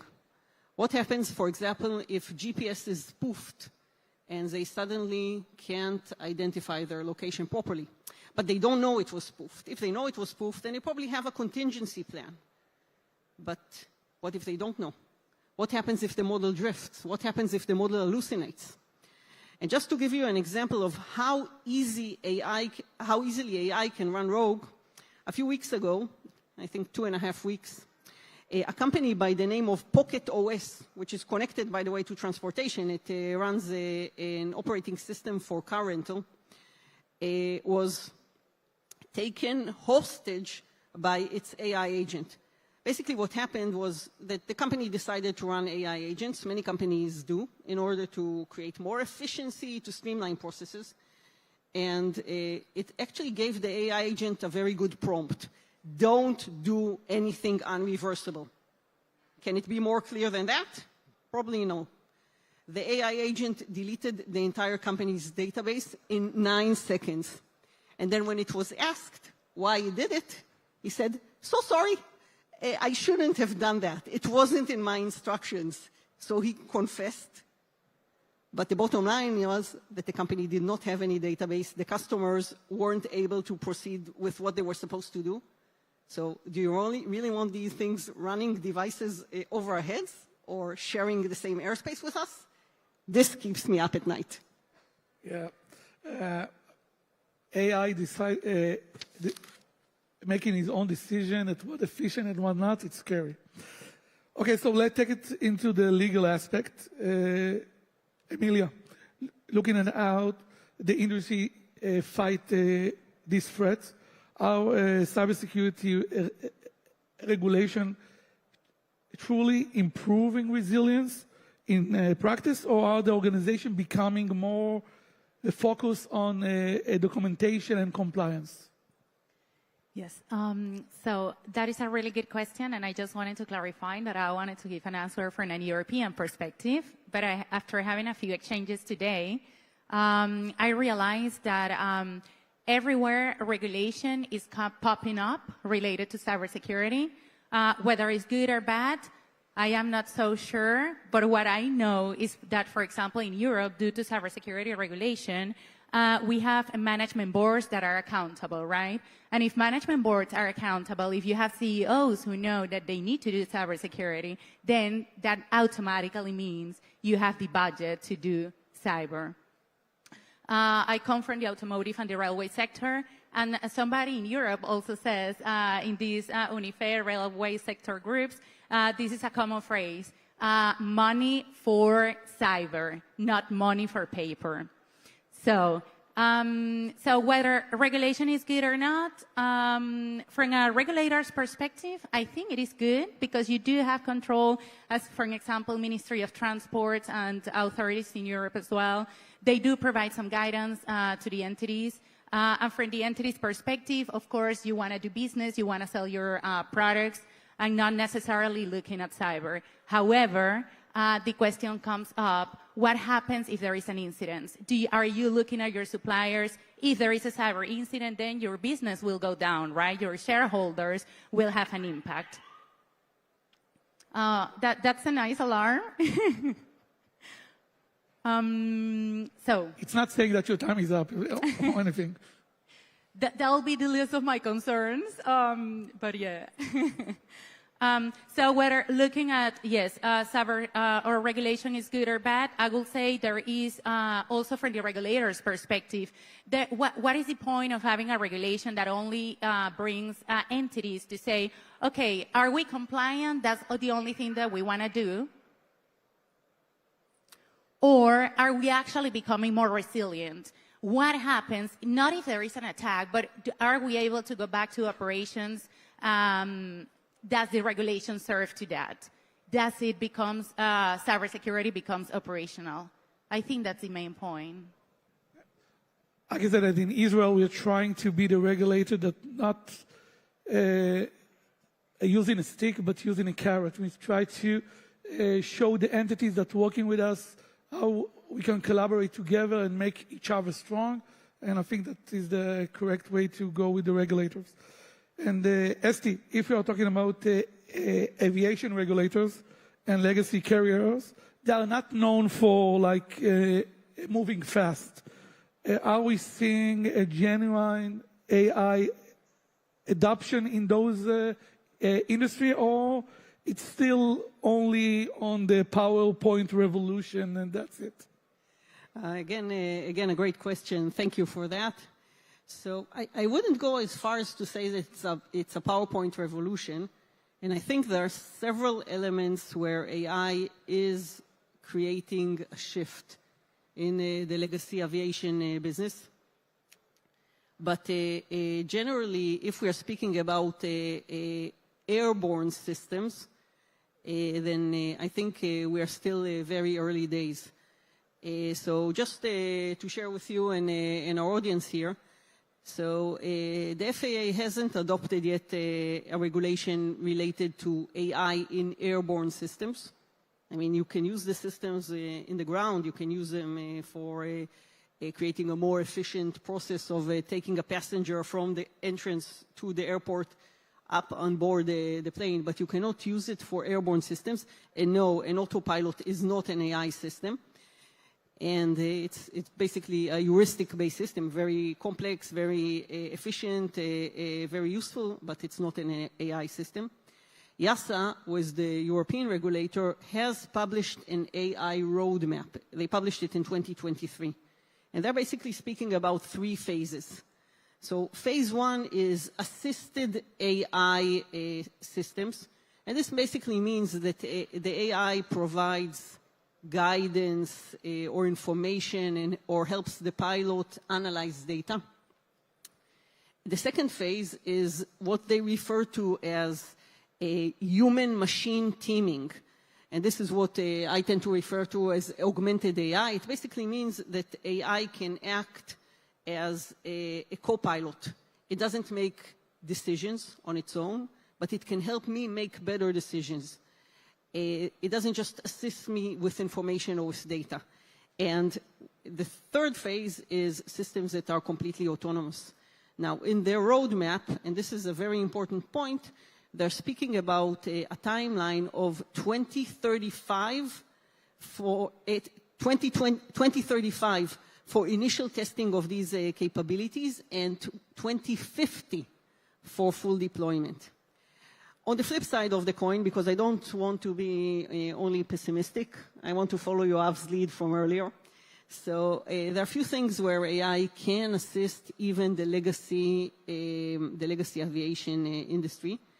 One such area is predictive maintenance. Maintenance is a huge bottleneck today, and there are less and less AMEs, maintenance personnel. Not many people want to pursue this career. We are seeing this in Israel as well, but this is a global trend. And we can use AI systems in order to be able to make maintenance more efficient.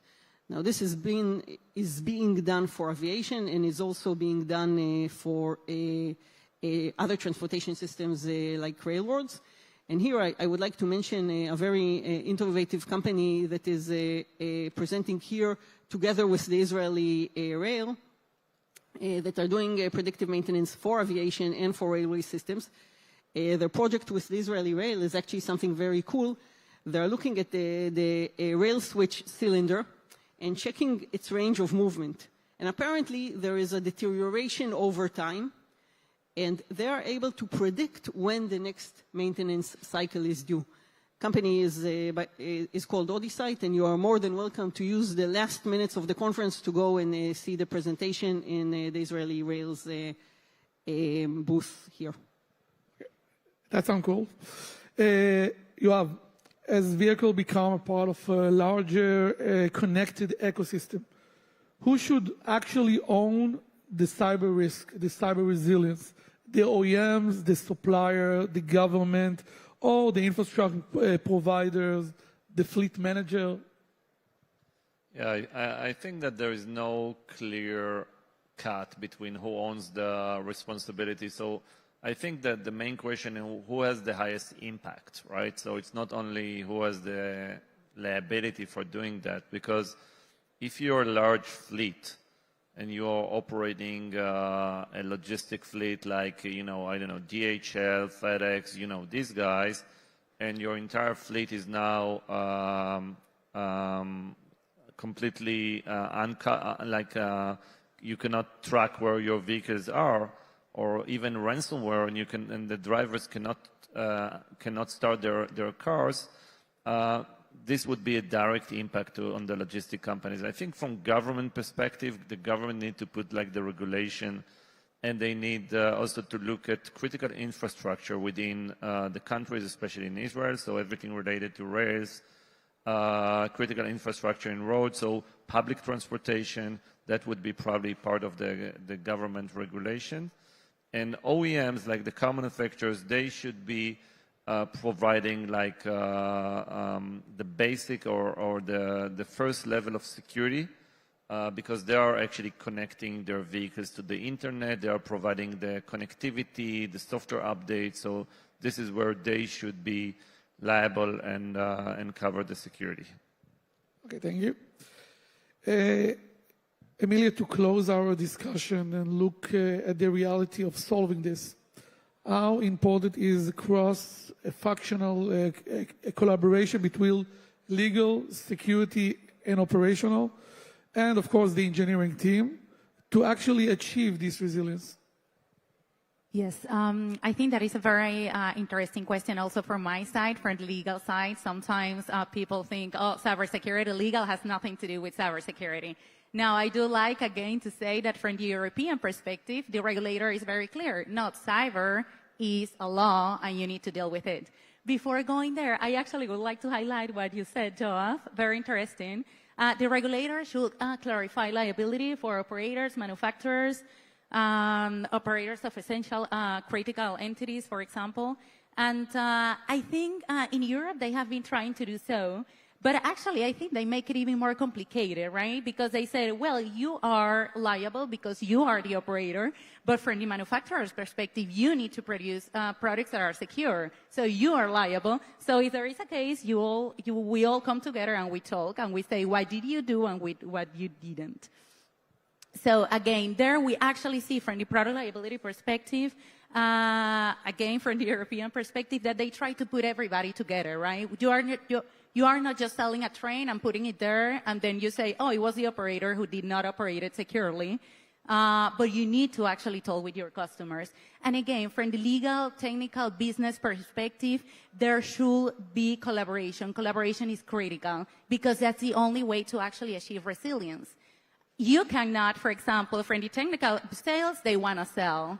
Legal, they want to comply with the regulations, but actually the people working on the operating these products are the ones who know how they operate and how things work in practice. So yes, I do believe that it should be looked at from perspective where everybody is sitting on the table, especially management.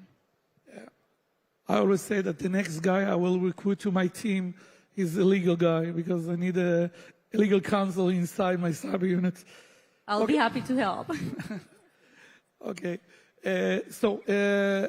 We have some time for some questions from the audience if someone would like to ask something. Okay. If not, one word of advice from you to, I don't know, CEO or CISOs, whatever you prefer, how they're supposed to secure the product, their company, their entities. Yeah, so I would encourage CISOs and management of any company, not only in mobility, to look at what Anthropic Mythos are doing and make sure that by the end of this year, you're Mythos ready, which means that you have the ability to patch hundreds of different source code, software in different places, and be ready. And for that, you would need also to use AI on your side to help you with automate and being able to patch massive amount of software code. It's coming. Everyone knows it's going to be like a tsunami of software vulnerabilities, and you need to be ready. Thanks. Amelia? If the question is, what will I advise the CISO, for example, to make the product secure? I'll say you should have, if you don't have already, a monthly meeting with your legal person, your technical, sales, and actually supply chain representative and see how are things developing. That's actually a good advice. Esti? Yeah, so I'm not allowed to say learn to fly, right? Okay. So on top of learning to fly, one thing you may want to consider is how to implement carefully AI within your organizations. The board is going to pressure you to do that because the board is thinking that AI will create more efficiency, will save money, will allow you to reduce workforce, etc. This may or may not be correct. It depends on the business. But the bottom line is that when you implement AI, it can go rogue. And if it goes rogue, then a lot of the advantages that Yoav spoke about them can become disadvantages. So when you implement AI, you need to make sure that you put the guardrails into the infrastructure itself, not only into the instructions, not only into the prompts you give the AI, but also into the infrastructure. And I would use a term from the late 90s, think about air gapping. Because when there's a will, there's a way, and the AI will find a way because it learns, and it wants to improve, and it wants to create processes that are more efficient. So at the end of the day, if you do not limit its capability at the infrastructure level, it may do things you do not want it to do. So think very, very carefully on how you implement AI. Okay, so I would like to thank everyone joining us today. And I think that the magic that we are seeing in the future regarding mobility is there, and it will happen. But I think as a cyber personnel, we need to make sure that we will help it to be more secure and more resilient, and to be an enabler and not something that will get in the way. Once again, thank you for everyone. Thank you. Thank you again to our cyber panel. You're great, guys. We've covered the vision, the strategy, and the security. Now it's time to talk about the future in practice. Personally, I want to say I'm inspired and honored. What a day. And to wrap up this incredible day, I am honored to invite to the stage the woman who has been the true heartbeat of this entire summit. She's the driving force behind the policy, the partnerships, and every detail of what we've experienced here today. Please welcome the Director of Innovation and Smart Mobility at the Ministry of Transport, Ms. Himat Yunus, for her closing words and a look at the road ahead.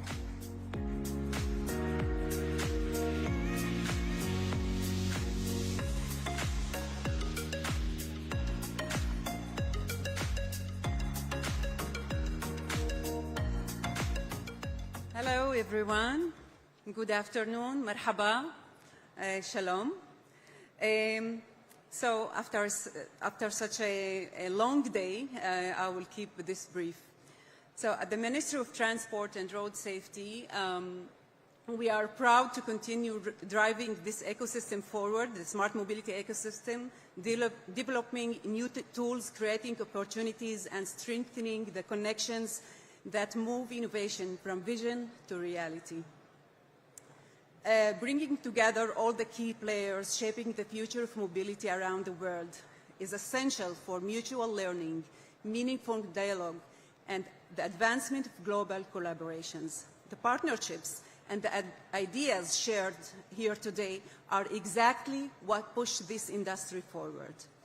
We are already looking ahead to our next major event later this year, the AI on Track at the Ashdod Autonomous Vehicle Testing Center, featuring live demonstrations, business meetings, groundbreaking technologies, and endless opportunities to learn, connect, and collaborate. A huge thank you to everyone who took part in this important event. Global partners, industry leaders, startups, researchers, investors, and innovators from all over the world. I would like also to thank our partners at Kerna Yesod, the Ministry of Economy, the Samson family, the Export Institute, the Ministry of Foreign Affairs, our EcoMotion community, and of course the Innovation and Smart Mobility team, whose hard work made this event possible. And a special thank you to everyone who joined us via the live stream from all over the world. I hope you had a successful and inspiring day. Thank you all, and we look forward to seeing you again very soon. Thank you so much.